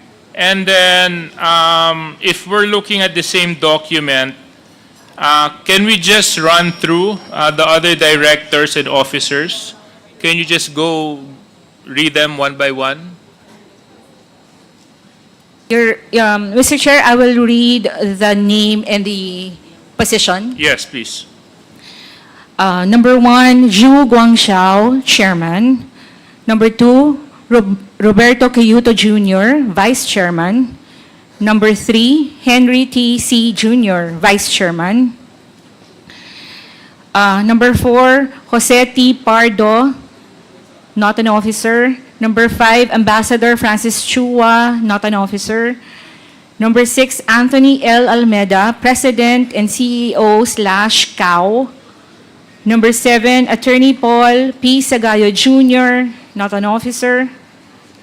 Number 8, Yao Yao Sheng, not an officer. Number 9, Wang Li Jin, not an officer. Number 10, Li Xinhua, not an officer. Number 11, Nanette Nancy G. Bugnosen, Chief Financial Officer. Number 12, Rico C. Vega, OIC Chief Technical Officer. Number 13, Karen S. Ong, Corporate Secretary. Number 14, Ronald Delan P. Concepcion, Assistant Corporate Secretary. Yes. Okay. So thank you very much. And while looking at the document, Mr. Chair, I noticed that of the 14 individuals mentioned, 4 of them are Chinese of nationality. Is this correct? Yes, Mr. Chair. And you also confirm, Mr. Chairman, that NGCP 36% is state grid owned. Is that correct? Mr. Chair, also based on this GIS, the State Grid International Development Limited, 36.30, but there are nominal shares, Mr. Chair, for the... So 36% is owned by the state grid. Yes, Correct. Mr. Chair. Yes. And who owns majority of the state grid of China? That I do not have detail, Mr. Chair, that already pertains to... Can somebody from NGCP answer this question? Mr. Chair, for the ones that are present here, and considering that we are from NGCP, Mr. Chair, I don't think anyone from NGCP will be able to respond to the shareholding insofar as who owns State Grid International No. Development. Because it is Limited very Hong Kong. important for us to know who owns the state grid. Is it privately owned? Is it government owned by the Chinese government? Who owns the state grid? Mr. Chair, if I may, I think there's already an order for an issuance of a subpoena. Well, anyway, I am reading an article here that says the State Grid Corporation of China is 91.68% owned and controlled by the Chinese Central State-Owned Assets Supervision and Administration Commission. So can you confirm this? That 91% is Apologies, owned by the... Mr. Chair, I cannot confirm your statement Okay. for lack of knowledge. Okay, but in any case, can you just give me information on this on the next hearing? Mr. Chair, most likely we may be able to get a semblance of a response to that when we able to get the corporate documents. Kasi, ma'am, alam mo, napaka mahalagang malaman natin kung sino may-ari ng 36% na yun o yung 40% na yun.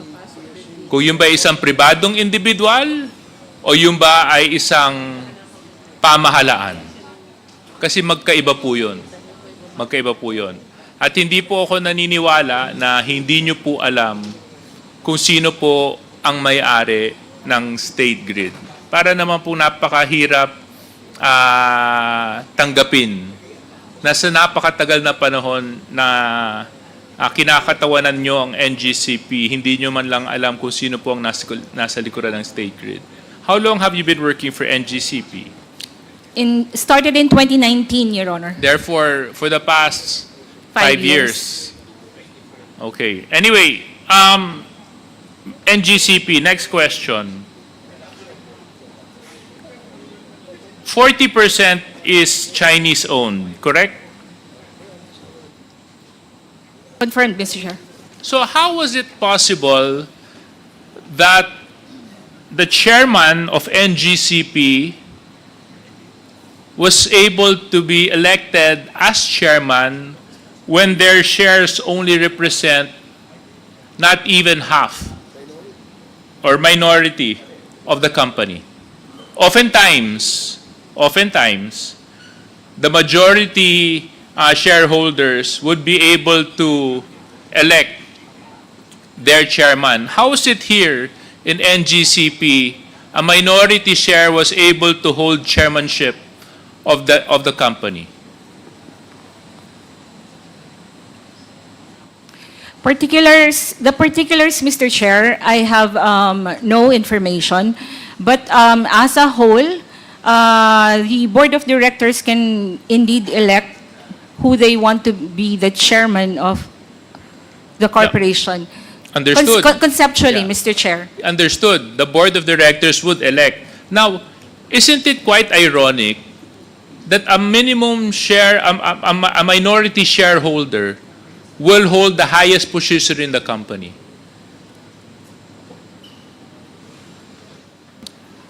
Mr. Chair, insofar as the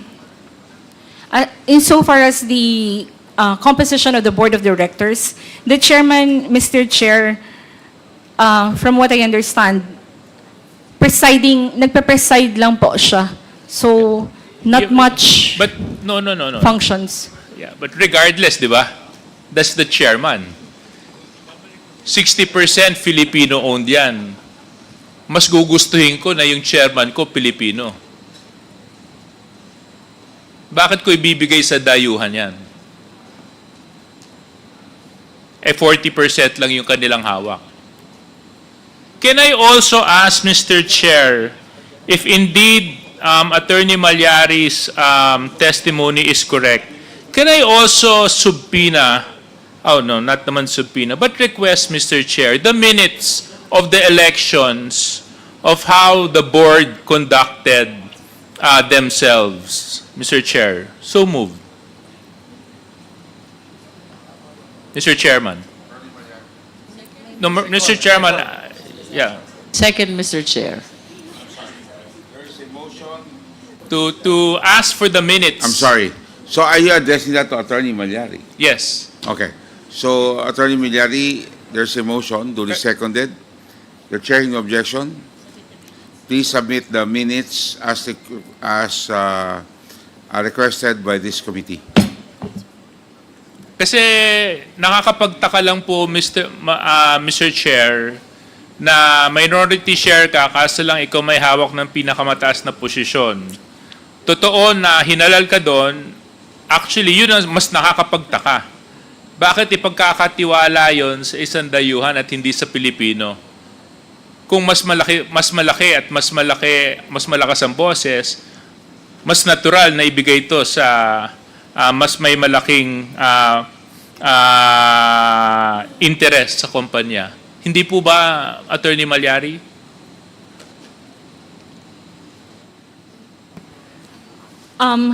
Mr. Chair, again, this depends on the agreement amongst the members of the Board of Directors, Mr. Chair. Yes, precisely. So anyway, so can we just ask for the minutes of how the elections was conducted among the Board of Directors and the officers of NGCP, just so that we can get a feel of how it transpired? Yes, Mr. Chair. Thank you very much. Attorney Malyari, kasama po sa mga opisyal ninyo si Liu Zhangqiang bilang Assistant Technical Officer. Siya din po ang kumakatawan sa Operation and Maintenance. Tama po ba ito?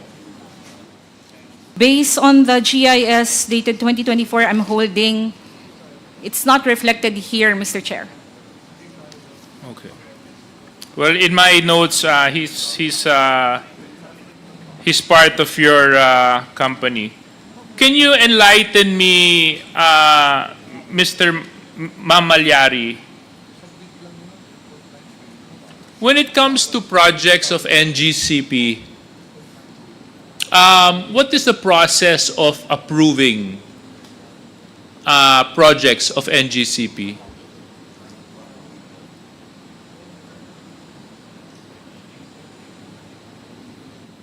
Your Honor, 1 minute.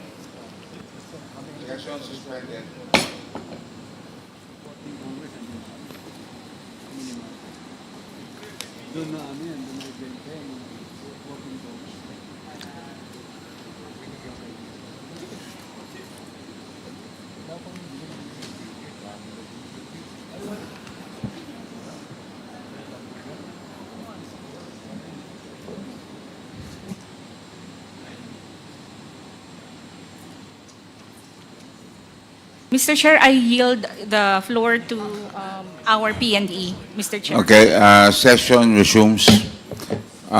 Who is speaking now? For NGCP.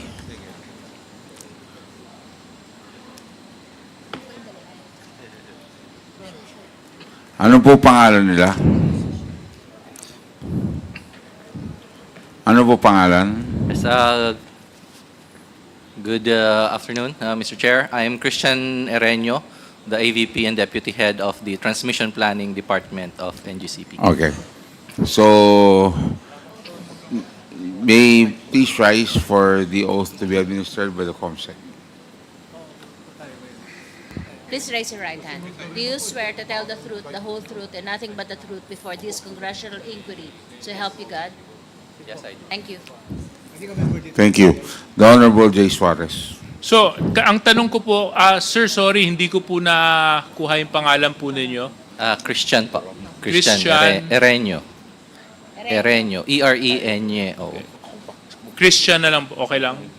Parehas naman malapad yung noon natin eh, kaya Christian Ereño. So, Mr. Ereño, kanina naitanong ko, paano po ba ang proseso sa pag-approve ng mga proyekto ng NGCP? Okay po. So, marami pong process. Mayroon pong conceptualization stage. Doon po pumapasok yung department namin, yung transmission planning. Ina-assess po namin yung... On that point lang so department nyo? Yung sa planning po. Ikaw ang head ng department mo?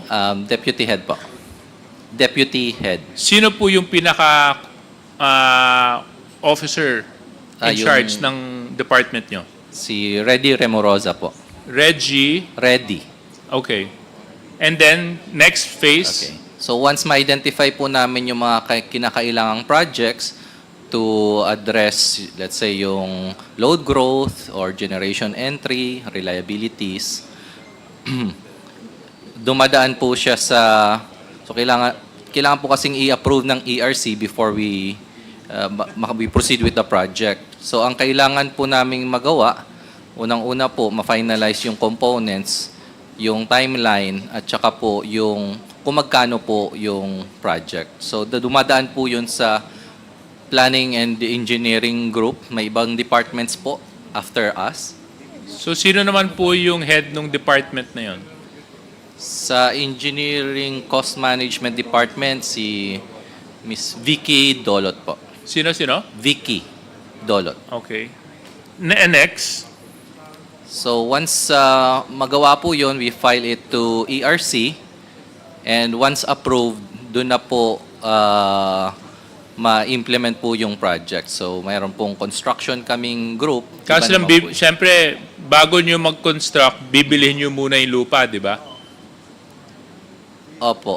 Iba rin po yung yung in charge po sa right of way. Kunyari naman po, na-identify nyo na ayos na yung specifications, alam nyo na itatayo ninyo, ngayon bibilhin nyo yung lupa. Sino naman po mag-evaluate nun? Yung right of way department po yung in charge doon sa acquisition po ng lupa. So let's say request for purchase of lands. Yun yung department na task doon. Opo. Okay? So ang kailangan po nila At sino naman po ang head nun?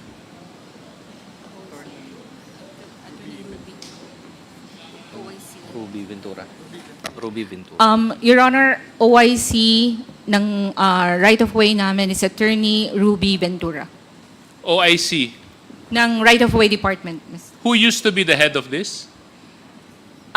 Umalis na po, wala na po siya sa Oo. NGCP. Nag-resign na po.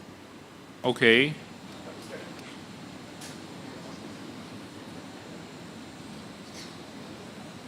You may continue. Apo. So, yung pong right of way, before po nila magawa yung sa right of way, kailangan po ma-finalize kung saan ba talaga, let's say, dadaan yung transmission line at saan po itatayo yung mga substations. So, yung po, meron po kaming engineering design, under po doon ay yung survey division. So sila po yung mag-check with all the other alternatives and then magkakaroon po ng final kung saan po yung ruta ng linya or kung saan po itatayo yung substation. Pwede niyo po kaming maliwanagan, sino po si Mr. Wenbo? Wenbo.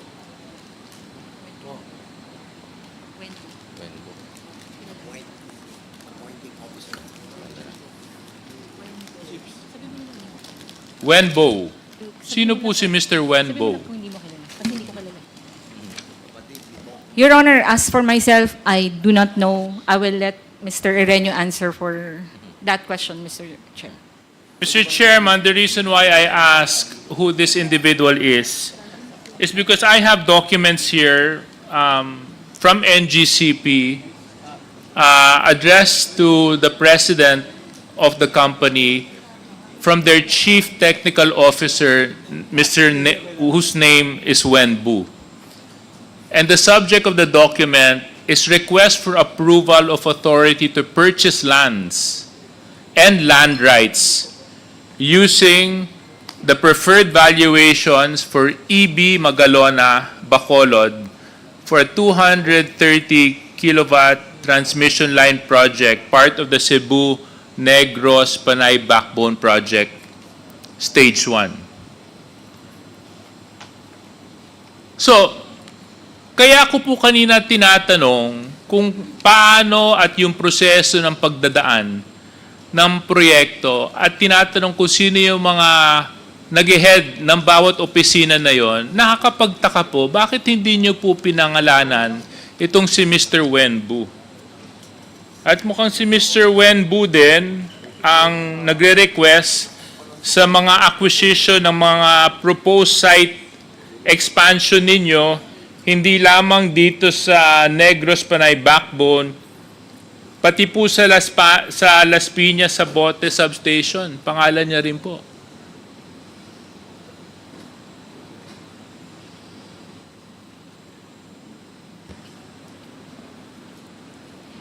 Your Honor, the date of the document is 2014. Yes. Perhaps if we could look back to the our GIS for 2014, perhaps his name may appear there, Mr. Chair. Is it But I just find it a little bit how do you say it? It leaves a very bad taste in the mouth. That even to decisions of this nature in a company running basic utilities in our country, such decisions have to be made by a national, Chinese national. Bakit hindi po ba ito pwede ipagkatiwala sa Pilipino? Pati po ba yung pagbibili ng lupa? Sila na rin po ang magdidesisyon? Sila din po mag-a-approve? Bakit po ganun? Ganun nyo po ba pinatatakbo ang NGCP? Kasi una, lumalabas, ang pinaka nagpapatakbo nito, dayuhan, as chairman. Tapos pati itong mga desisyon na maliliit na pagpapabili ng lupa, pag-expand ng mga acquisitions ng mga backbone ninyo, dayuhan pa rin po magdidesisyon. Ano na po nangyari sa Pilipino?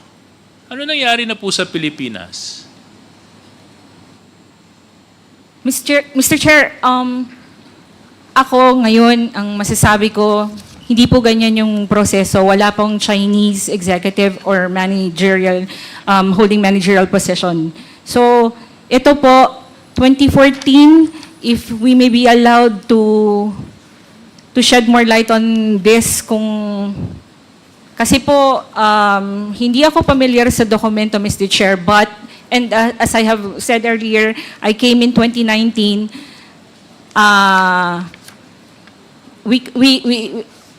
there can be an explanation for this, Mr. Chair. Pero ngayon, Mr. Chair, wala po kaming nasa opisina ng Mr. Wenbo. Hindi po siya ang for authority to purchase land. Wala na pong hindi po ganito yung proseso ngayon, Mr. Chair.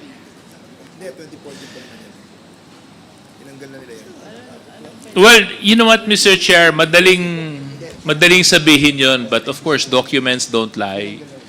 And we find ourselves in a very peculiar situation right now where sovereignty is a very sensitive topic in our country. Right now, just across Zambales, where Congressman Jay Kong-hoon represents, we spotted again one of the largest Chinese warships. So are they actually really in our seas or are they actually in our system? Are they even deciding certain decisions that should be left for Filipinos to decide? These are issues that are very sensitive to me, Mr. Chair, dahil ang maapektuhan po dito ay bawat Pilipino. Kaya nga gusto ko rin po malaman, Mr. Chair, kung papaano po ba ang proseso ng pagdedesisyon at kung sino ang nagdedesisyon para sa NGCP. So, anyway, Mr. Chair, I will leave that point and I will proceed to the next.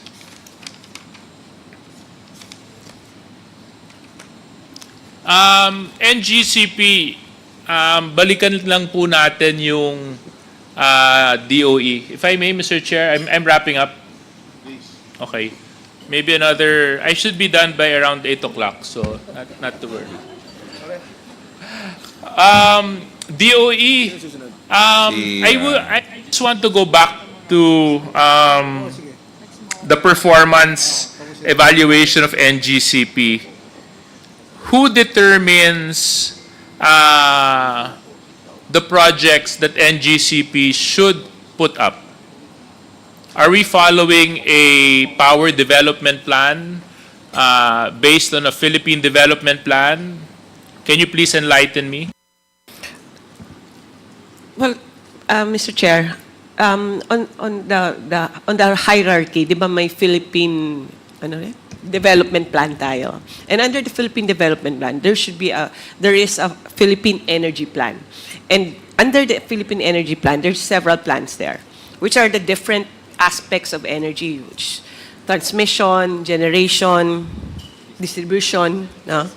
And under the transmission TDP, no, meron din kang sinusunod na grid code, which is yun yung Biblia. I think the Power Boys know better about this, or even ERC. Yun yung guide, let's say, of the technical aspects of the grid. Like for example, when Panay blackout happened, yun yung sinusunod in protocols. Now, the TDP is based on is interrelated.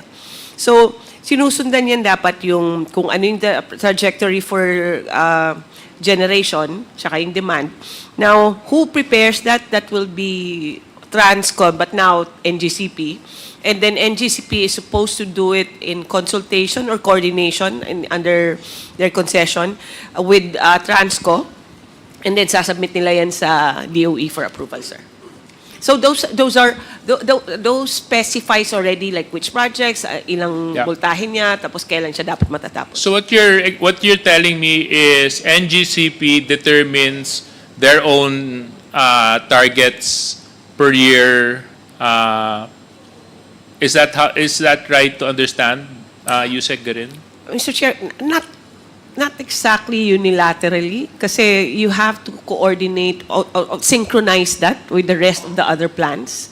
Kaya nga, dapat, it should have been a practice, no? Na kung sinabi mo na yan by 2020 na 25 ang completion, and the generation companies kasi look at TDP also.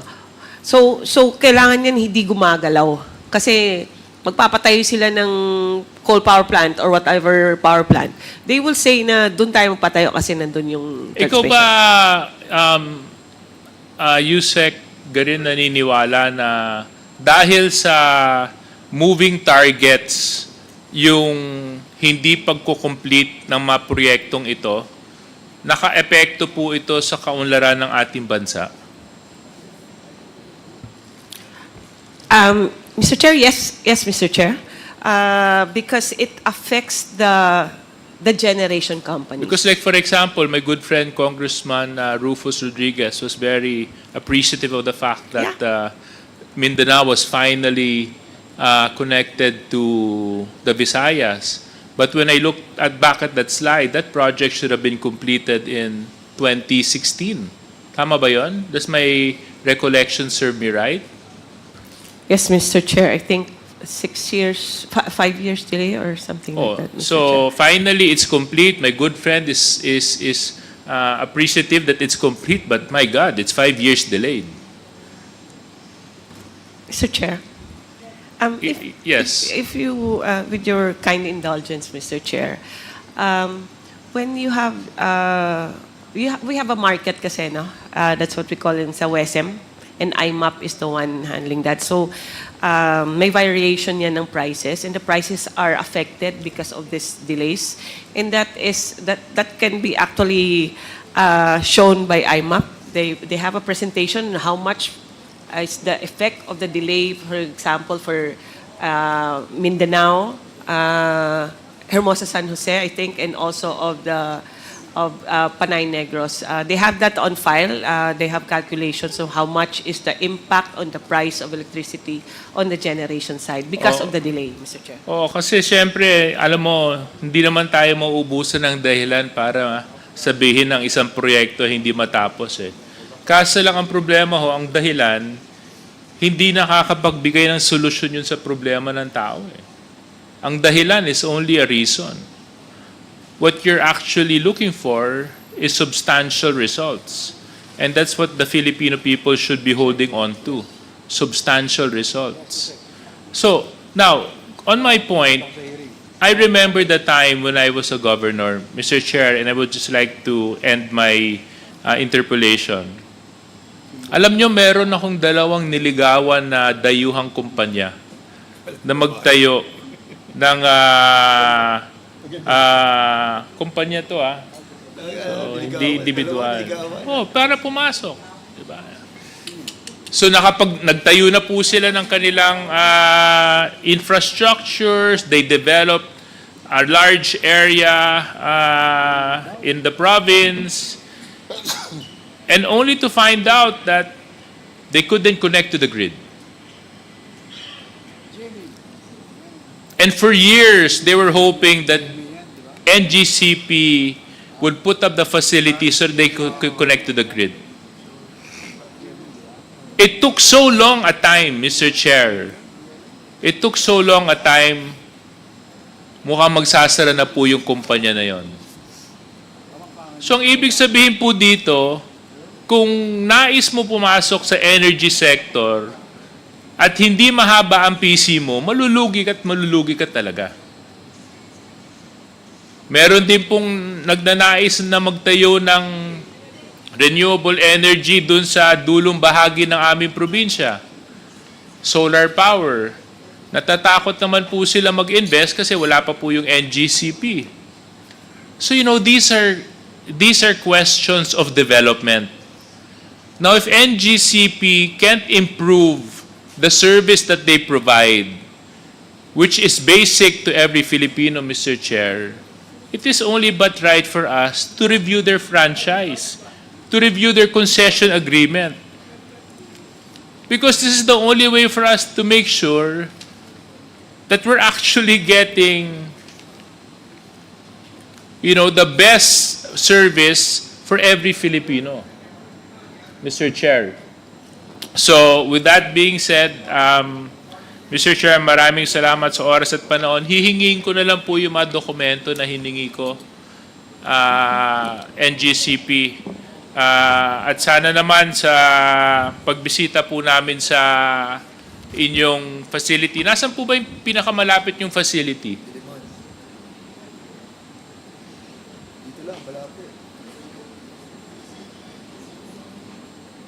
Yung meron po sa Diliman, yun po yung sa Luzon. Doon po kayo nagtatrabaho? Kami po sa yung transmission planning, nasa Bonaventure po, sa may Green Hills. Hindi, dito po sa main facility nyo, sino po nagtatrabaho doon? Yung system operations po, ang nandun po sa Diliman. Oo.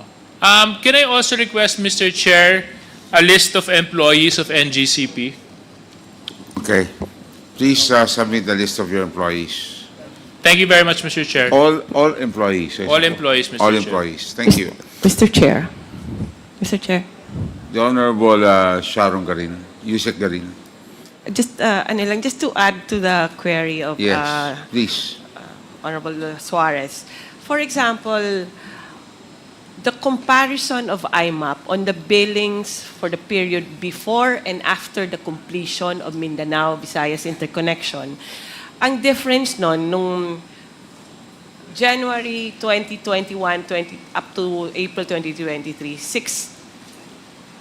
sa Mindanao lang to na pricing, 6.17 pesos. Pero after, per kilowatt hour, nung na-complete siya, naging 4.87. There's a difference of 1 peso and 30 centavos after the completion. The same goes to the other projects, Mr. Chair. So, in short, the delayed projects, for that example, you're looking at a 35% reduction, more or less, 35%, that they should have enjoyed 5 years before, if it was completed on time.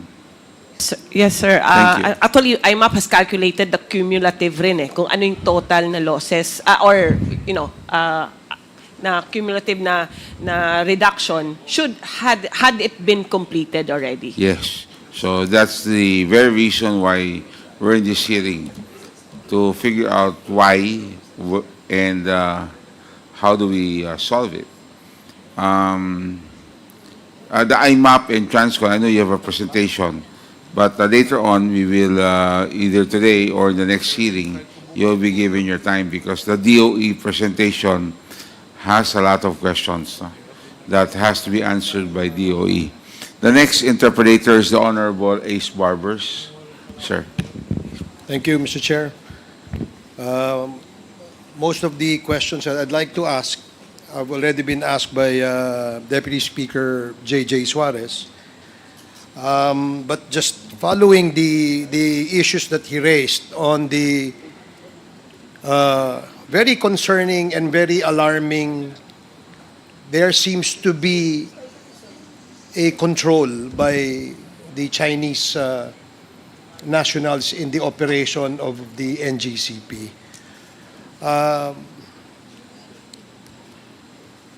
Kaya earlier, I was asking if the shareholders' agreement was submitted to the committee because most of my questions that I'd like to propound are based on the information that is stipulated in that agreement. However, in the absence of that, I'd like to pursue the issue where in this corporation, there seems to be total and full control of the Chinese nationals. Tanong ko lang sa NGCP, no? Sa maraming pagkakataon, kapag tinatanong who controls, operates, and manage the NGCP, ang lagi pong sagot ay Pilipino. Tama po ba yan? Tama po, Your Honor. Okay. So, pinaninindigan ninyo na ang merong management, control, and nag-ooperate ay Filipino. Opo, Your Honor. So, ang ibig sabihin po ba nito na ang Pilipino ay siya yung may desisyon, yung kumbaga huling pa siya doon sa mga decisions that the NGCP makes? Opo, Your Honor. Okay. So, Pilipino lahat yan? Opo, Your Honor. Okay. Kasi kanina, nabanggit ni Congressman Suarez na doon sa desisyon sa pagbili ng lupa, paghingi ng approval, ang nagre-rekomenda ay ang isang Chinese national. No? So, that's the reason why I said earlier, this is very concerning and alarming. Bakit sila yung nagdidesisyon? Di ba dapat Pilipino ang nagdidesisyon dyan? But sabi nga, gaya nga ng sinabi mo, Pilipino ito, no? Doon sa mga nakaraang hearing, lagi po natin ini-emphasize that Filipino control in the transmission network ng Pilipinas ay napakahalaga because marami pong isyong nakaakibat dito. At ang pinaka-importanting issue dito ay yung national security. Tama po ba? Do you agree with me? I agree, Your Honor.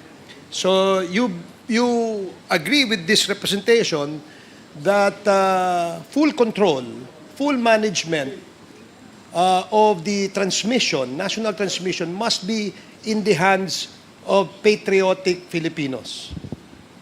Nag-agree po ako, Your Honor. Nag-agree kayo dyan. Sige. So, matanong ko lang, ano ho ba sa inyong pananaw ang relasyon ng transmission network sa national security? If I may be educated, Mr. Chair. Sa inyong pananaw, sa NGCP, anong relasyon nito? Anong kahalagahan? Napakahalaga po, Your Honor. Dahil katulad nga po sa mga nakakaraang House Committee on Energy hearing, si Kong Dagook talagang sinasabi niya parang basic necessity na natin ng power. Dati, food, tubig, bahay. Pero ngayon, power. Kaya po, sumasangayon ako na napakahalaga ng transmission network po. So salamat at isa kang ring patriotic Filipino na sumasang-ayon na itong transmission network ng ating bansa ay dapat nasa ilalim ng kamay ng mga Pilipino. Sa present situation and setup ng NGCP, masasabi mo ba na ang transmission network ng Pilipinas under the control and management of NGCP ay nasa ilalim ng kamay ng mga Pilipino? Walang pagsusubali, Your Honor. Sumasang-ayon ako na nasa kamay ng mga Filipino. And I presume, Mr. Chair, that that's the same opinion shared by your colleagues in the NGCP. Tama po ba? Attorney, all of you from the NGCP. Yes, Your Honor. Okay, maraming salamat dahil napakahalaga nga po nitong transmission network natin, no? At isa doon sa function na kung saan ay bago gumawa ng project, bago bumili ng lupa, o anumang desisyon na gagawin ng management ng NGCP, meron po kayong kinreate o merong nakikreate na sinasabi niyong working group. Is that correct? Your Honor, yun nga po yung hindi masyadong maliwanag sa akin.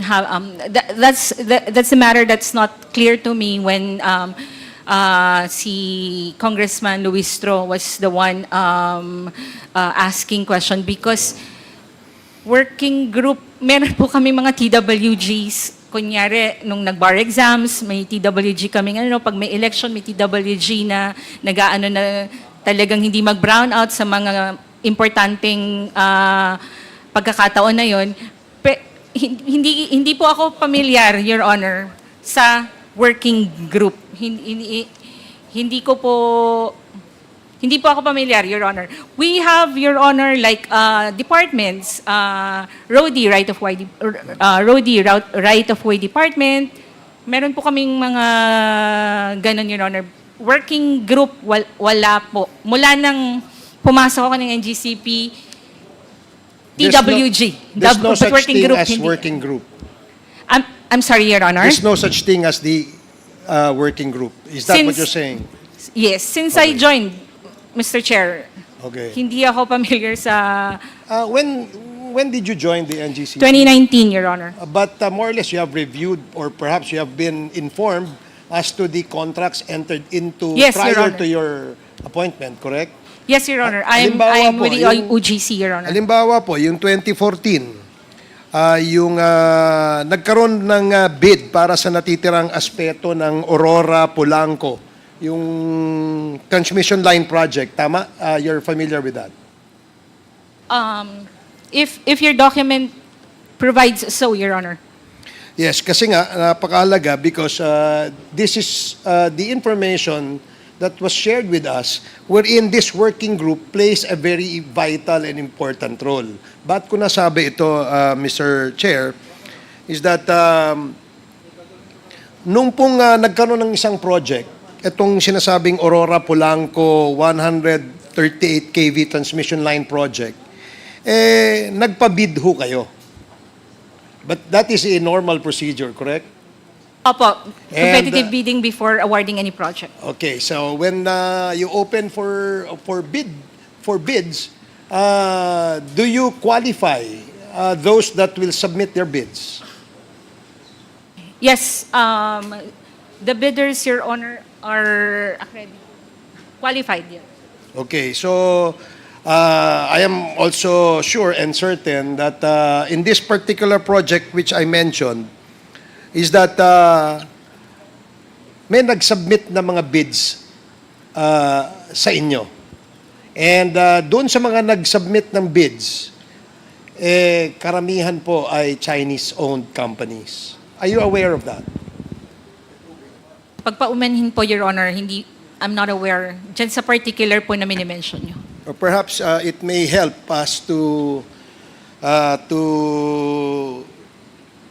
determine whether these companies are really those that submitted their bids in this particular project. Can we ask the Secretariat to show the slide of these Chinese companies who joined the Aurora Polanco transmission line project?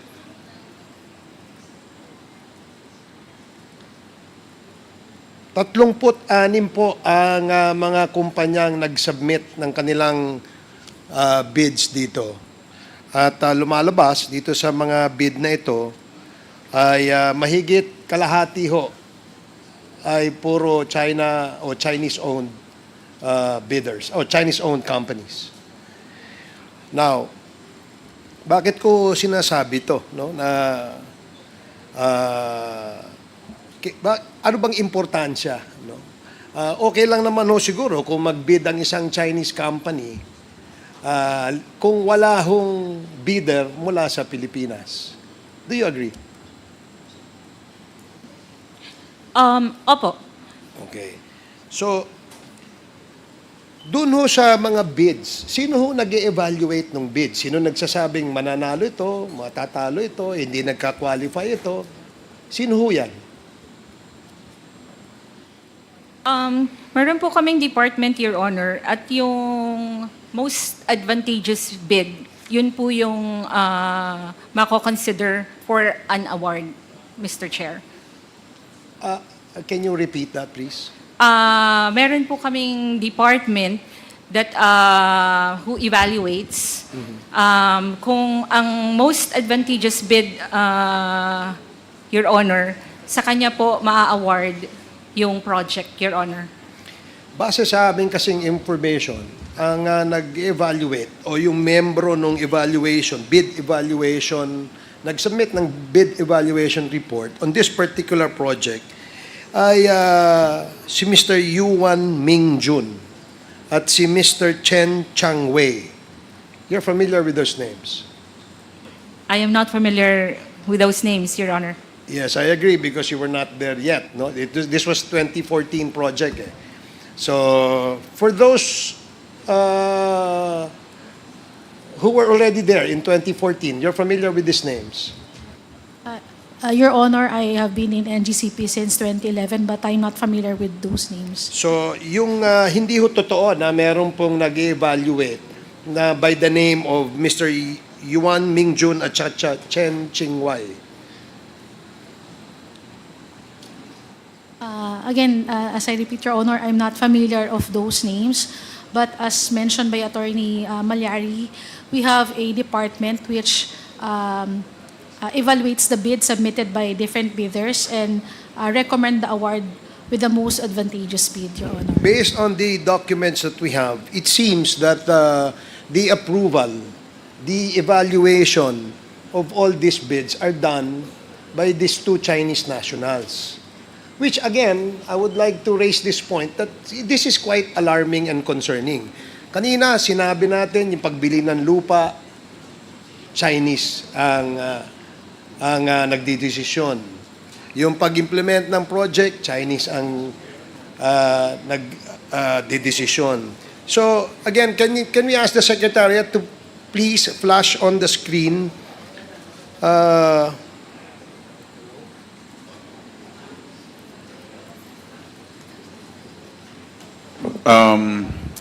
Which particular document do you want flashed? I think yan yun. Thank These you are the very much. bidders, no? These are the bidders doon sa project which I specified, no? And in the next slide, it will show, can you show the next slide? So, majority po ng mga kumpanyang ito ay China-owned corporations. So, the next slide, please, Secretariat.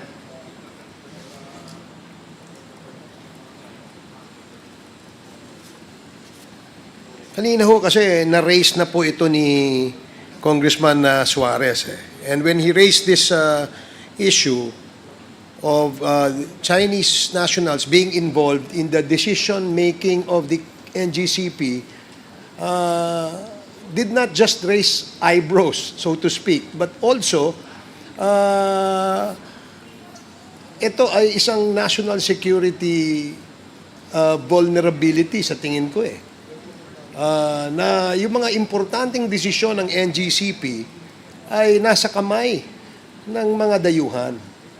So, yung next slide will show what I was mentioning earlier, yung sinasabing working group. No? Wherein itong si Mr. Yuan Mingjun at saka si Chen Changwei, the chairman and the alternate chairman of the working group, no, are the ones deciding. So, Ayan, yung name na Uyang, ayan, that's July 11, 2014. The so-called working group, the chairman of that is Yuan Mingjun, and the alternate chairman is Chen Changwei. So, as you said earlier, you're not familiar with this document, but perhaps ma'am, maybe you're familiar with this since you were there already in 2011. Your Honor, I'm not familiar with this document. So, you're not familiar with that. So, dalawang bagay lang ito. Yung research namin at yung base sa dokumentong sinasubmit nyo sa amin ay yun mga information that we'd like to be clarified on. That's why we ask these questions to you. Now,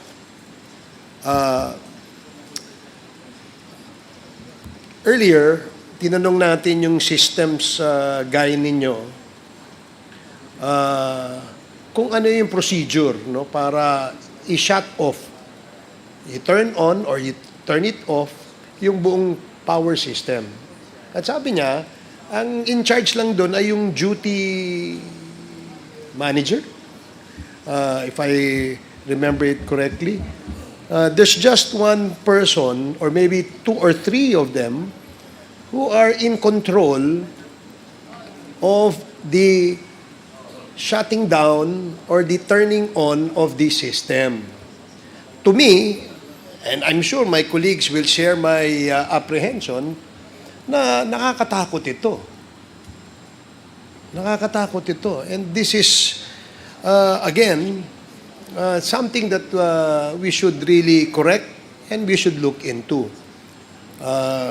Mr. Chair.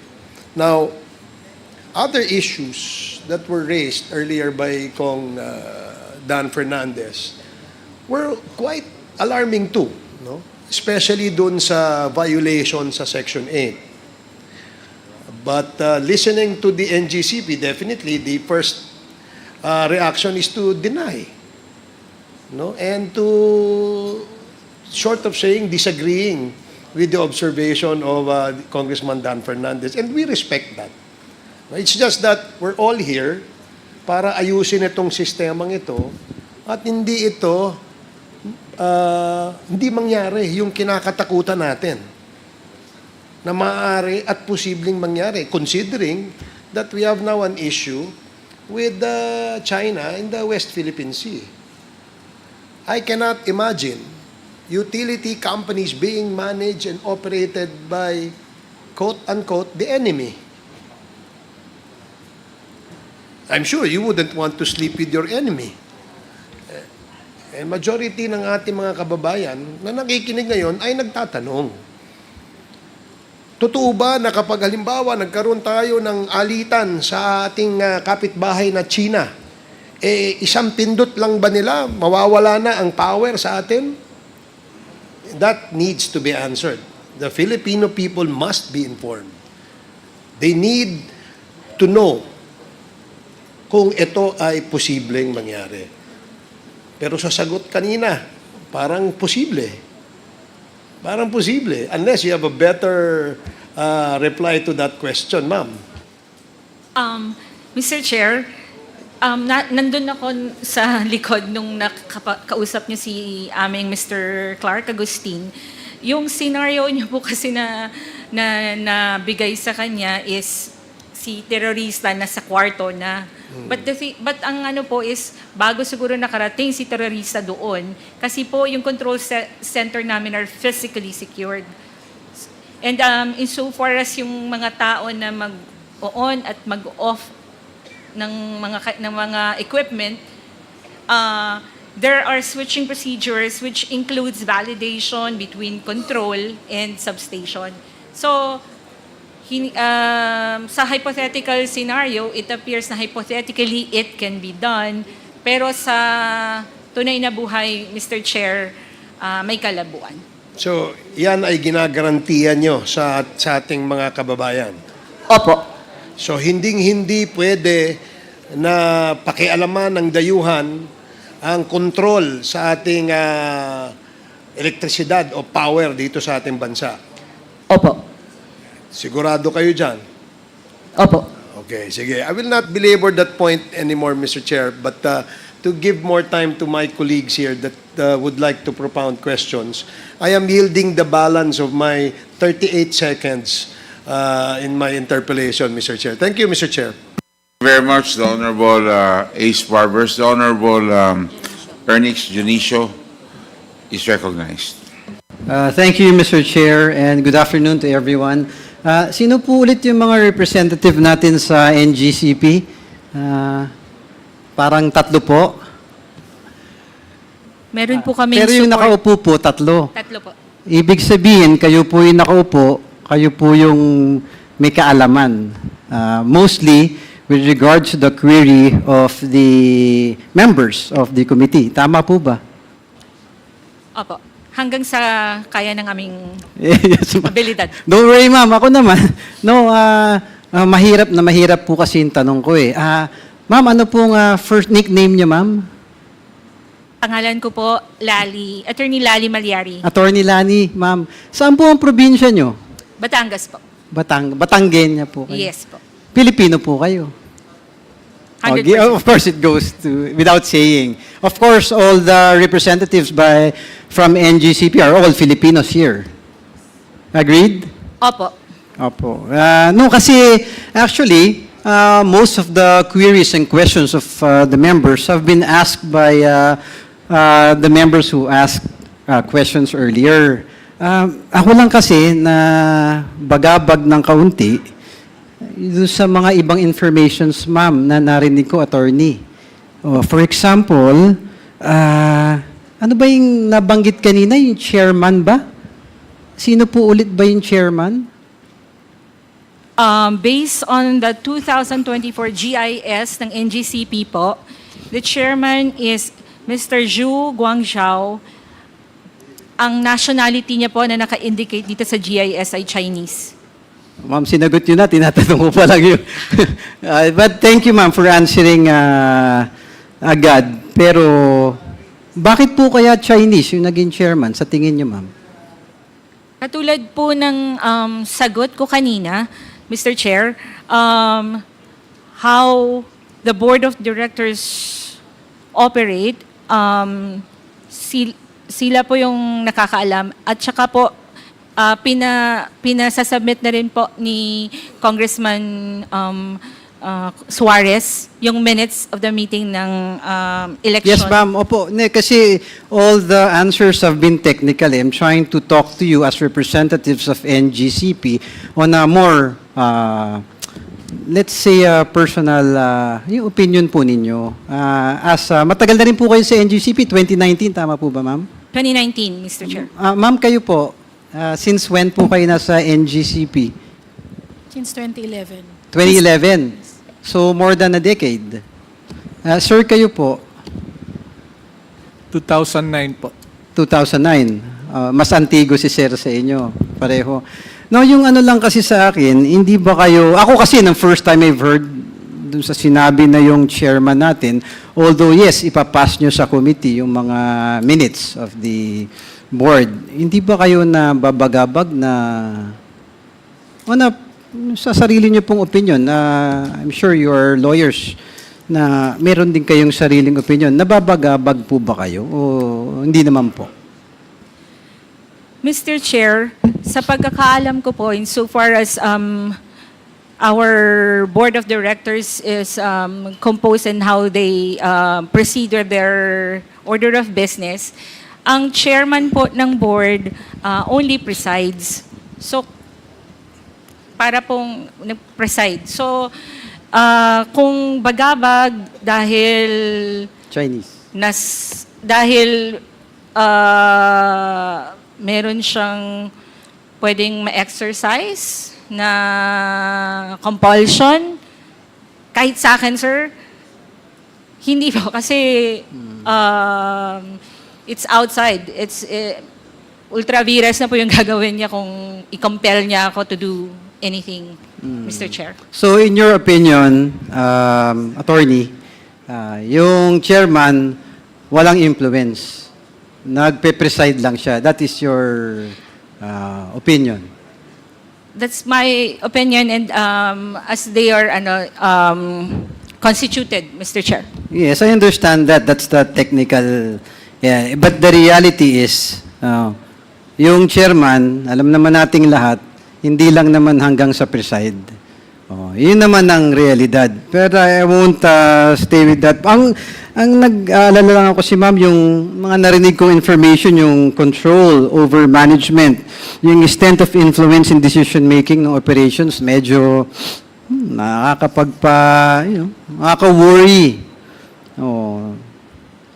Yung State Grid International Development Limited, or SGID, tama po ba? Ito yung may 40% ownership, ma'am? Opo, State Grid International Development Limited, Hong Kong, SAR. Buong pangalan po. Sino po ba tong SGID na to, ma'am? Katulad po ng nabanggit ko kanina, NGCP po kami. Technically, ito pong mga korporasyon na to ay separate from us. So ako po walang personal knowledge in so far as sinong nagko-compose kay State Grid International Development Limited.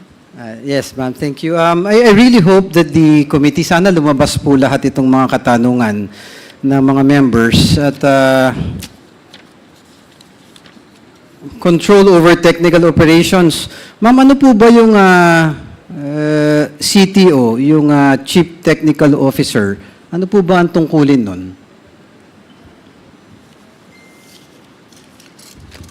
Good evening, Mr. Chair. Yung Chief Technical Officer po, under sa kanya yung 4 na grupo, yung System Operations, Planning and Engineering, Operation and Maintenance, and Technical Management Department. Yung Chief Technical Officer natin, Pilipino naman po. Tama po, Filipino po. Ako lang, sa mga narinig ko po, to give way to my other colleagues, nakabagabag talaga yung mga narinig ko na, yung influence ng bansa ng China sa atin. So, Mr. Chair, that I really hope that the committee will find out to the bottom of things, the queries of each members, and sana itama natin yung dapat itama, na yung mga bagay na dapat in control ang mga Pilipino, dapat fully controlled by Filipino citizens, patriots. Just one quick manifestation, Mr. Chair, na I'm in full support of the investigation of this committee. And in the end, wala naman pong magmamalasakit sa ating mga Pilipino, kundi tayo rin kapwa mga Pilipino. Maraming salamat, Mr. Chair. Thank you very much, the Honorable Ernest Janicio of the City of Manila. The Chair recognizes the Honorable Rog. Yes, Honorable Rog, and then the Honorable Stella Kimbo.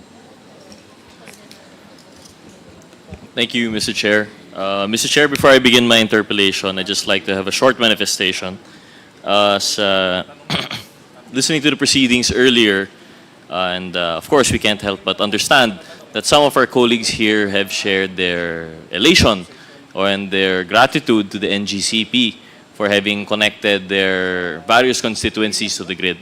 However, just to give it the proper context, because I, for one, this representation was one of the members of this committee who voted yes to the conducting of this motu proprio inquiry, I think we have to frame it in the proper context po, no? I don't think, not to sound ungrateful, but I don't think we should be happy when a franchisee is just doing its job po, no? And doing its job in a belated manner. I heard the statement earlier that better late than never. However, I think the Filipino people deserve better. We've talked about it. It was already mentioned earlier. In fact, we've heard the expert opinions that the 5-year delay actually caused an increase in price, which our constituents could have enjoyed earlier. Yes, we're thankful that eventually they were connected to the grid. However, there is a plan that has been afforded to them. And in fact, the ERC and the DOE have been bending themselves over backwards just to accommodate them po, no? And I think the problems and issues are very glaring. So if there's any question as to the direction of this inquiry, I, for one, would throw my support behind it. Because as the way that we've seen it, before we even started this inquiry, through the news articles and some of the privileged speeches of some of the congressmen, we've already heard some of the issues. Not to mention, we have these I'm not really sure it would be right thing to say, no. Perhaps it would be preempting po, no, because a lot of these things are premised on documents which the NGCP have yet submitted to us. But there are allegations po, no, that their profits far exceed those that they are willing to spend to reinvest in our infrastructure. We're talking about the runaway cost in which they are passing it on towards us, the consumers. We also have issues of ownership, not only in questioning the nationalities involved and whether this respects the 60-40 rule that would be required of a public utility, but also of those that are in relation to the provisions of the franchise. Most glaring that we've been discussing today would be Section 8 po, no, in the dispersal of ownership. So in the face of all of these issues, I think it would not be wise to attack this issue with a sense of gratitude po, no. I don't think we should be thankful for the services that have been rendered when the rendered service was done poorly. And I think we should exact accountability, and that's what this inquiry is all about po, no. But with that said, Mr. Chair, I'd like to proceed now with my interpellation. And before I begin questioning NGCP, just most of the queries have been asked earlier, and a lot of my questions would actually hinge on documents that were already asked. But I believe just some few points on the dispersal of ownership. And I'd like to, before beginning with NGCP, I'd like to ask perhaps the ERC Chair, if I may, just to briefly summarize. I beg the indulgence of everyone here if these questions were already asked. We were going back and forth po kasi may session rin po kanina.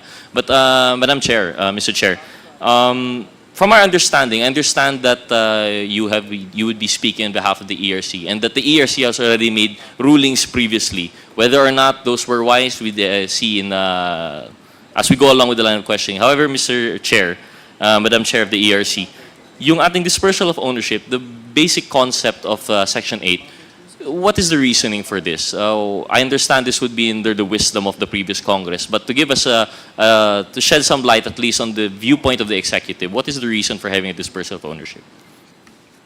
Mr. Chair, with your permission, I think the legislative intent, not just for the RA 9511 for NGCP, but for franchises that include, most of our franchises have include that obligation to disperse ownership. And the basic reasoning is that most of franchise holders are monopolies. So they have exclusive, in a way, exclusive rights to certain services, to certain geographical areas. So the intent is to allow the public to have some participation in that monopoly and to realize some gains also from the activities and the revenues of that monopoly, because it has no competition for that end. So that is in general the reasoning behind certain similar provisions. But as to this particular legislation, I think NGCP was asked about this, and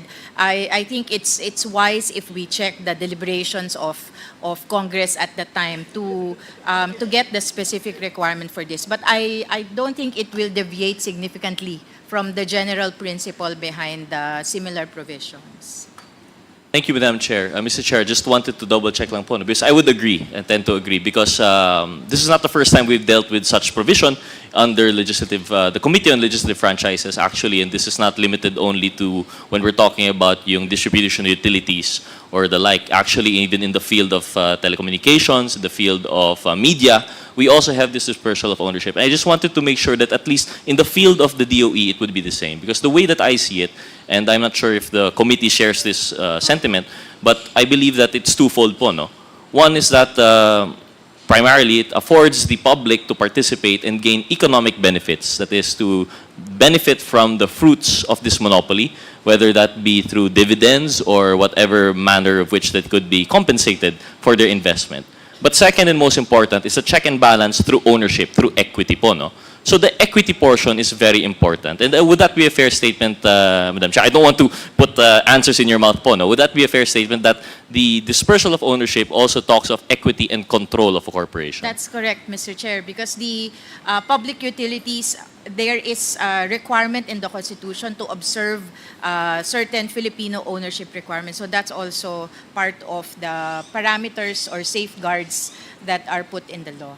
So generally, Mr. Chair, when we are going to interpret these provisions of the franchise, it would be guided by those principles po, no? That generally, the interpretation of any provisions should be in support of public participation and economic gain that the public may get out of it, and then public participation and ownership, equity po, no?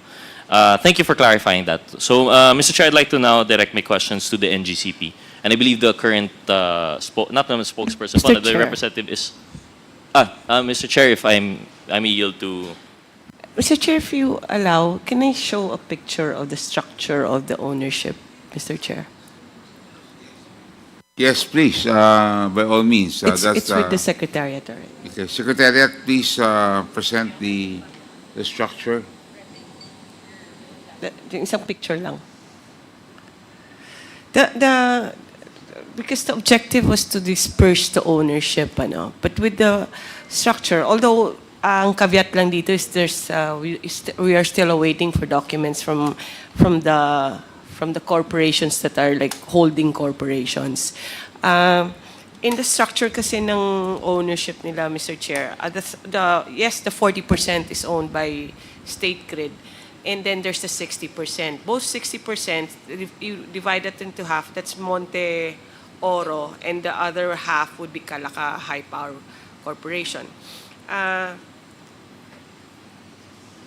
if you go up, Mr. Chair, there's basically like on the 60%, medyo,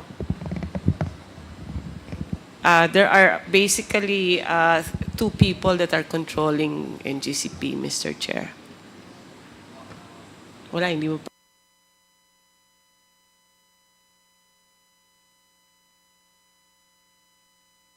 Ayan, Mr. Chair. It's too small, ano? We lifted this from the dissenting opinion in this is a public document already. So pag inakyat mo siya, exactly what is the statement? Principally held by two persons lang siya, Mr. Chair. But yes, that is it depends on the submissions of NGCP on the ownership of the companies that are holding the shares, Mr. Chair.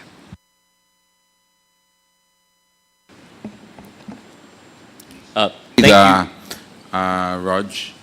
Thank you, Mr. Chair. And actually, if we may ask the ComSec to keep that on screen, because coincidentally, I was going to be talking about that very opinion, because as a public record, I actually also ran into that dissenting opinion.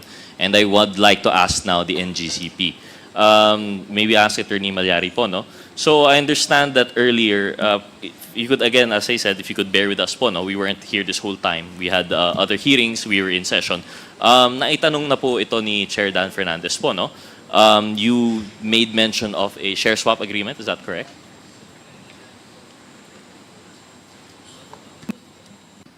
Mr. Chair, the share swap agreement has always been in the questions of Congressman Dan Fernandez, but not from me, Mr. Chair. Okay. So, so I'll take the questioning from the start na lang po, no? Okay, so under Section 8, you have dispersal of ownership requirement po, no? And based on some of the filings that you've had with the ERC, I'm not sure if this was a case or whatever the main, whatever this was a dissenting opinion to, you were actually seeking for extension po for the compliance with Section 8. Is that correct, Attorney Malyari? Up, Mr. Chair. And the extension was made in reference to the requirement that you would have your shares directly offered to the public through an IPO, 20%. Is that correct, Mr. Chair? Yun po, Mr. Chair. And I believe that this was actually run down. I thought this was taken up by Congressman Dan Fernandez, because I heard Chair Dan going through the specific dates of which you had motion for reconsideration, etc., etc. So tama naman po, we were still talking about the IPO. But somewhere along the line, the NGCP opted to comply with Section 8, allegedly, through another mode. Is that correct, Madam Chair? Yes, Mr. Chair. And that other mode would be what mode po kaya, Attorney Malyari? The second mode provided under Section 8 of RA 9511. And may we be enlightened as to what the alleged second mode would be? I'll read, Mr. Chair.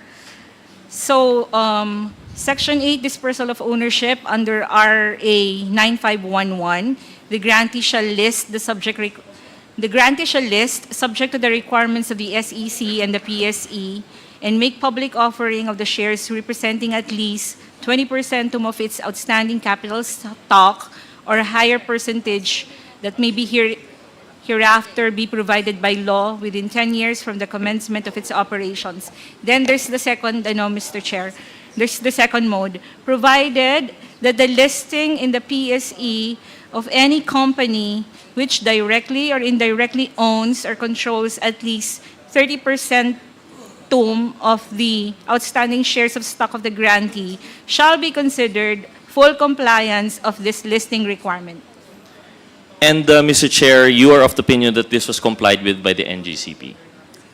Mr. Chair, yes, as confirmed in the ERC decision dated May. So which would be the company po which directly or indirectly owns or controls at least 30% of?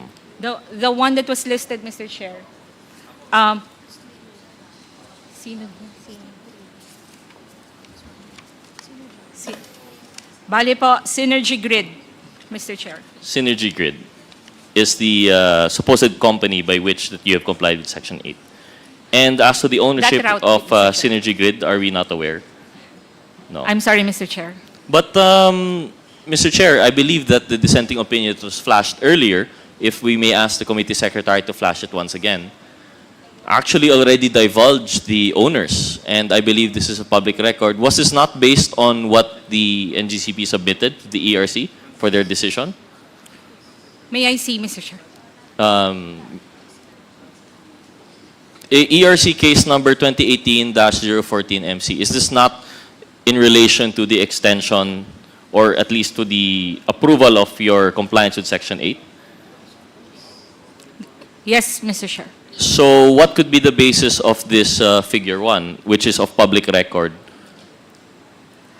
If I have to hazard a guess, Mr. Chair, most likely the prospectus for which the follow-on offering of Synergy Grid and Development Philippines was offered, Mr. Chair.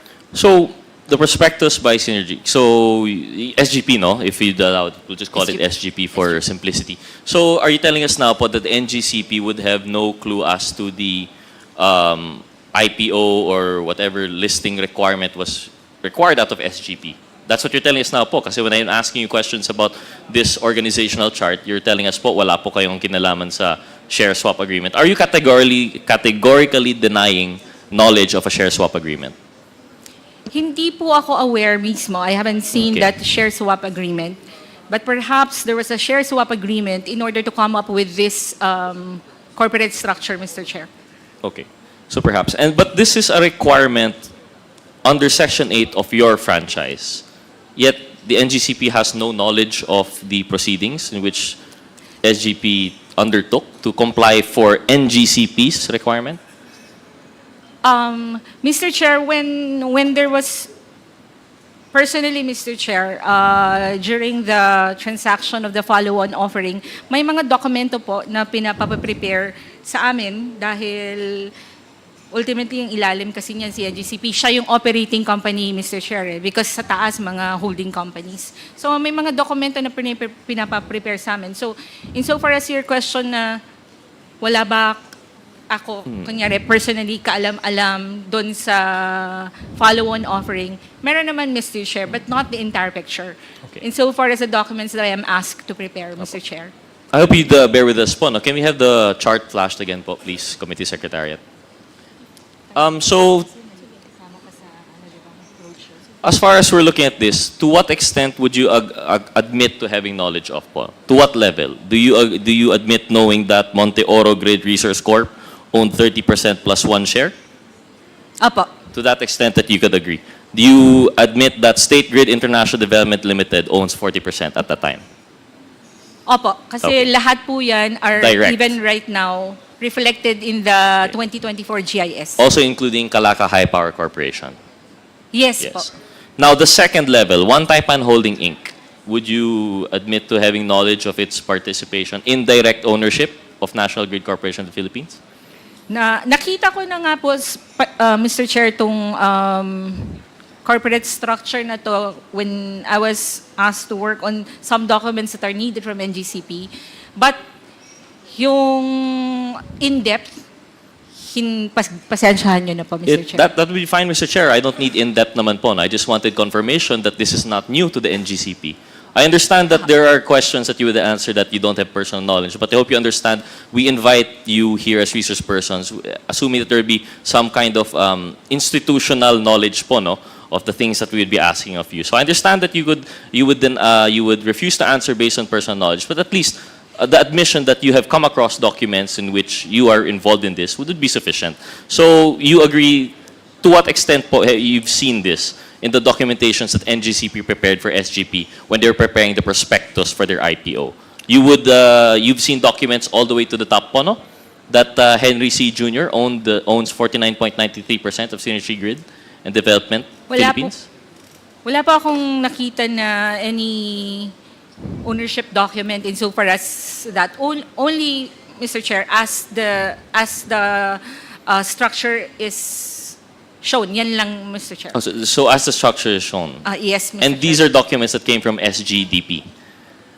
I would most likely, Most Mr. likely Chair. po, no? Because they would prepare the prospectus and they Yes, would Mr. ask for Chair. your, go ahead, because this is concerning your obligations under the franchise po, no? Mr. So Yes, you, Mr. NGCP is aware of this structure. So we just are awaiting confirmation na lang po, no? Based on the ownership documents. So it's not new to the NGCP that we have the first layer of ownership, which is what is declared in the GIS. Then you have a second layer of ownership, which are holdings corporations, which are supposedly the means through which SGDP has indirect ownership of the National Grid Corp. However, SGDP's ownership of these two holdings is shared with private persons. And these private persons, namely Henry C. Jr. and Robert Coyuto Jr., each own, in the case of Pacifica, it's actually with Alameda Energy. So we'll have to look into that. But that's the structure by which SGDP exercises control and ownership for NGCP. However, Mr. Chair, at the time that this prospectus was prepared and that they were already preparing for the supposed shift po, no? Because originally it was supposed to be an IPO of NGCP itself. And then it shifted towards this supposed second mode. Was there any reason that the NGCP opted for this second mode? Any particular event or incident that caused them to suddenly change? Because I would imagine it would take a lot of preparation time. If you were given 10 years to prepare for the Section 8, I don't think you thought of Section 8 on the 10th year. So for over 10 years, you've been preparing for an IPO. Only at the last minute, after 2 extensions, I believe, you decide to opt for the, well, you won't admit it now, the share swap agreement, pero that's basically the method of which you have tried to comply with Section 8. So ano po kaya yung number one reason? Are you privy, perhaps, to the board meeting in which this was discussed? Mr. Chair, I am not privy. But can I venture an opinion, Mr. Chair, based on my previous life? Because, Mr. Chair, previously I was in the Philippine Stock Exchange. And previously also I was involved in companies that do intend to list in the stock exchange. Mr. Chair, sa lahat talaga, every meeting doon, medyo hindi advisable ng isang operating company ang mag-list ng kanyang stock. Dahil po, Mr. Chair, dahil nga operating company, sobrang magalaw. Konting ano lang dyan, for instance, may blackout, may mag-halt trading po siya. So, that's my guess, Mr. Chair. But kung ano talaga yung nangyari dito, hindi po ako privy for the reason. Mr. Chair, thank you, Madam. Thank you, Attorney Malyari. Mr. Chair, may I ask the chairperson of the ERC, would that be, in your opinion, a sufficient answer? Because I understand for an operating corporation, that would go for a lot of other corporations too. And at any time, we still have Section 8 and it's being complied directly by these franchise holders. So would that be a sufficient answer, Madam Chair? Mr. Chair, maybe we'll just base it on our experience. For example, one of the longest listed utility is Meralco. Meralco is an operating company, one of the longest running private distribution utilities in the country. So that's one. We also have, I think it was mentioned earlier, telcos that are directly listed. PLDT, for example, is directly listed also. So I'm not sure about the basis, but I'm certain that NGCP had their own reasons for shifting. I just don't know, and I think Attorney Malyari also was saying she was not familiar with the reason of the board. I would think this decision is something that's made by the board. Thank you, Madam Chair. Mr. Chair, and I agree, of course, NGC passed the reasons. But what we have to discover now is if those reasons are aligned with public interest. Now, if those reasons are to keep a control over who gets to participate in NGCP, then that would go against Section 8 po, no? And I think, of course, this is not something that they would be ready to answer now. But eventually, once the documents are made available, I think we will get to the bottom of it. But another telling aspect, siguro po, Mr. Chair, was the fact that the means by which they opted for this alleged second mode po, no? Yet, these shares are supposedly, maybe confirm, are these preferred shares or are they voting common shares? Maybe ask, Mr. Chair, Representative NGCP. NGCP or Attorney Malyari? Mr. Chair, sorry, no knowledge, Mr. Chair. Would- Sa buong yung pong sa buong proseso ng follow-on, hindi po ako familiar, Mr. Chair.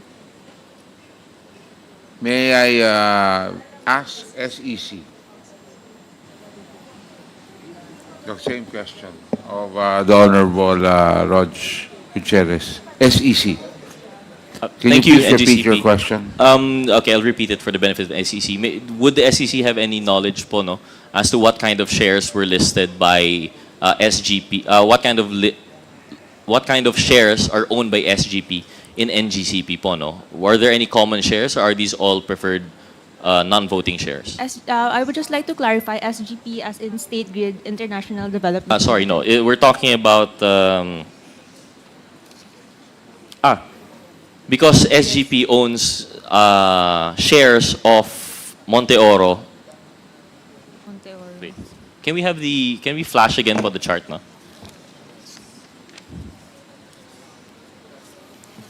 Here. So supposedly, SGDP would have indirect ownership of NGCP through the holdings One Taipan Holding and Pacifica Holdings. And Pacifica Holdings, One Taipan Holdings would indirectly own NGCP through Monte Oro and Calaca High Power Corporation. Now, can we have confirmation po, no, if the shares that are owned by SGDP in One Taipan and Pacifica, are they preferred shares or are they voting shares? One Taipan. So we have to look at the GIS of One Taipan. I have here, wait, let me check.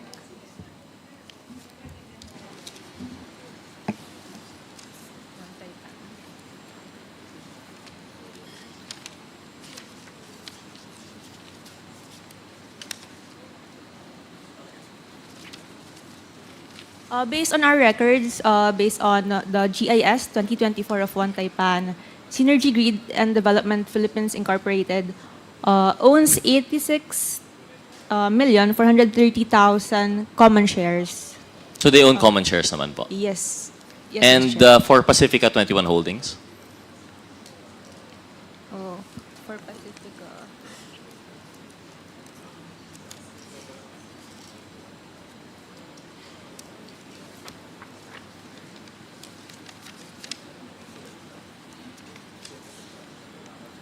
For Pacifica 21 Holdings Inc., based on their 2024 GIS, it's the same, Mr. Chair. They also, Synergy Grid also holds common shares. And we can presume naman po, no, kasi 100% ownership yung One Taipan in Monte Oro and Pacifica 21, these would be common shares naman po, no? Yes, Mr. Chair. And for Monte Oro and Calaca, what is their percent ownership na common po sa NGCP? Do they own preferred shares in NGCP?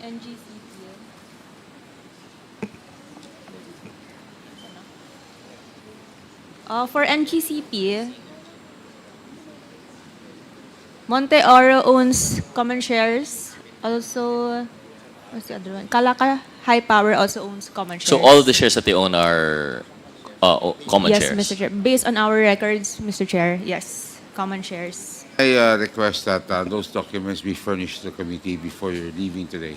Yes, we will furnish your you. body, Mr. Chair. Thank you, Mr. Chair. My follow-up question would be on the FOO, yung follow-on offering, but I understand the NGCP they would not be able to answer yung details ng FOO, tama po? So I think these are things that we'd have to ask na lang through documentation. So Mr. Chair, maybe move, I don't know if this was already asked by Chair Dan earlier or any of our other colleagues, but maybe request siguro po from NGCP that they provide us documentation, first and foremost on the share swap agreement, if that was not asked for earlier. Yung follow-on offering siguro po, we'll request that also. And Mr. Chair, if the body would be like-minded, siguro we have to invite representatives of SGTP mismo so that they can enlighten us as to this alleged second mode po, no? Okay. And Take note of that. thank you, Mr. Chair. Just a short manifestation before I end. Given that we don't have documentation yet to answer, I still find it very hard to subscribe to the idea that this alleged second mode is a proper exercise po, no? Or the proper compliance with Section 8, because it seems to be very convoluted and it passes through a lot of hoops just to claim that there is an indirect ownership on of SGDP. Because the way that we see it, if it was really to comply with, let's say, assuming that for some reason, it's very hard for an operating corporation to directly offer 20% of their shares to the public. The most straightforward way that they could comply with the second mode was to have a holdings company that would own 30%. Why did SGDP have to split its ownership into two corporations, namely One Taipan Holdings and Pacifica Holdings, of which they share ownership with single persons, Henry C. and Mr. Robert Coyuto? So why would the question, I guess, Mr. Chair, is what's with the corporate gymnastics po, no? When it could have been a simple direct ownership of 30% which they offer to the public. Now, when you look at it in effect, without looking into the ownership documents that we're requesting, in effect, how much po talaga ang shareholdings ng public in NGCP? If this is to be believed, it says here other shareholders have only participated to the tune of 0.26%. Then whether or not they agreed, whether or not that second mode exists, the intent of the law is not being satisfied po, no? Because I don't think we could consider that in the twofold, the two factors that we were considering when we talk about Section 8. That is, enjoying the economic benefits of ownership, and second, yung exercising control through equity. So these are just some of the things that, although through the gymnastics they might claim that legally they are complied, but in effect, it doesn't seem to be the case. And I think that's why we are here now convened as this committee to make sure that they are compliant with their franchise. I think just one more point that was mentioned kasi po earlier was that they're operating in the assumption that it was allowed by the ERC. That ERC basically gave the imprimatur the go-ahead with the second mode. But let's not forget, Mr. Chair, that based on Section 8, the only power that ERC has is to extend. They only have the power to extend that should it be found that it would be hard to comply with the 10 years 20% offering of the 10 years commencement. The requirement is not reached, the ERC may, upon application of the grantee and after notice and hearing, allow such reasonable extension of the period within which the grantee should list its shares of stock, if the market condition is not suitable for such listing. Nor does it say po, Mr. Chair, that the ERC will determine their compliance with Section 8. That falls on Congress under our constitutional mandate. So this is something for the committee to consider. And with that, I'd like to end my interpellation. Thank you very much, Mr. Chairman. Coach Gutierrez of One Rider Party List. The Chair recognizes the Senior Vice Chair of the Committee on Appropriations. the Honorable Stella Kimbo of Second Salamat. District of Marikina. Okay, salamat, Mr. Chair. Medyo komplikado ang ating tinatalakay. Susubukan ko pong maging mas simple. Umpisahan ko na po sa NGCP na subcontractor ng ating gobyerno na siya po ang operator and taga-maintain ng highway na dinadaanan ng kuryente natin. Tama ba ang aking pag-describe ng NGCP, USEC Sharon? Mr. Chair, yes, sir. As a transmission network provider, yun yung infrastructure, and then systems operator, yun yung parang conductor siya. Yes, tama. At ang highway na yan ay pagmamayari ng ating gobyerno through Transco. Yes, Mr. Chair. Yes. At ang NGCP ay subcontractor. In other words, meron siyang kontrata with our government. At ang tawag sa kontrata na yan ay concessionaire agreement. Kaya ang NGCP ay isang concessionaire. Yes, Mr. Chair. At nagbabayad ng concession fee sa gobyerno. Yes, Mr. Chair. Okay. At bilang concessionaire, ang NGCP ay public utility. Tama ba yun? Yes, Mr. Chair. Okay. At sa ilalim ng Public Service Act as amended, alam mo to, Yusek Sharon, dahil ikaw ang nag-defend ng batas na to, ang NGCP ay natural monopoly. Tama ba yun? Yes, Mr. Chair. At dahil siya ay natural monopoly, ano ang implication nito pagdating sa cost efficiency? Ibig sabihin, meron ba tong implication sa presyo ng kuryente? Well, the monopoly by nature kasi, if you have more than one, it becomes an expensive utility. That is, and so a monopoly makes sense in this. Actually, it's practically the only monopoly in the country, no? Kasi sa grid, wala ka namang ibang utility that it's nationwide monopoly. But as a safeguard, we have ERC to regulate it, Madam Chair. So, Mr. Chair, usually, pag sinasabing monopoly, mahal dapat. Di ba? Yun ang iniisip natin. Kaya lang, sa ilalim ng batas, pag natural monopoly siya, and in this case, nakakategorize siya as a natural monopoly, exception siya kasi by its nature, dahil sa kanyang technology, dapat nagiging more cost-efficient siya. Parang ganon. Tama ba yun? Yes, Madam Chair. So inaasahan natin na dapat mag-operate siya in a way na mapapababa dapat niya ang presyo ng kuryente. Tama ba yun?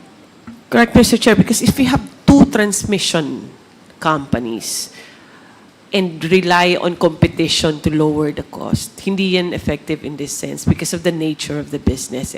Dalawang infrastructure gagastusan mo, then that won't make sense. So that is the purpose of EPIRA and also the franchise law. Now, by having one, it will redound to cost efficiency and lower prices for the consumers. Okay. So yun ay in theory. Okay, so pabalik ako sa'yo. So right now, naniniwala ka ba na ang charge ngayon ng NGCP, meaning yung wheeling charges, tama ba yun? Yun ba, magkano ba ngayon ang wheeling charges ng NGCP per kilowatt hour? Madam Chair, I submit to the opinion of the Pwede ba statement namin of malaman? ERC kasi sila yung nag-regulate ng prices, Madam Chair. Mr. Chair pala. Mr. Chair, based on NGCP's own representations dun po sa billing, consumer bill updates nila, for November 2024, for example, the wheeling charges, which we call Power Delivery Service, PDS, in Luzon is 46 centavos per kilowatt hour. In Visayas, it's 36 centavos per kilowatt hour. In Mindanao, 47. On the average in the Philippines, 45 centavos per kilowatt hour. How does this compare to other countries? Ay, naku. So bilang isang regulator, Apo. so tama ba na ayon sa concessionaire agreement, ang nakadesignate na regulator ay ang ERC? Tama ba? Tama po. At ayon din po sa EPIRA. Apo. Anong role ng DOE? DOE is the policy side. So if there are any infractions on even in the policy, no, or in the franchise, then they go to ERC for whatever penalty or impositions. We just issue the policies. So pagdating sa PSA, kapag may violations, yung administrative agency sa ilalim ng PSA, yan ang ERC? Yes, for the regulation, yes. Okay. So dapat, alam ng ERC kung ano ang global comparison. So kung about 46 centavos per kilowatt hour dito, magkano siya halimbawa sa Vietnam? Madam, Mr. Chair, hindi po, siguro po we can do a survey, may data naman po, pero hindi po madaling mag-compare kasi po in other jurisdictions like Vietnam, as you cited, they are still what we call vertically integrated utility. So yung kakumpara lang po natin in our region, Southeast Asia, would likely be Singapore. Pero we would also caution against comparison. Kasi masyado maliit. Masyado pong maliit, tsaka GOCCs din naman po yung ibang So players po subsidized. nila. Opo. So wala kang sense kung mura ba siya o mahal? Not in the global comparison Paano, sense. anong basihan mo? Di ba, natural monopoly siya. So, paano mo malalaman kung pina-perform niya ang kanyang mandato? Di ba? Opo. Meron po tayong under the regulatory framework that governs NGCP, meron po tayong tinatawag na building blocks for its reset. Included po doon, yung global comparison po doon, papasok doon sa WACC, for example, because basket of elements po yung magko-compose ng WACC, which includes some global risk component also. Pero maliit lang po yun. Yung other po are performance parameters that the ERC would set. But we also have consultants, na alala ko lang po, na that are also exposed to other jurisdictions. Okay, Maybe so, they can long and provide. short, ano ang assessment ninyo pagdating sa wheeling charges ng NGCP? Right now, Mr. Chair, because we are finalizing our reset, I think it has been disclosed and it's public knowledge already that there has been no reset of the NGCP rates since 2011. So, and based on our review, for example, just the WACC component, that should have been adjusted, lowered over So, the mataas. last few years. So mataas po siya talaga pag dun po natin binase. Kasi meron akong nakita, well, Google search lang naman, ang nakita ko is sa Vietnam, 0.19 per kilowatt hour. So, pag Pero kinonvert yun nga po, in it's pesos. government-controlled po kasi yung... Well, yun na nga. So, ba't sinasabi ko nga, well, again, kaya kung gustong tanungin sa inyo, pero, well, unang tingin, ang laki ng difference. So, pwede bang in the next hearing ay bigyan nyo kami ng global comparison? We will submit, Mr. Chair. Okay, so itutuloy ko na yung tanong ko relating to the refund. So earlier, nasabi po ninyo na 21 billion yung, should I say, charges na hindi dapat. Tama naman yon, di ba? Is that accurate? From On the- 2016 to 2022. That's the franchise tax. Ito po Mr. yung Chair. 3% Opo, tama po. franchise tax na pinasa sa consumers na sa tingin ninyo hindi dapat. Tama po, Mr. Chair. Okay, so anong status nun? May pag-asa po ba na i-refund yan? Yan, based on the hearing in the other committee, Mr. Chair, we've commenced the review, revisiting of that possibility to refund. We hope to complete it within the month para po makapag-report po kami sa committee ulit ng action ng commission. So, earlier, tinanong kita, Chair, kung bakit hindi nyo po alam kung magkano dapat yung from 2011 to 2015. Mr. Chair, just to correct, yung 2011 to 2015, meron pong finalized na third regulatory reset doon. So, okay lang. Yung pong 2016 onwards, yun po yung fina-finalize pa lang Hindi po ba it's just a matter of determining kung magkano ba yung binayad nila na hindi ba ganon ka-straightforward kung ano yung 3% franchise tax? You're just talking about the franchise tax, Yes, Mr. di ba? Chair. Yun yung 21 billion, yes. right? Opo. Meron naman, yun pong franchise tax, madali pong makompute. Pero wala po kaming data from Hindi ba it's as simple 2011. as if I ask you, magkano yung franchise taxes from the time that they operated up to 2022? Magkano po yun? We can compute it based on what on the AFS, for example, the numbers in the AFS. But, Mr. Yes. Chair, Hindi ba ganon ka-straightforward yun? kasi po we wanted to vet it against the payments that they actually made to BIR. Yun po sana yung ano. But we don't have copies of the returns, of their tax Iba returns. po ba yun i-report sa... Pwede pong iba. Opo. Pwede pong iba. Hindi, but more or less, hindi naman may iba yun ang malaki, di ba? But so based on the financial statement, and this could be just a tentative number, based on the audited financial we can compute, statements. Mr. Chair, based on the AFS. But I have it. Based on the audited financial statements, can you confirm that it's about 18 billion? Sorry,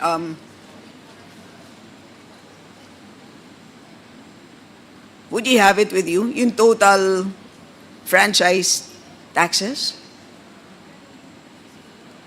I will have it checked, Mr. Chair.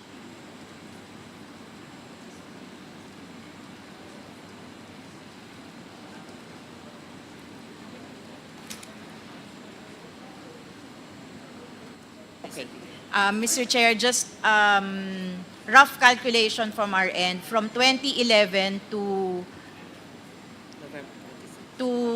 November 2023, that would average, no, even 2022 po, i-cut off natin, that would average about 1.3 million pesos annually. So, Million? Billion po. Sorry, 1.3 billion annually. Pero paano naging 21 billion yung 2016 to 2022?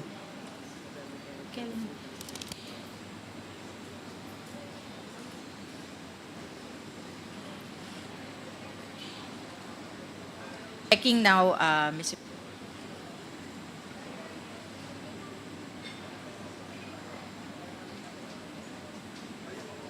So I was just wondering, because based on the financial statements, I also got the same number, 1.3 thereabouts, so about 18 billion, which is very different from yung sinabi po ninyo kanina na 21 billion for the period covering 2016 to 2022. So malaki po yung disparity. Opo, mga 3B. I'm trying to... Yes, it's about 3.5 Opo. billion per year Yes. for the period 2016 to 2022. Trying to reconcile that, Mr. Chair. But of because course, mas from gusto the namin yung total- 3.5. Apo. Checking po kung how we reconcile. But from the initial numbers based on average, mga 18 nga po. Sige po, but when you come back sa next hearing, so can you just give us a more... Yes, and for the entire period. Yes, we will do that, Mr. Chair. Okay. My next question is, bakit po, dun sa nung tinignan po namin ang financial statements, why is there a line for other taxes? Hindi po ba maliwanag naman po sa franchise agreement na nagbabayad lang dapat ang NGCP ng 3% franchise tax in lieu of all other taxes? So bakit po may about... Mr. Chair, Bakit may fees of about 7 billion? Mr. Chair, there are instances based on our review, but maybe NGCP can provide more details. But based on our review in the reset that we conducted, there were some LGUs that were imposing RPT, real property taxes and local taxes on NGCP. NGCP would pay under protest, but there were collections made. So NGCP would reflect it in their AFS. But from our reset, it's unanimous naman po yung commission dito. We did not allow it. We did not allow it to be passed on to the consumers because But that was only beginning 2023. yun pong reset namin 2016 po, yung kinocover So prior namin. to that, may determination na po ba kayo that that was passed on to the consumers?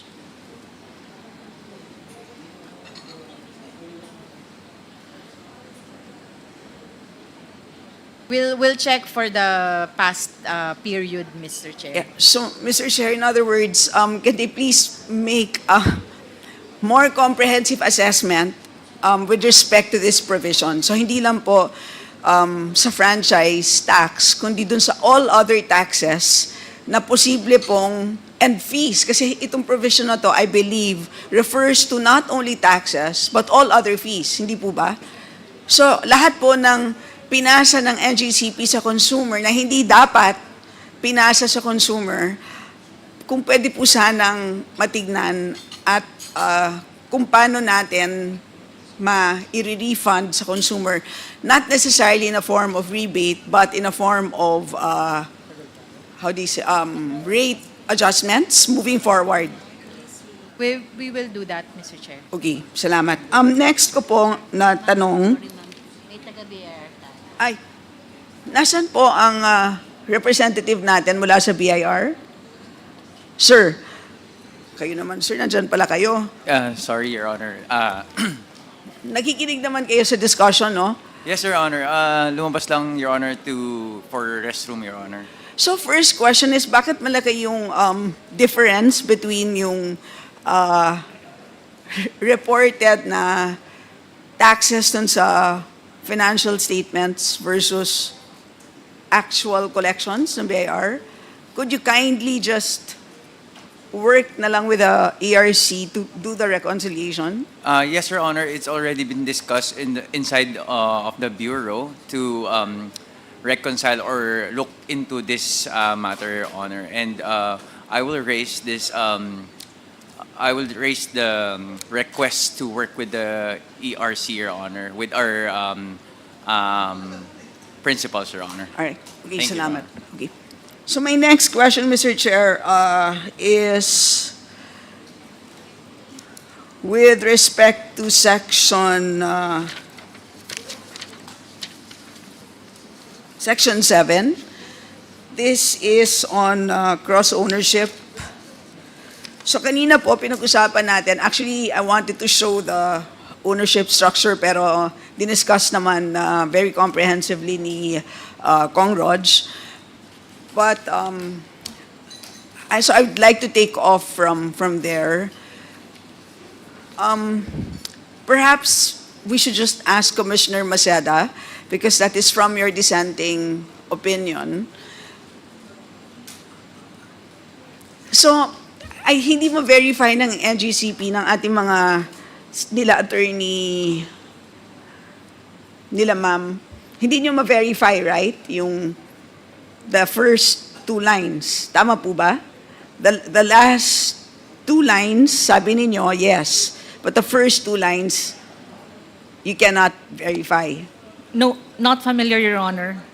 But you know what, curiously, it's actually listed. If you just do a simple Google search, and just Google search Henry C. Jr., it says he's the chairman of the board of Synergy.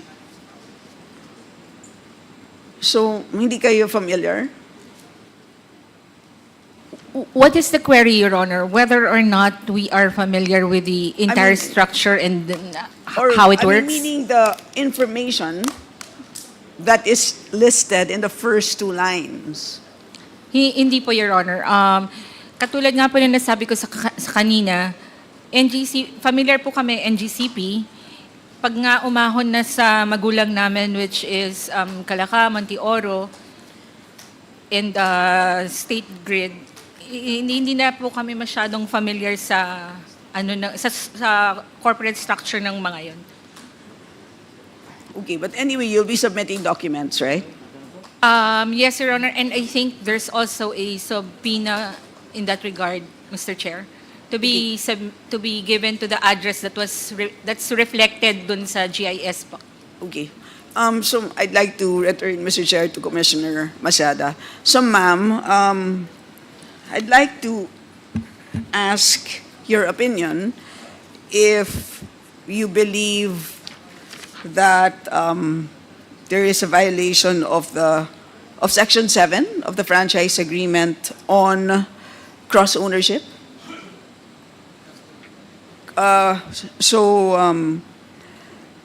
Particularly the second paragraph, the grantee or any of its stockholders, directors, or officers thereof, or any of their relatives within the fourth civil degree of consanguinity and their respective spouses shall not be allowed to hold any shares of stock in any power industry player as defined in this act, etc. In other words, kung meron po na pangalan na listed po doon sa ownership structure, if we can pull up the slide na pinakita po kanina, kung meron po sa inyong, nung sinusulat po ninyo ang inyong opinion at ginawa po ninyo yung chart na yan, may napansin po ba kayo na posibleng paglabag po ng cross-ownership provision?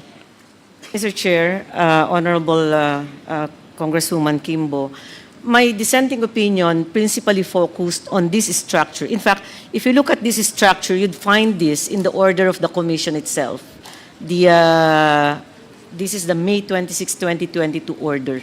So, earlier on, there were questions as to the source of this document. This was actually a compliance by NGCP. NGCP submitted this to ERC, and it's in page 171 of the prospectus. So, with respect to the cross-ownership, my dissenting opinion did not go into that because I'm limited based on the information made available to us. But with respect to this structure, what I raised in my dissenting opinion is the fact that these corporations have interlocking directors. And if we're talking about public dispersal of shares in a public utility, the intention is to widen the reach of that dispersal. But if you have, for example, and as stated by our SEC representative earlier, when we talk about a share swap, based at least on her opinion right now, there is actually no public offering, but rather a transaction between two corporations or more. And this is exactly what happened here. But to my mind, what is more compelling in terms of concern is the fact that there are interlocking officers or owners in these companies. And to my mind, if you have such a reality, are you able now to meet the economic or share dispersal provision in the Constitution as well as in the Section 8 of 9511, RA 9511? I should just ask either Chair Mona or Yusek Sharon. So, balikan natin ang cross-ownership provision. Ano bang ibig sabihin noon? Yusek Sharon.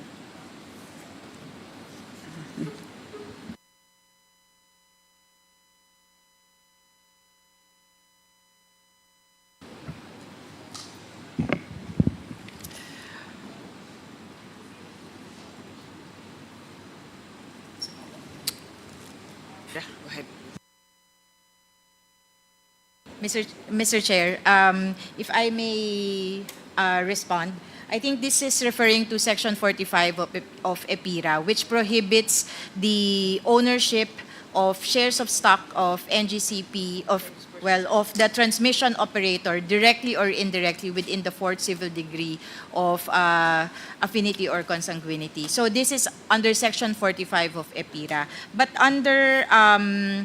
So in other words, if any of the shareholders of NGCP would be related to the fourth any degree, shareholder of any other player generation, in generation distribution. or distribution. So kunwari, may power plant, hindi siya dapat related Apo.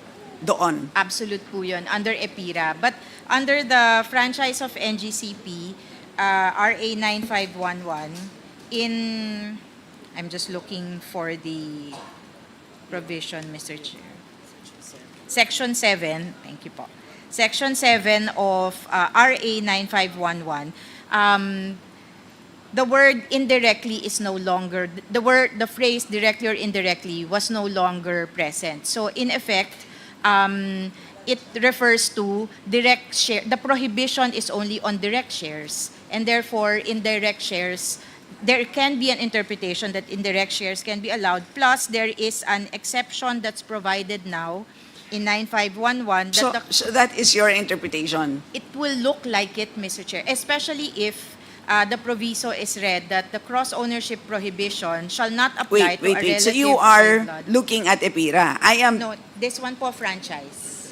So the Section- franchise, under the franchise,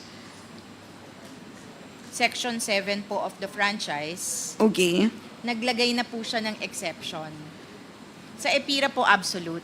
Sa franchise po, may mga exceptions po siya. so which proviso allows? The proviso in Section 7 says that the prohibition does not apply to any stockholder if such relative is any stockholder, director, officer of the grantee, if there is no employment, consultancy, fiduciary, and so on. Plus, if the share ownership is not more than 1% of the total outstanding shares, then that can be part of that's no longer covered by the prohibition. So naglagay na po ng mga exceptions in that absolute prohibition in EPIRA.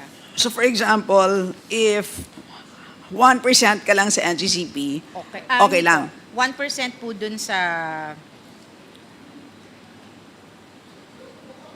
1% po dun sa industry player.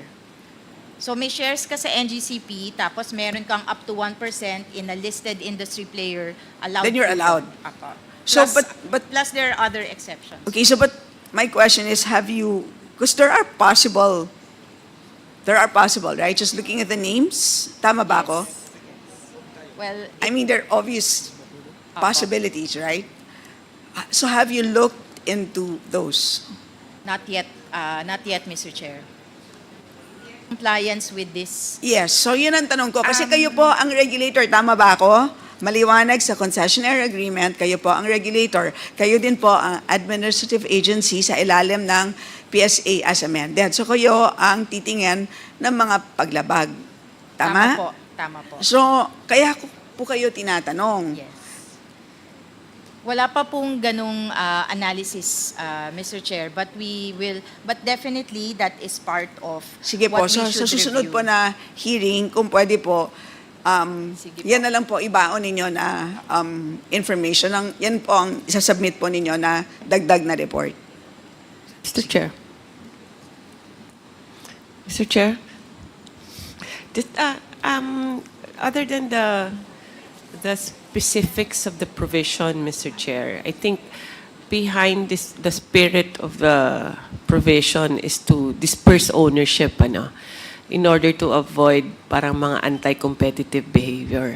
And if you have that structure, this is, I'd like to remind lang the body na yung structure na to before pa to ng swapping, ng kung ano man arrangements nila. So ngayong today, there should be a different structure already, especially on the third level ba yun? Or the upper level, no?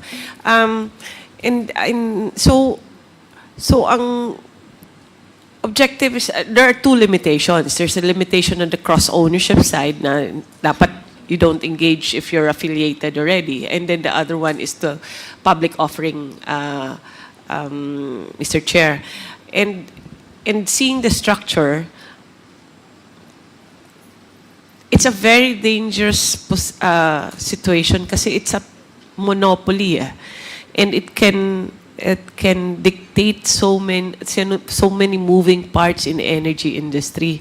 So I I don't know if the objective is with all the, anong tawag ni Congressman, the corporate gymnastics that they have done. I don't know if it supports the spirit of this provision, Madam Chair. I hope that would be included in your report. Mr. Chair, can we now look into the financials of NGCP? So you started operating Proceed. in 2009. From then up to 2023, your total cash dividends is about 242 billion. Is that correct? 242.8 billion.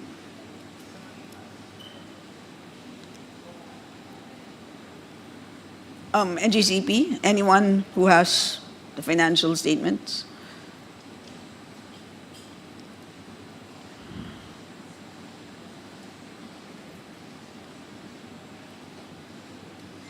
Or let's start with revenues. Total revenues, 702.5 billion from the time you operated in 2009 up to 2023.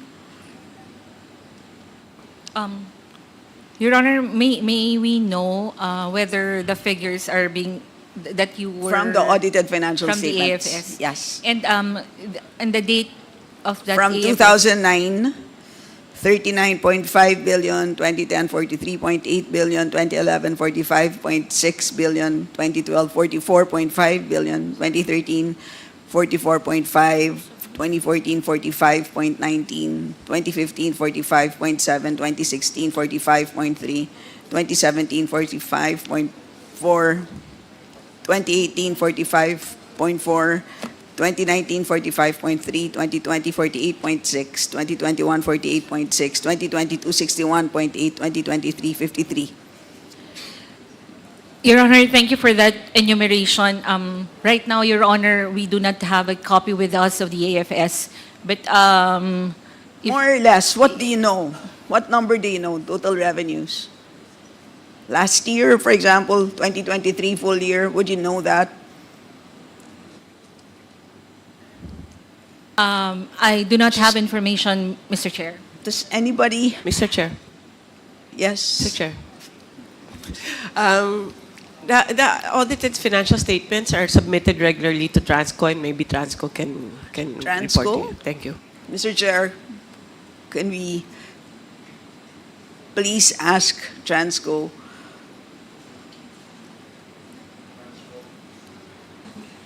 Goes recognized. if they can provide us with the financials of NGCP? Can you give us a few 1 minute? We'll just Revenues, net get the income, dividends.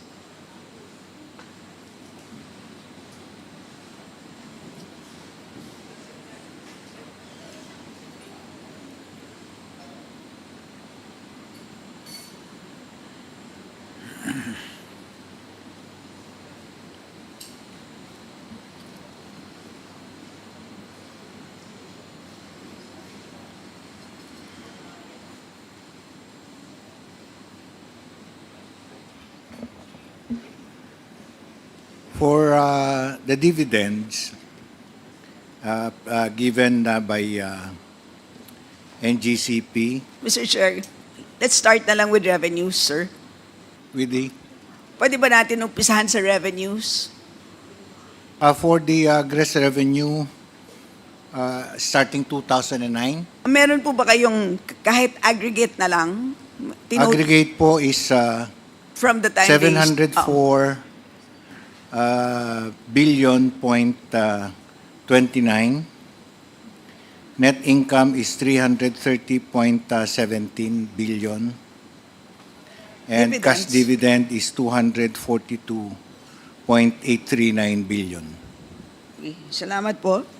So, Commissioner Masada, just to return to you quickly, earlier, nung pinakita po natin ang ownership structure, parang ang naging conclusion ninyo dun sa diagram na yon, tama ba ako na sinabi ninyo, essentially, dalawa lang talaga ang individuals ang may-ari ng NGCP. in a gist. Tama ba yon? Well, plus China po, the state grid of China. So if you look at the structure, I think we need to look at the detailed structure of these participating entities. Tatlong levels po kasi yan eh. But if you look at the two major shareholders there, Henry C. Cuyuto, you look at Monte Oro, Pacifica, and you look at the share swap with Synergy, makita nyo po na may interlocking owners no, or shareholders. So, sila lang ba yung players dito? Definitely hindi po. May mga iba pa namang shares na hindi accounted for nitong dalawang major shareholders ng NGCP.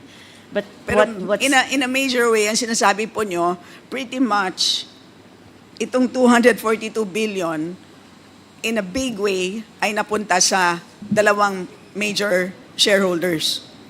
Yes, yes. Plus State Grid of China. Plus yung Chinese Opo. group.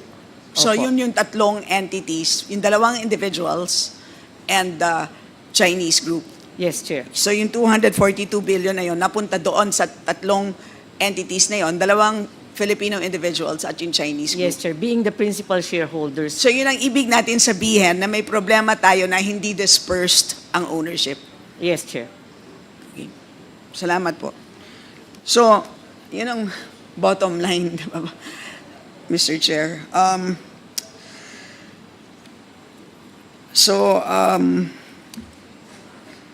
Wait. Last na lang po, Mr. Chair. You have the floor. You waited for 4 hours. I know. Kaya nalilito na ako sa dami ng nilista ko po. Actually, Mr. Chair, parang kanina ko pa pinapakinggan ang DOE, ERC, pinapanood ko po ang dynamics. Nakakapagtaka kasi sila naman ang regulator, hindi po ba? So, actually yun ang sa akin ang, pasensya na po so yun ang aking big question mark. Parang, kung kayo ang regulator, at alam na alam po ninyo na ito ang mga delays in all of these projects, at na-frustrate po kayo, kasi alam na alam po ninyo, halimbawa ni Yusek Sharon, nabilib po ako na pagdating doon sa golf course sa Cebu, ay ang kailangan lang pala palitan ng location ng mga holes doon sa golf course. Ibig sabihin, alam na alam nila mga problema. Pero, gayon pa man, parang hirap sila na to put a handle on the problems. So yun ang tanong ko, pero maliwanag na maliwanag sa concessionaire agreement na kayo ang regulator, di ba? And more importantly, babalik tayo sa Constitution. Parang sa akin, simple lang kasi Article 12, Section 2, may babasahin lang po ako na one sentence. The exploration, development, and utilization of natural resources shall be under the full control and supervision of the state. Parang, doon pa lang, parang ang laki na ng problema natin. Kasi kanina, ang dami pong lumabas na mga documents na klarong-klaro na ang control ng mga very sensitive na processes ay wala po sa kamay ng Pilipino. So yun ang mga tanong, bakit nangyayari ito? Bakit natin pinapayagan? Bakit ang ating regulator ay hinahayaan na mangyari ang mga ganito? Klaro naman po sa ating Constitution. Tapos ang ating NGCP, ang palusot is, nangyari yan noong 2014. 10 years ago, hindi ko alam ang document na yan. Wala na yung tao na yan, si Mr. Wanbo. Hindi yun kasi maliwanag sa Constitution na dapat may full control and supervision ang Estado. So, yun ang malaking tanong. So, siguro ARC lang ang pwedeng sumagot. Ma'am, Chair muna. Chair mona. Mr. Chair, and You then can, I think that was, Yusek Sharon also No, I think, wants to make- Chair Mona, this is a issue of regulation, and you're the sole agency for this. Yes. Please Mr. Chair, answer the question. we really have that obligation, and Please, I'm sorry. We cannot deny that that obligation rests on us, on the ERC. And that's why when I think 3 months into the job in 2022, that's among the first things that I did as the new chair was really to commence the reset of NGCP. And since then to this day, we have for the first time penalized also the delays of NGCP for those 34 projects. For the first time also enforced the show cause orders on NGCP for their failure to comply with DOE directives since December 2019. So I think on the enforcement side, we are doing our share. We're doing a lot of catch up, but definitely since 2022 to this day, it's very challenging to catch up for more than a decade of I don't know, delays in projects, issues on enforcement. But for this time around, we are committed to really do our part, to really do our role as you have put it, as the sole regulator of the transmission concessionaire. But Mr. Chair, I cannot answer for the past. I can only commit and comment on what we are doing today and what we have been doing since 2022, since August 2022. Pero, Chair, yes, nagulat po Honorable ako Kimbo. na yung kahit na yung simpleng cross-ownership, pasensya na po ha, I mean, these are basic, di ba? Cross-ownership, ownership, control. Yun lang naman ang basic elements ng ating franchise agreement. Hindi po ba dapat naman po maging compliant naman po kayo kasi may reportorial requirement sa Kongreso taon-taon. Hindi po ba dapat seryosohin naman po ang nire-report sa Kongreso? So, yun lang po. So, sana naman sa pagbalik po ninyo ay sana magkaroon kayo ng mas masusing report po sa amin bilang regulator po. And huli na lang po. Mr. Chair, Yes. with your indulgence, Yes. Mr. Chair, on the Yusek, question. Garin.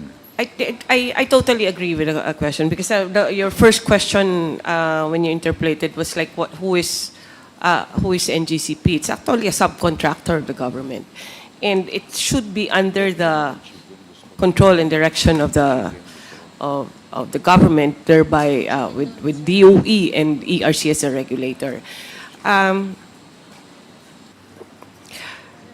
If historically there has been, we've researched this actually, what happened in the past and all the communications. For example, Mr. Chair, we have issued policies on the audit or the evaluation of creating an audit committee of the performance of NGCP, and NGCP has objected to our authority in issuing the policies.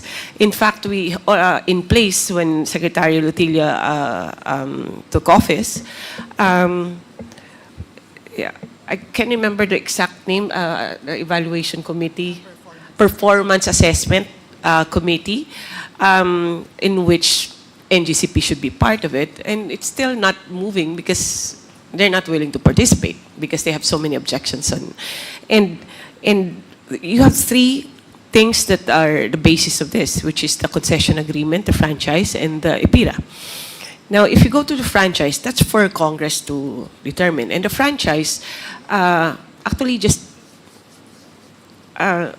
puts the regulatory on ERC, and that's one of the reasons in the communications of NGCP that we do not have the authority to check on their performance. And on the other hand, if we go to the concession agreement, then they will go to the that will prolong the agony because they will bring us to arbitration, in which they already have an arbitration case that has been going on for, I think, decades already. So, DOE and ERC are tied with these limitations. Kahit nga if you remember the penalty that was imposed by ERC on the delayed projects is about 15.8 million. That is very minimal, Mr. Chair. So there are provisions in the law that limits the authority also of the DOE and ERC. Of course, that does not eradicate the fact that there are lapses also. So we have been trying. In fact, we have proposed that the issuance of an executive order in which projects that are NGCP is unable to deliver on time should be a government or a third party can be allowed to construct it and then go through, turn it over to NGCP, and cost recovery will be regulated by ERC. That has been objected to also by NGCP. So if we Invoking the exclusive financing. the exclusivity of the franchise. So we are tied with all these legal matters but we have appealed and we have that it is for the sake. Which, Mr. Chair, by the way, hindi naman exclusive financing because marami naman na power plants na nagfa-finance ng sarili nilang connection to the grid. Tama ba ako? Okay, correct. Oh, so in which case, kung pinapayagan nila yon, parte naman yun ng transmission. Tama ba ako? Our opinion is it becomes part of the transmission It is, once right? it is. Because that's already transmission. So kung pinapayagan nila yon, dapat nilang payagan din yung sinasabi po ni Yusek Sharon. There's objection to that in institutionalizing the concept. Once you institutionalize, it will be regulated and the agreements will be, approved and transparent. And that I'm not sure what the reason is in objecting to that concept. But that is the idea that DOE and along with DRC wanted to pursue, no? Na we would know the standards. Why are some projects acceptable and why are some not? So we've tried various mechanisms, but yes, there are limitations, and we don't want negotiated. Can the CA be renegotiated? The concessionaire agreement? I think that PISAM would be in the position to answer that. It is an agreement between Transco, Can you also PISAM. ask legal of PISAM and submit to us a position paper? It can be, I think, a renegotiation would be among the parties as private parties, let's say.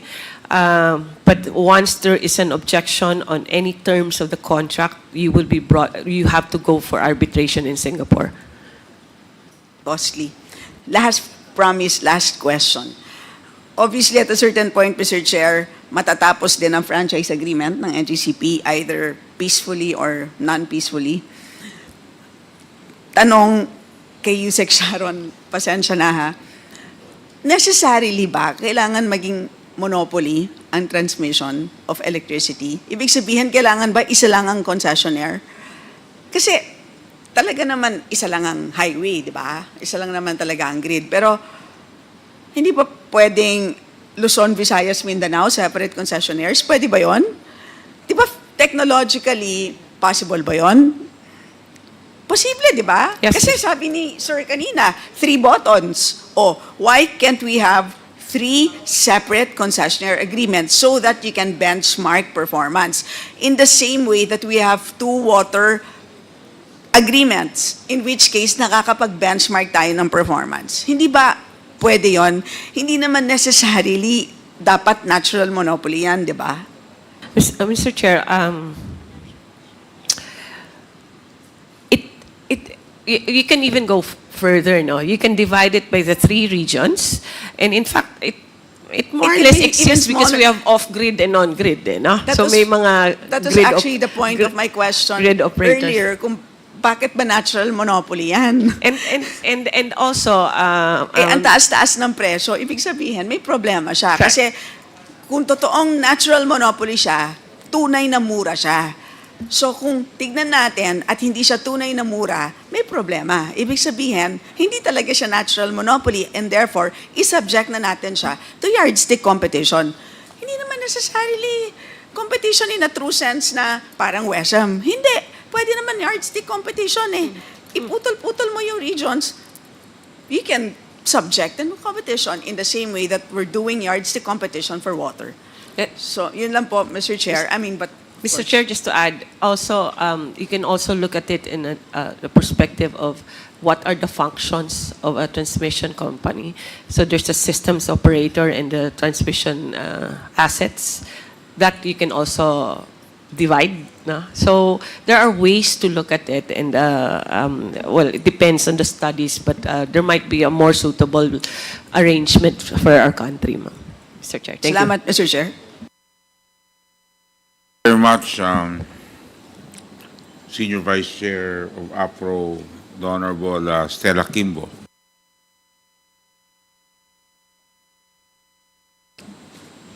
The next interpolator is the Honorable Sergio Dagoc. Mr. Chair, nakalimutan ko na yung tanong ko dahil 7 oras na ako tapos plus lamig pa. Pwedeng magpa-swap muna kayo, tapos para maging 8 oras ko kayo. Thank you, Mr. Chair. Thank you. Good evening. Good evening po. Good evening, everyone. Mag-focus na lang ako sa 3 subject matters. Yung mayroon tayong, kasi ito mahaba to, alam ko mahaba. Ang punterya natin dito ay paano matulungan yung power industry, particularly the Department of Energy. Kasi sila yung sinisingil ng taong bayan, anong ginagawa ninyo, DOE, ERC, bakit mahal? So, siguro, one thing yung hahanapan natin ng violation si NGCP, yung concessionaire, but the other thing is, ano ba yung immediate na pwede natin gawin while waiting sa result ng kung halimbawa i-review natin, i-revoke, etc. Mahaba 'yun eh. Pero hindi makapaghintay yung tao. Ano ba yung magagawa natin immediate na pwedeng maibaba? Kasi medyo as a technical person working in this industry for 40 years, medyo I am not totally agreeable na tututukan natin si NGCP, bababa na kaagad yung natin kasi napakaliit yung contribution ni transmission doon sa kabuuan na binabayaran natin. Ano pong percentage doon?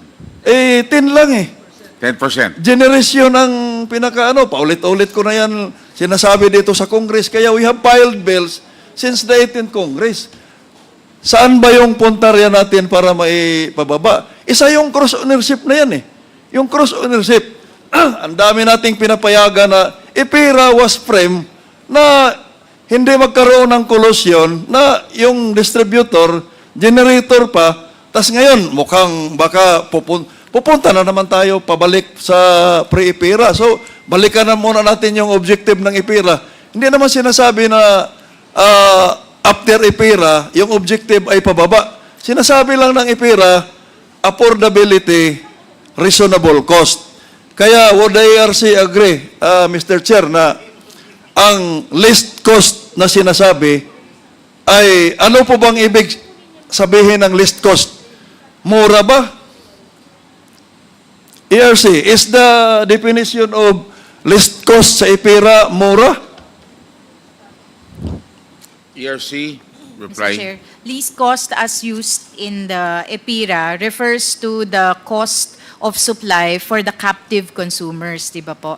So, yun pong least cost, yung pinakamura dun sa dun sa pinagkukumparahan. Agree. So, it is does not necessarily mean na mura siya. Kaya, ang term na ginamit ni EPERA, affordable, reasonable. Kasi, if the IRC will agree, kaya natin bininta yung assets ng Napocor, kaya natin chinapchap siya, kasi na-memorize ko pa yung pinaka-original objective ng EPERA sa committee pa ni Freddy Webb. No? We need to do this because this is the only way to stop the government's bleeding, financial bleeding in subsidizing the losing operation of Napocor. Yun ang kaya ang sigaw namin noon, because we are against EPERA, ay kung may problema yung Napocor, kung yung bahay mo may anay, bakit mo susunugin yung bahay mo? Dapat yung anay lang ang i-cure mo. What we mean is, together with the UP, sabi namin, ang i-overhaul lang natin yung charter ng Napocor. Sinong paupuin diyan sa Napocor? So, hindi yung, kita mo, we are comparing other jurisdictions and our country. Eh, mura talaga sila because highly subsidized, if the IRC will agree, is the main cause of the lower power cost in other jurisdiction. Is it because of their law or because their electricity cost is highly subsidized by the government? Mr. Chair, based on our review, it's really the subsidies, particularly for the oil-producing countries. Ayun. Kaya noon, mura, sinasabi natin, EPERA tapos nagmahal. Dahil Napocor ang generation, Napocor ang transmission. Tatlo lang ang sektor dati. Generation, Napocor, transmission, Napocor. Then, sa distribution, may private, may electric cooperatives. So, dalawang sektor na malaki ang hawak ni government. Yung generation, 50 to 55% yon sa sinisingil. Plus transmission, 10%. Eh, yung hawak ni government, 65 na kaagad. So, that's why, mura noon. Dahil, sinusubsidize ng GAA yung operasyon ni Napocor. But now, sinapsap natin eh. Tapos, dinagdagan pa natin ng RES, Retail Electricity Supply, na pang-apat na sektor. Kaya mahirap mo i-review yung performance ng bawat sektor in the power industry as a point of information, Mr. Chair. Pag ni-review mo kasi yung, halimbawa sa distribution sector, mahirap mong i-review yun, interruption, outages. Kasi kung may problema si generation, wala kang ma-distribute. May generation, may problema si transmission, wala kang ma-distribute. Okay, i-review mo yung transmission, si NGCP. Ay, paano kung hahanapan mo ng ancillary, walang planta? So, failure ngayon yung transmission. Ngayon, kung hindi magbabayad yung, yung distribution kay NGCP, may problema din si NGCP doon sa mga capex niya. Ngayon, kung madili yung nila sa regulator, yung approval ng mga transmission development plan, di may problema din sila. Kasi kabit-kabit po yung apat na sektor. They are interconnected with each other. Kaya napakahirap na i-review mo yung performance individually kasi yung individual sector mayroong interconnected function doon sa other sector at lahat ng yon konektado sa regulator. So, yan po yung kahirapan niya. Kaya, I will, I will not dwell on that, napakahaba yung na yan. Uunahin natin yung sa mga delayed projects para malinaw lang. Kasi yung mga hindi nakakaintindi, pag sinabing delayed, kasalanan na kaagad ni NGCP. Dapat patas naman tayo dito. So, kung halimbawa, ano bang definition doon sa presentation ng Department of Energy?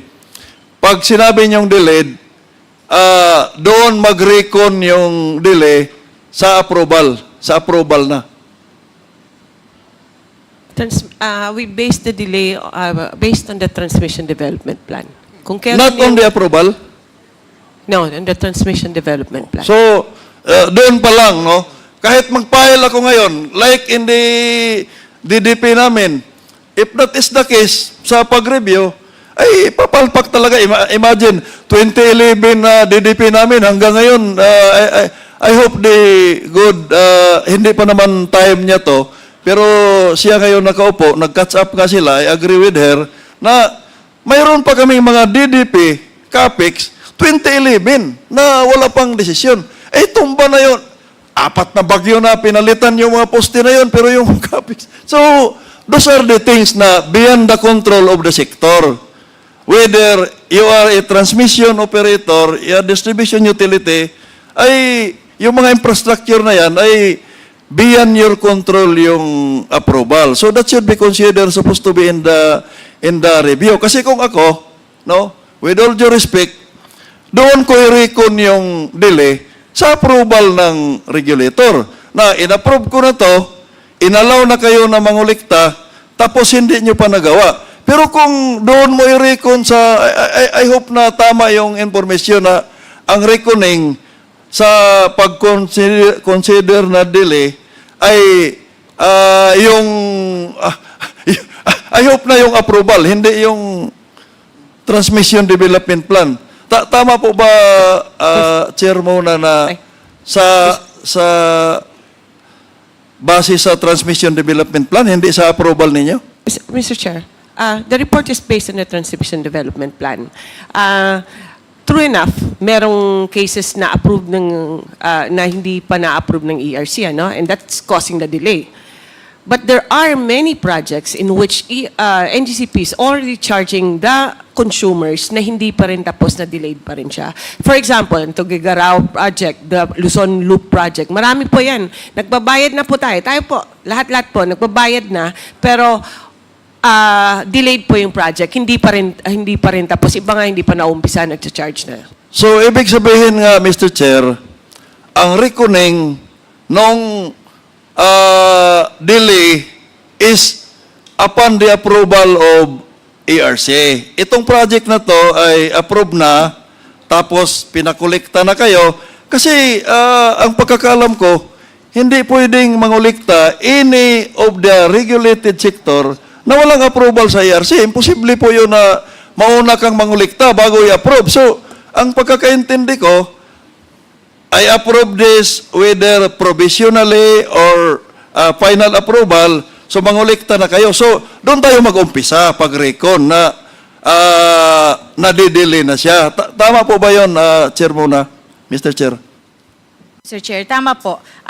Tama naman po na, for instance, yun pong minanggit ko kanina na first time nagpinalize si ERC ng delayed NGCP projects. Ang reckoning po namin doon, ERC approval po. So, yun pong, I think yung binabanggit ni Yusek Sharon is how they have determined based yung ni-report po niya. But kami po sa ERC, yung basis ng penalty, yung approval. Kasi aware naman po kami, di kami makakapag-penalize kung kami mismo po in delay of acting on the application. Pero mabanggit ko lang din po na, for example, noon pong nag-approve po yung ERC ng IMAR, ng interim MAR, noong 2022, automatic po yun, in-include niya yung mga EPNS, yung mga projects of national significance.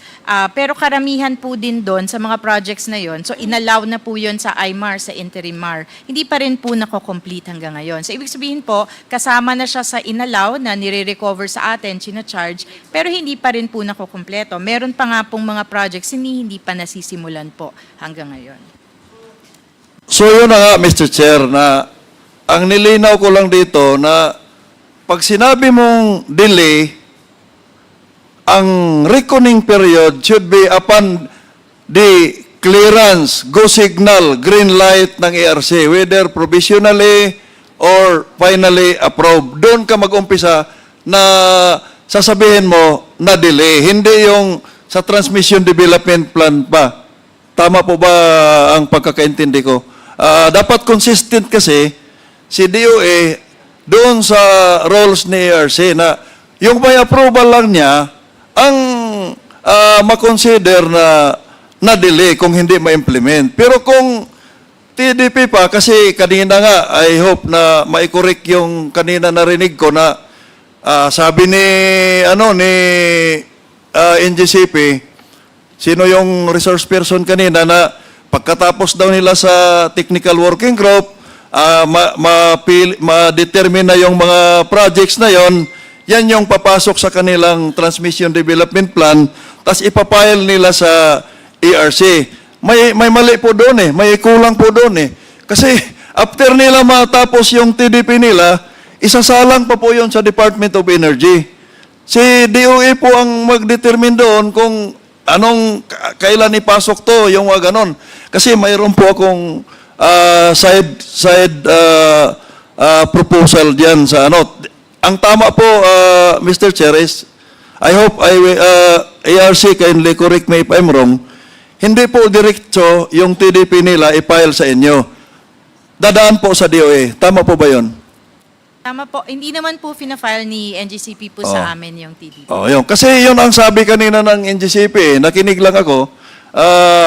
So, dadaan po sa kanila. Now, ang sinasabi ko na side comment ko doon, kanina narinig ko si Yosek Sharon na sabi niya, yung mga planta tapos na.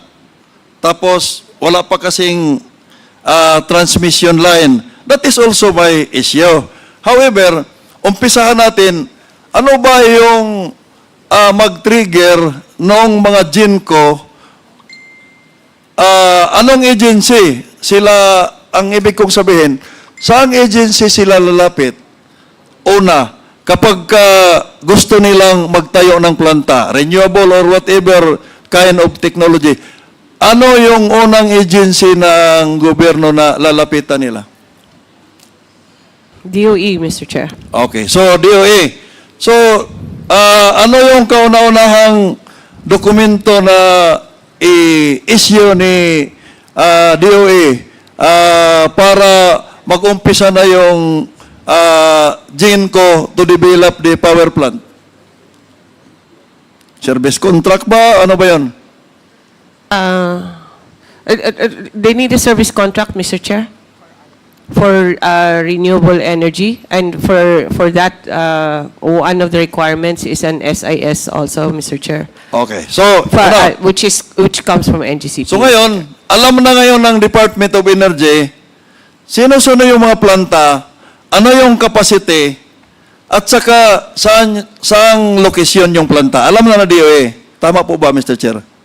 Yes, Mr. Chair. Okay. So, ngayon kasi, may narinig ako kanina sa kasamahan natin na dapat kasi monopoly to, dapat pababa yung cost.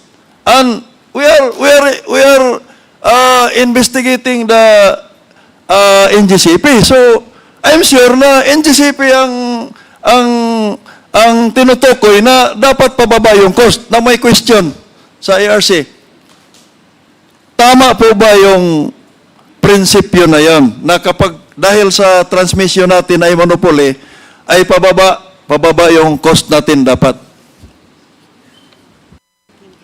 Mr. Chair, my understanding there is it was in reference to economies of scale. So kung isa ka lang na monopolyo ka, isa ka lang nag-ooperate, meron kang, pwede mo ma-take advantage yung economies of scale. Ganun ko po yun na naintindihan. But is it true in as far as the transmission operation is concerned? Is it really true? Kasi alam niyo kayo yung regulator na may bababa nila. Talaga. Mr. Chair, kasi ngayon lang po nga, matagal nga pong hindi na bisita yung rates ni NGCP. So ngayon pa lang po. But siguro po, kung naiintindihan ko po yung tanong ng tama, ang pinatutunguhan po, pag marami yung project, malaki yung gastos, pinapalaki niya yung system, edi mas malaki po yung cost na ire-require. Yes, I agree. Kasi ang pagko-compute kasi ng transmission charge, it's the cost divided by the sales. Tama po ba, ARC, Mr. Chair? Tama po, in simple terms po. So, kung halimbawa yung cost ng project is 1 million, tapos yung 1 million pesos, yung sales natin sa buong bansa is 1 million kilowatt hour, the cost of that project at the time is 1 peso per kilowatt hour. Tama po ba, Mr. Chair? ERC. Kung diretsahan lang pong Oh, cultivation. so, yung pinaka-basic lang. Kasi it depends on the cells, energy cells. So ngayon, mayroon tayong inisyuhan na mga bagong planta na doon kayo kung saan-saan.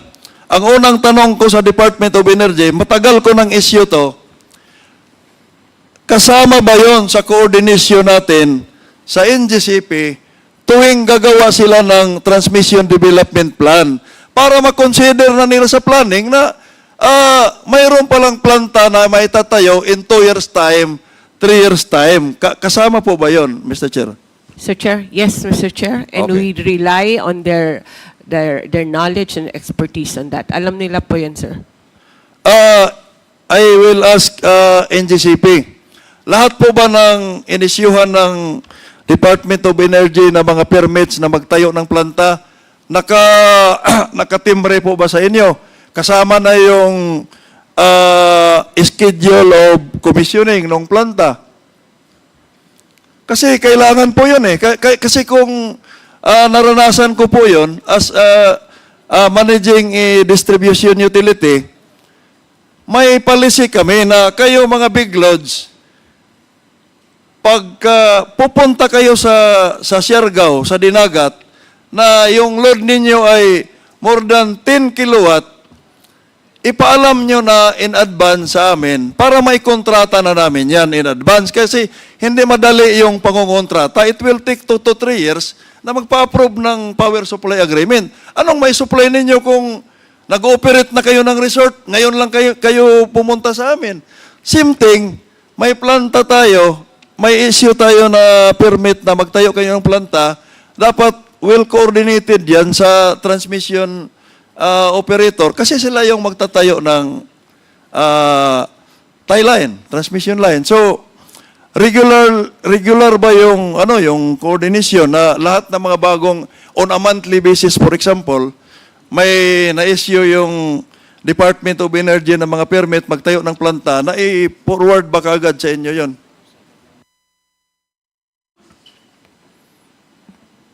Yes, Mr. Chair.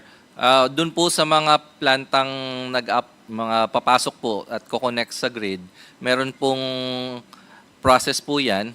Online na po, part po ng EVOS, yung Online Transmission Connection Application. So yun po very transparent, malalaman po namin kung sino na yun nag-apply, nasaang stage na sila, malapit na ba matapos. So depende po kung nasaang stage na po ng application.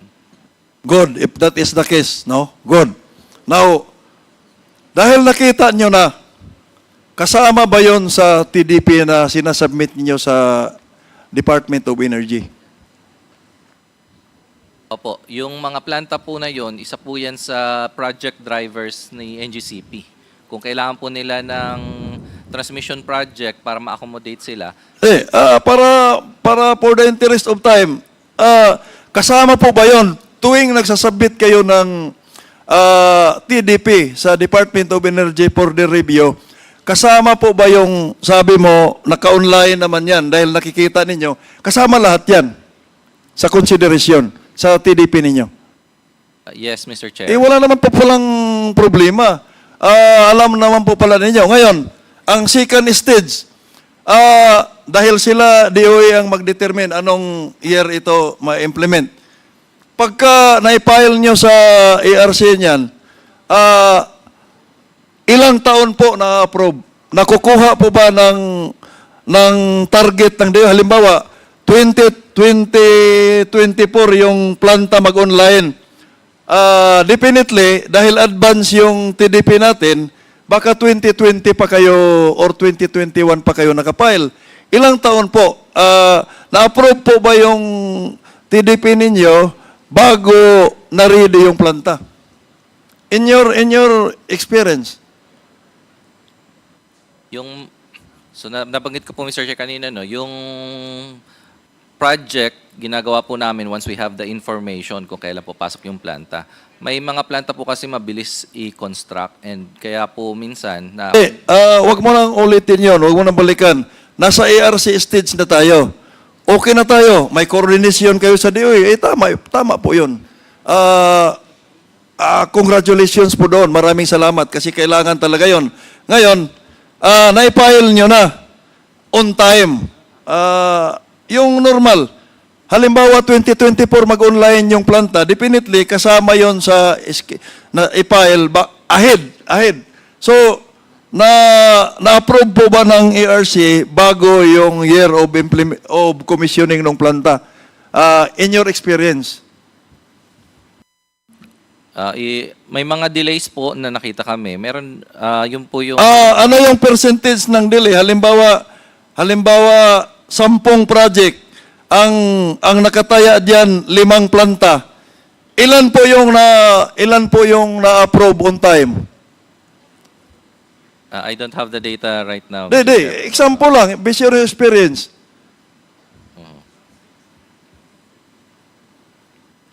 I'll have to check. Mas marami yung delay. Do you agree? Mas marami yung delay.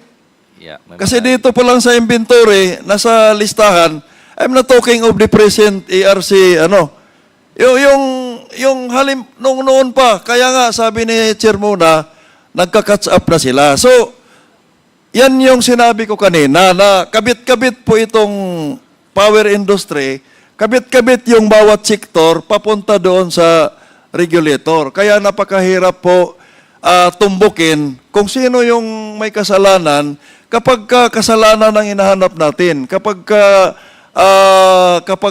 pinasagot natin. Kasi may connection siya sa kabila. Now, iiwanan ko na yung issue na yan, but I'm very happy, Mr. Chair, na may coordination pala. Kasi dapat matagal ko nang I don't know kung kino-consider ni ERC o ni DOE, na dapat mayroon silang circular na inisyo, parang kung sa DTI, yung SRP, sinasabi sana nila yung suggested plant location. Kasi pagka sinusundan natin yung mga planta, kung saan sila tatayo, tataas at tataas yung transmission cost natin dahil hahabulin yon ni NGCP.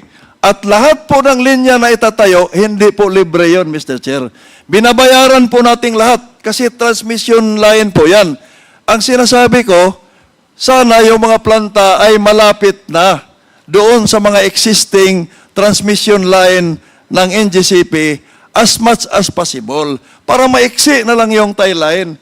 Ngayon kung magtatayo ka ng planta sa Quezon, tapos yung tie line mo nandito pa sa Nueva Ecija, talagang wala pong pag-asa na bababa yung transmission cost natin.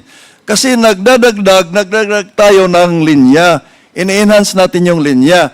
Pero kung ang pinag-usapan natin, yung lumang linya lang, walang naidagdag na bago, ina-upgrade lang natin, tapos tumataas yung sales natin, can the ERC confirm na pagkaganyan lang, wala tayong dinadagdag na substantial na malaking line expansion, ang ina-upgrade lang natin yung extension ng linya, expansion, upgrading, pagkatapos tumataas yung sales, would the ERC agree that bababa talaga yung cost sa transmission?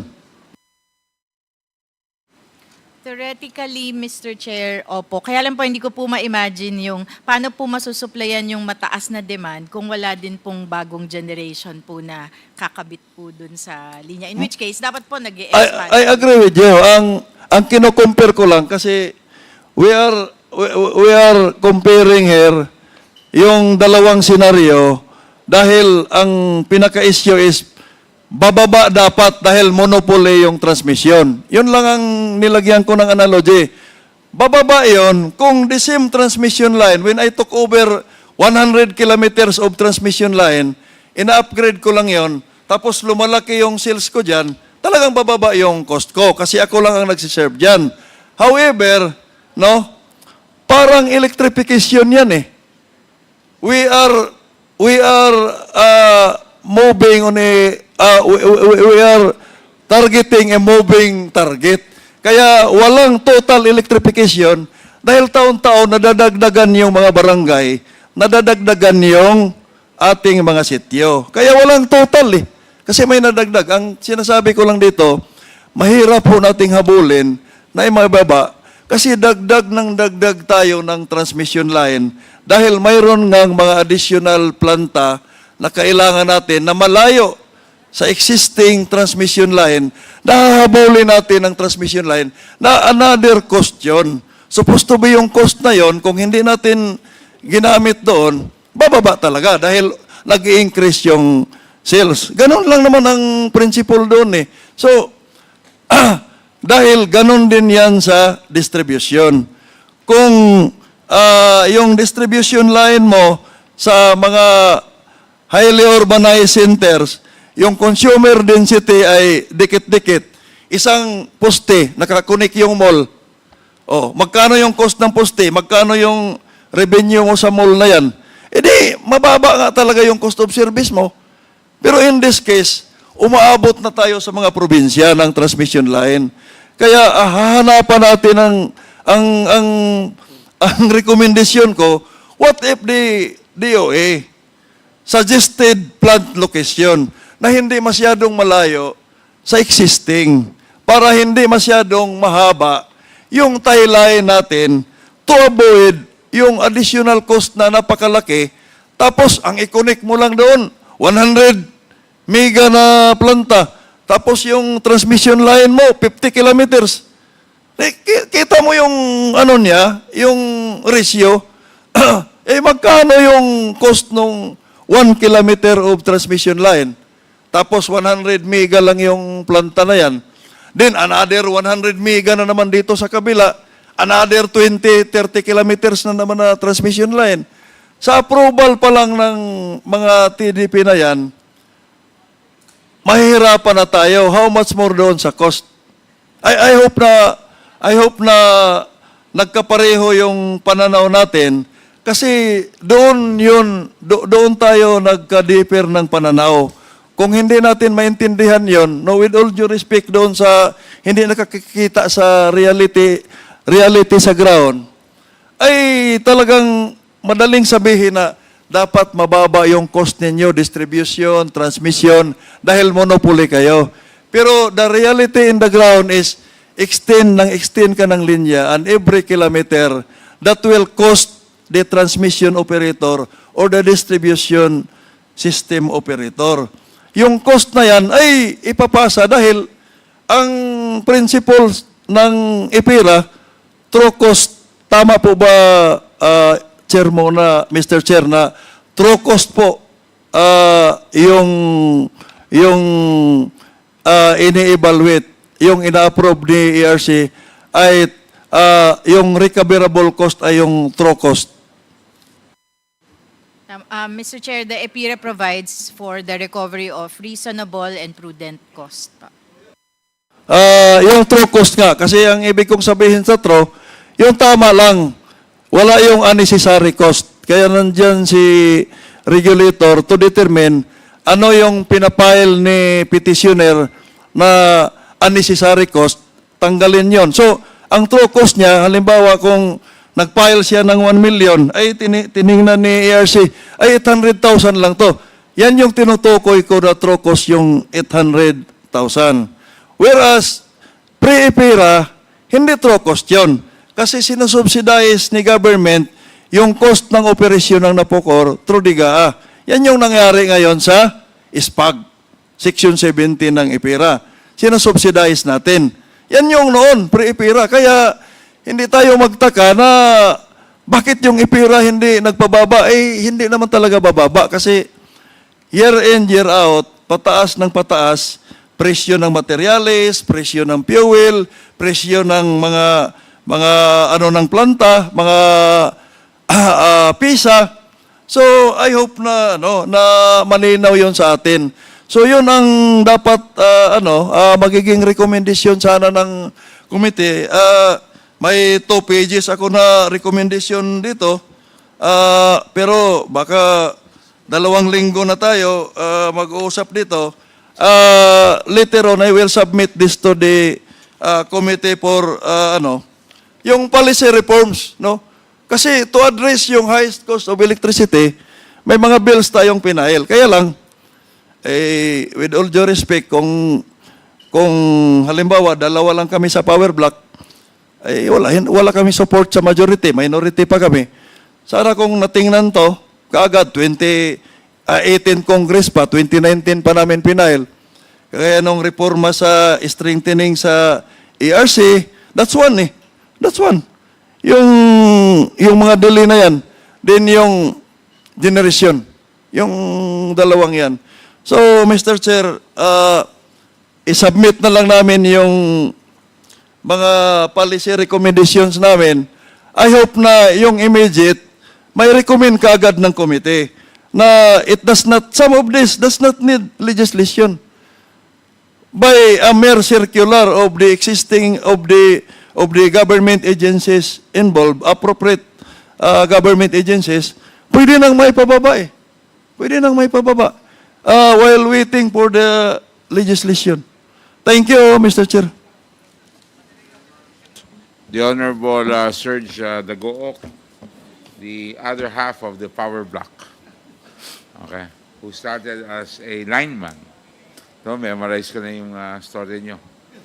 The Honorable Rufus Rodriguez for his second round. Thank you, Mr. Chairman, for the second round.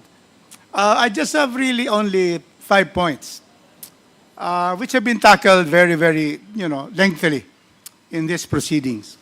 First, the first 3 points pertain to allegations of violations of NGCP, of 3 important provisions of its franchise. Let me start, Mr. Chair. So 3 about the franchise. 2 will pertain to the Constitution. And we are going to proceed to that after the 3 that allegedly were violated by the NGCP. First, Section 8. It has been alleged by some of our colleagues that there is a violation of Section 8, which is about dispersal of ownership. May we know from our chair of the ERC the final determinative decision on this supposedly Section 8 dispersal of ownership. Can you tell this honorable committee what was the final decision? ERC. Mr. Chair, I think as discussed earlier by the members who were part of the ERC at that time, the majority approved the mode of dispersal aside from the extension that was provided under Section 8 of the Right. branch. So therefore, there is no violation of Section 8 because 4 out of 5, the majority and 3 are here, decided that indeed the proviso, a proviso, Mr. Chairman, in law, are exceptions to the main provision. The main provision is through public offering. In other words, to have offering of shares to the public. The second one is through the stated proviso, exception, the listing of a PSA of any company having 30% term. And so it was decided, therefore, well, of course, there is a dissenting opinion. And of course, the dissenting opinion of Mama Seda is always very good, as all dissenting opinions are. They're always, they give out the other reasons. But unfortunately, in this country, the rule of law provides that in the collegial body, like the ARC, the majority will have to prevail. And therefore, my question is, that is now the final decision. May we know whether any entity, any organization, any person has questioned this decision, which said that the NGCP has complied with Section 8. May we know if they have gone to the Supreme Court on this. Is there any question? Was there? Mr. Chair, we are not aware if None. Therefore, on the first issue of Section 8 being violated, it has not been violated. It has been complied, Mr. Chairman. Very clear from ERC itself.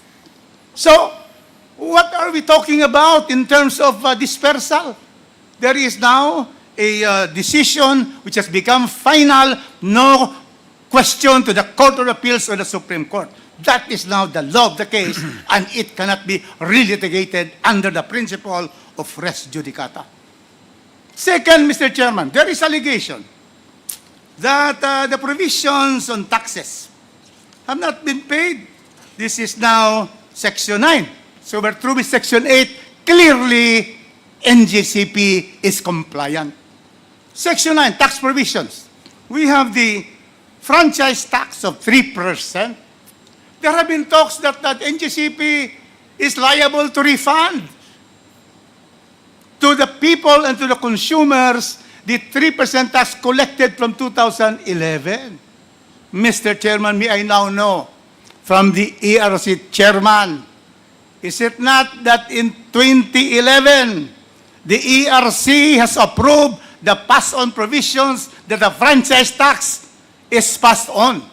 And therefore, in other words, their collection for that has been legal, and I thank the new ARC because you have already made some decision wherein last 2022 or 23. 2023, that is the reckoning period. So may I now know whether is there a liability of the NGCP for the franchise tax that were collected being passed on from 2011 to 2023? Can we have the answer? Mr. Chair, we have been asked to study that by Congress. So we are still evaluating that. Of course, that is not the answer because it is by law. The law was the ERC approval of this pass-on. So there can be no study on that. The decision of the regulator is that they can pass on. Now you have made another regulation, maybe no.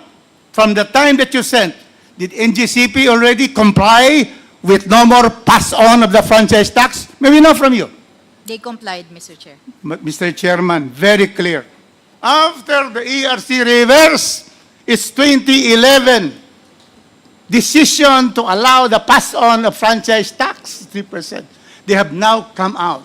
And therefore, under the principle of the law of the case, that what is allowed before it is changed, before it is questioned, is legal. NGCP legally, passed on the 3%. So now clearly we have the new regime, and therefore they have to comply. That is the regulator. So therefore, the alleged violation of Section 9 tax provisions has no basis on the law and experience of the case. We go now to Section 7. Section 7 is about cross-ownership. IPIRA law provides for the prohibition of this percentage and so forth. Is it not, Chair De Malanta, that this bill provides for exemptions already to the rule? And therefore, what is stated in the IPIRA has now been overtaken and repealed by a later law and more specific law. This is now the franchise NGCP. Can you restate again what you have said earlier? That's correct, Mr. Chair. There is, as far as the transmission operator or transmission concessionaire is concerned, there has been an amendment of that cross-ownership provision. Mr. Chairman, in baseball, strike 3, strike out. So, Mr. Chairman, let's now go to the other issues. Because I have waited here and listened to the issue because, Mr. Chairman, if there's anything Congress will do, it is to give due process to everyone who comes here, and we follow the law and we follow the Constitution. Constitutional. It is stated, the chairmanship of the NGCP by a Chinese citizen violates the Constitution.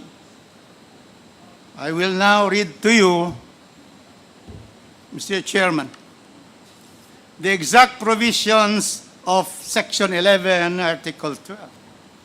That is on franchises. It states, Mr. Chairman, the participation of foreign investors in the governing body of any public utility enterprise, such as NGCP, shall be limited to their proportionate share in the capital. And all the executive and managing officers of such corporation or association must be citizens of the Philippines. This is what is referred to by some of our members. SEC, can you please tell us whether chairmanship of any board is an executive or managerial position?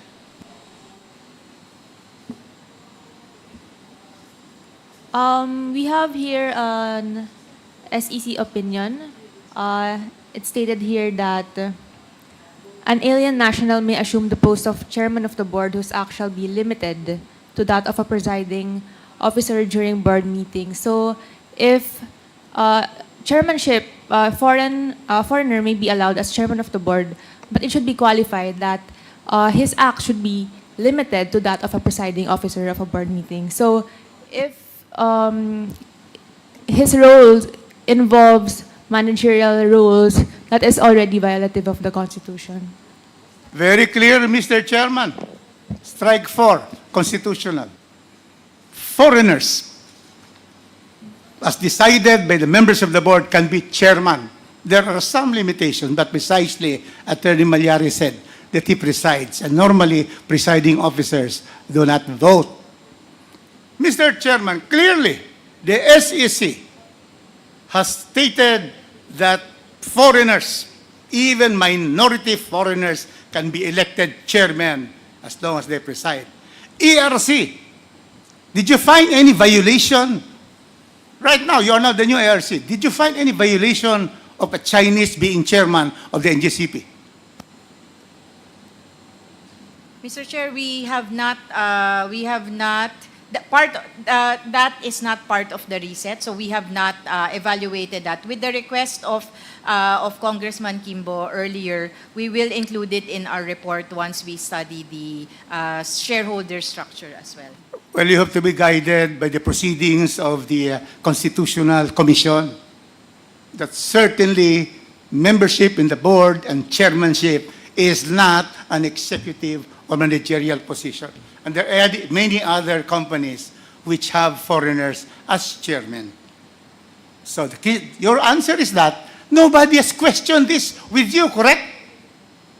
Has anybody filed a case against NGCP for the removal of this Chinese chairman? Has there been a case filed?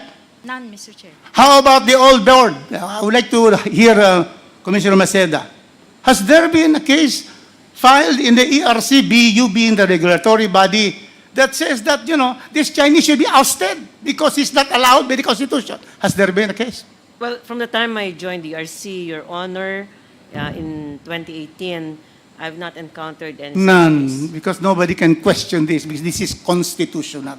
So clearly, fourth issue, which had been ventilated, Mr. Chairman. Okay, and now, going to the BIR, to the issue back on taxes. Oh, where's the BIR?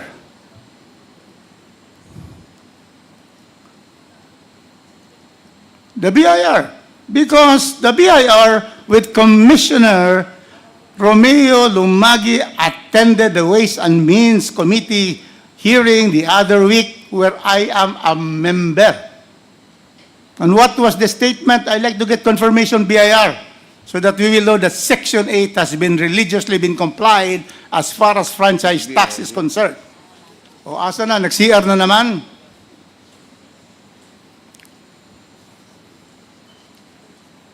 Well, without waiting, Mr. Chairman, I have here the revenue RMC 124, what was submitted. The answer to the question of violation of the franchise tax provisions, the answer of Chairman of Commissioner Romeo Lumagi is that the NGCP is fully compliant with the payment of all franchise taxes. You see? So now, I'll go to the last point, Mr. Chairman. Constitutional. Now, the issue now, and I'd like NGCP to answer this. The issue now is national security. But because the Chinese own 40%, there are allegations that there is a switchboard in China, that they will just close the entire country's supply of energy. Mr. Chairman, national security is not found in the Constitution. National security is provided for by words like national interest, economic development, socio-economic solidarity. National security is not there. But that principle, Mr. Chairman, pervades the Constitution, that primarily foremost in the country and the administrators of this country is national security, and that is why in the Constitution, the first article is national territory, because we have to defend our territory against any aggressor, including the West Philippine Sea, against these Chinese illegal trespassers of our West Philippine Sea, as decided already by the International Tribunal of July 12, 2016. The 9-dash line of China has no basis in law and in fact.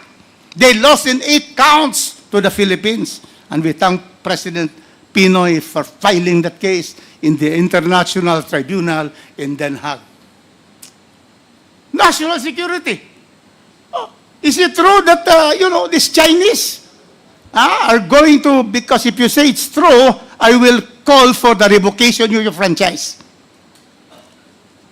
Can the Chinese close any of the 3 control points of the NGCP in the 3 islands of the islands of the Philippines?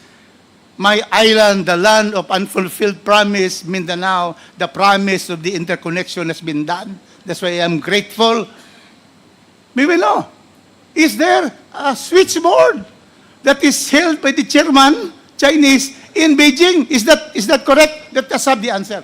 So that this is the national security concern, which I am also concerned, because we do not want China to have, a grip on our energy system. None, Mr. Chairman. Let's have the answer, officially. You are under oath. Can the Chinese minority owners, can they sabotage our country by just stopping supply of energy to any part of the country? Answer, please. They cannot, Mr. Chair. Also, the answer of Mr. You're a lawyer like me, so let's give it to the more technical ones. Come here, Mr. Aguilar. Sometimes us lawyers would tend to, know everything, but this is something that is pertaining now to national security and the fact that these Chinese can never come to one of your control system site and go there and turn off the grid in Luzon, or go to the Visayas, or come to the city of Golden Friendship, my city of Cagayan de Oro, to be able to stop the supply of electricity in Mindanao. Can you now explain to us under oath, what is the situation? Can they do it? Yes, sir. They cannot control the power system of the Philippines with a single button. Yes, sir.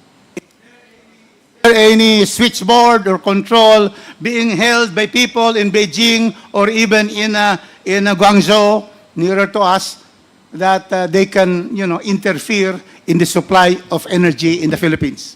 None. None, sir. And if they try to come to the 3 points, are you going to shoot them, which I suggest, to sabotage our supply? Will you do that, Mr. Aguilar? Do you have a gun? He's Mr. Agustin. Mr. Agustin. Oh. I mean, will you allow a Chinese like me, singkit looking, yes, sir, to go there and then, disperse with the 3-man team and then put a button that will stop supply in Luzon? Can that happen? We will not allow that to happen, but I think we will not shoot them, sir. We should shoot them if they do that, because that is part of self-defense.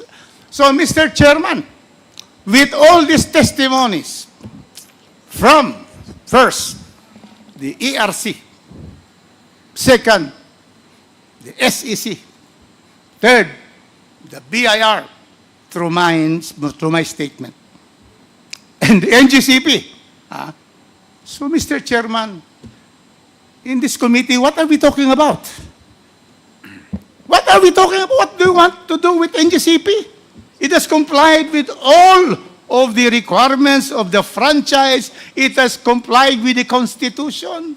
So that is what the question is, but you don't have to answer.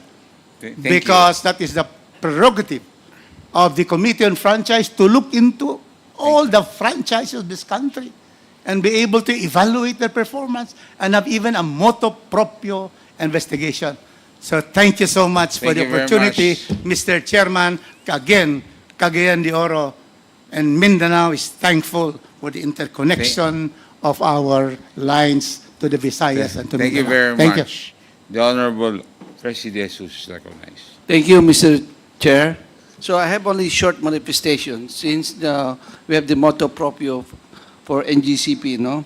After this hearing, maybe in the next 2 hearings, pag wala ho tayong resulta na hindi bumaba ang presyo ng kuryente natin, ay wala rin ho mangyayari.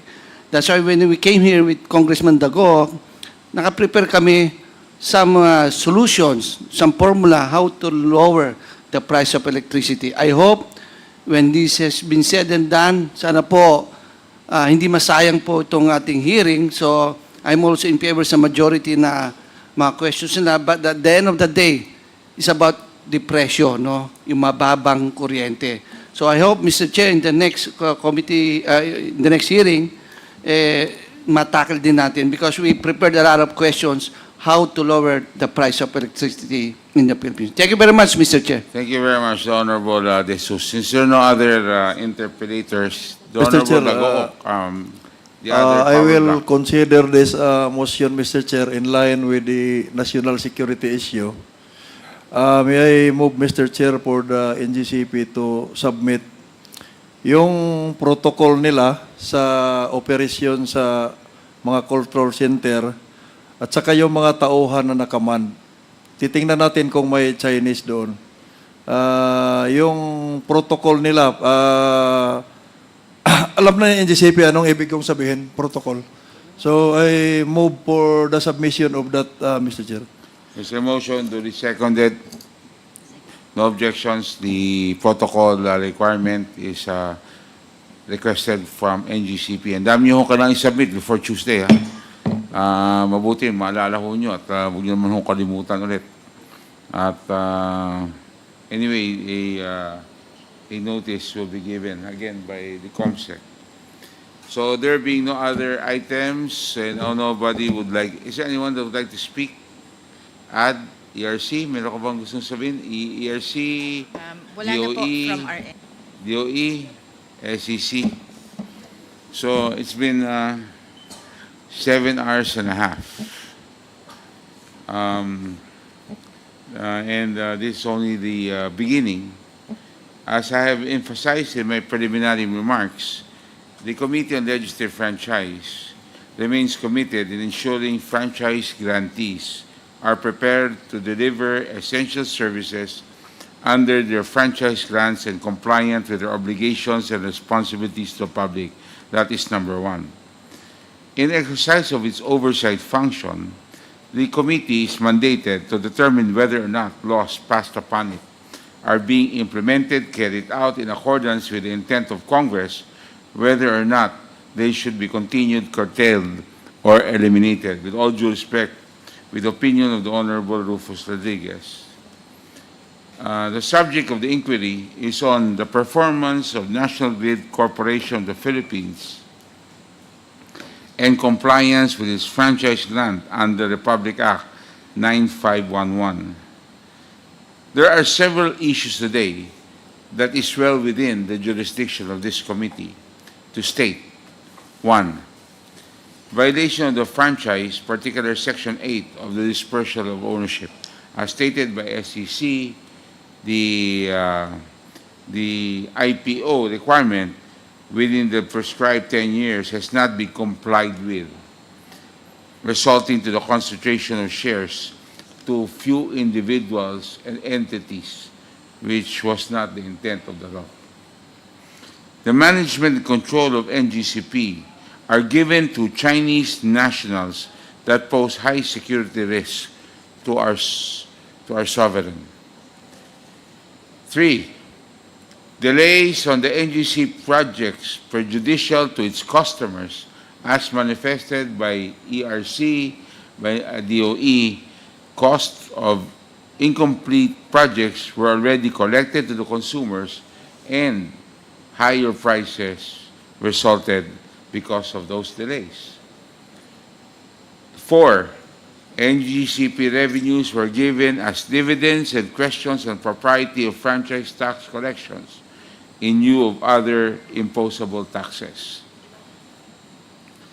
To shed light on this issue, the committee directed the submission of documents and attendance of additional resource persons in the next hearing. Medyo gabi na po. Alas 9 na. Kung gusto nyo, alas 12 tayo dito. Okay lang ako. Pero kailangan ko po bumalik sa aking distrito. The committee will suspend this hearing and will schedule another hearing for to give our resource persons ample time to comply with the submission of the required documents. As always, due process shall be given to everyone and as manifested by every member. But let me assure you that we're here really to ensure that this franchise, which is supposed to be for the good of the Filipino people, is really truly happening. Example, alam po ninyo yung sinagot ko kanina ni, parang hindi ako makapaniwala na kaya sagutin nung Mr. Aguilar? Mr. Agustin. Pati ako nagkamali na rin ako. Mr. Agustin. Because as stated by the Honorable Jinky earlier, I don't think he's really in a position to know if kaya ng China, dahil ang gumawa ho nito ay ang China. I don't know if he's really in a position to say. Of course, sabihin niya, hindi. Of course. But that's something that we have to look at. As the Honorable Rufus is fighting for our share of the West Philippine Sea, which is truly ours. Okay, 100% ours, not even a share. But to be able to fight, and he's been wanting to fight for it, has been fighting for it for so many years. So, like him, all of us are concerned that national security issues, high electricity rates. I think the power block will also agree with me. And I'm saying this from experience as chairman of the Committee on Franchise for 3 years. Na kung saan po lagi po pag pinag-uusapan ang matataas na kuryente, ang lagi pong tinuturo, regardless kung sino po ang DU, iba-ibang klase ang mga DU, ang laging tinuturo ay NGCP. That's why medyo ako'y nababahala na ngayon ay sinasabi ay hindi naman para NGCP. Pero sa lahat ng hearings namin, ng lahat, kung tinatanong, ba't ang mahal na singil mo sa iyong mga customer? Bakit? Whether kooperatiba yan, whether, di ba? Even during the hearings of Meralco, franchise, ay pinag-usapan yan. At lahat ang sinasabi ay ang NGCP. So yan ay dapat talagang pag-aralan po. Kasi ang talagang hangarin ng ating committee ay maibaba ang presyo ng kuryente. So hinahanap po natin lahat ang mga pwedeng posibleng sanghi at rason kung bakit mataas ang kuryente dito sa ating bansa at isa sa pinakamataas sa Southeast Asia. So ang pagbaba ng kuryente is really the primary objective. Paano? At sinasabi ng power block, maraming sangay na kailangan pag-usapan. Pero we have to start from somewhere. Dapat magsisimul tayo. So ang talagang napag-usapan ng committee to a motion na magkaroon ng motu proprio hearing ay ang NGCP. So ulit sa inyong lahat, alas 9 na po. I will entertain a motion for suspension.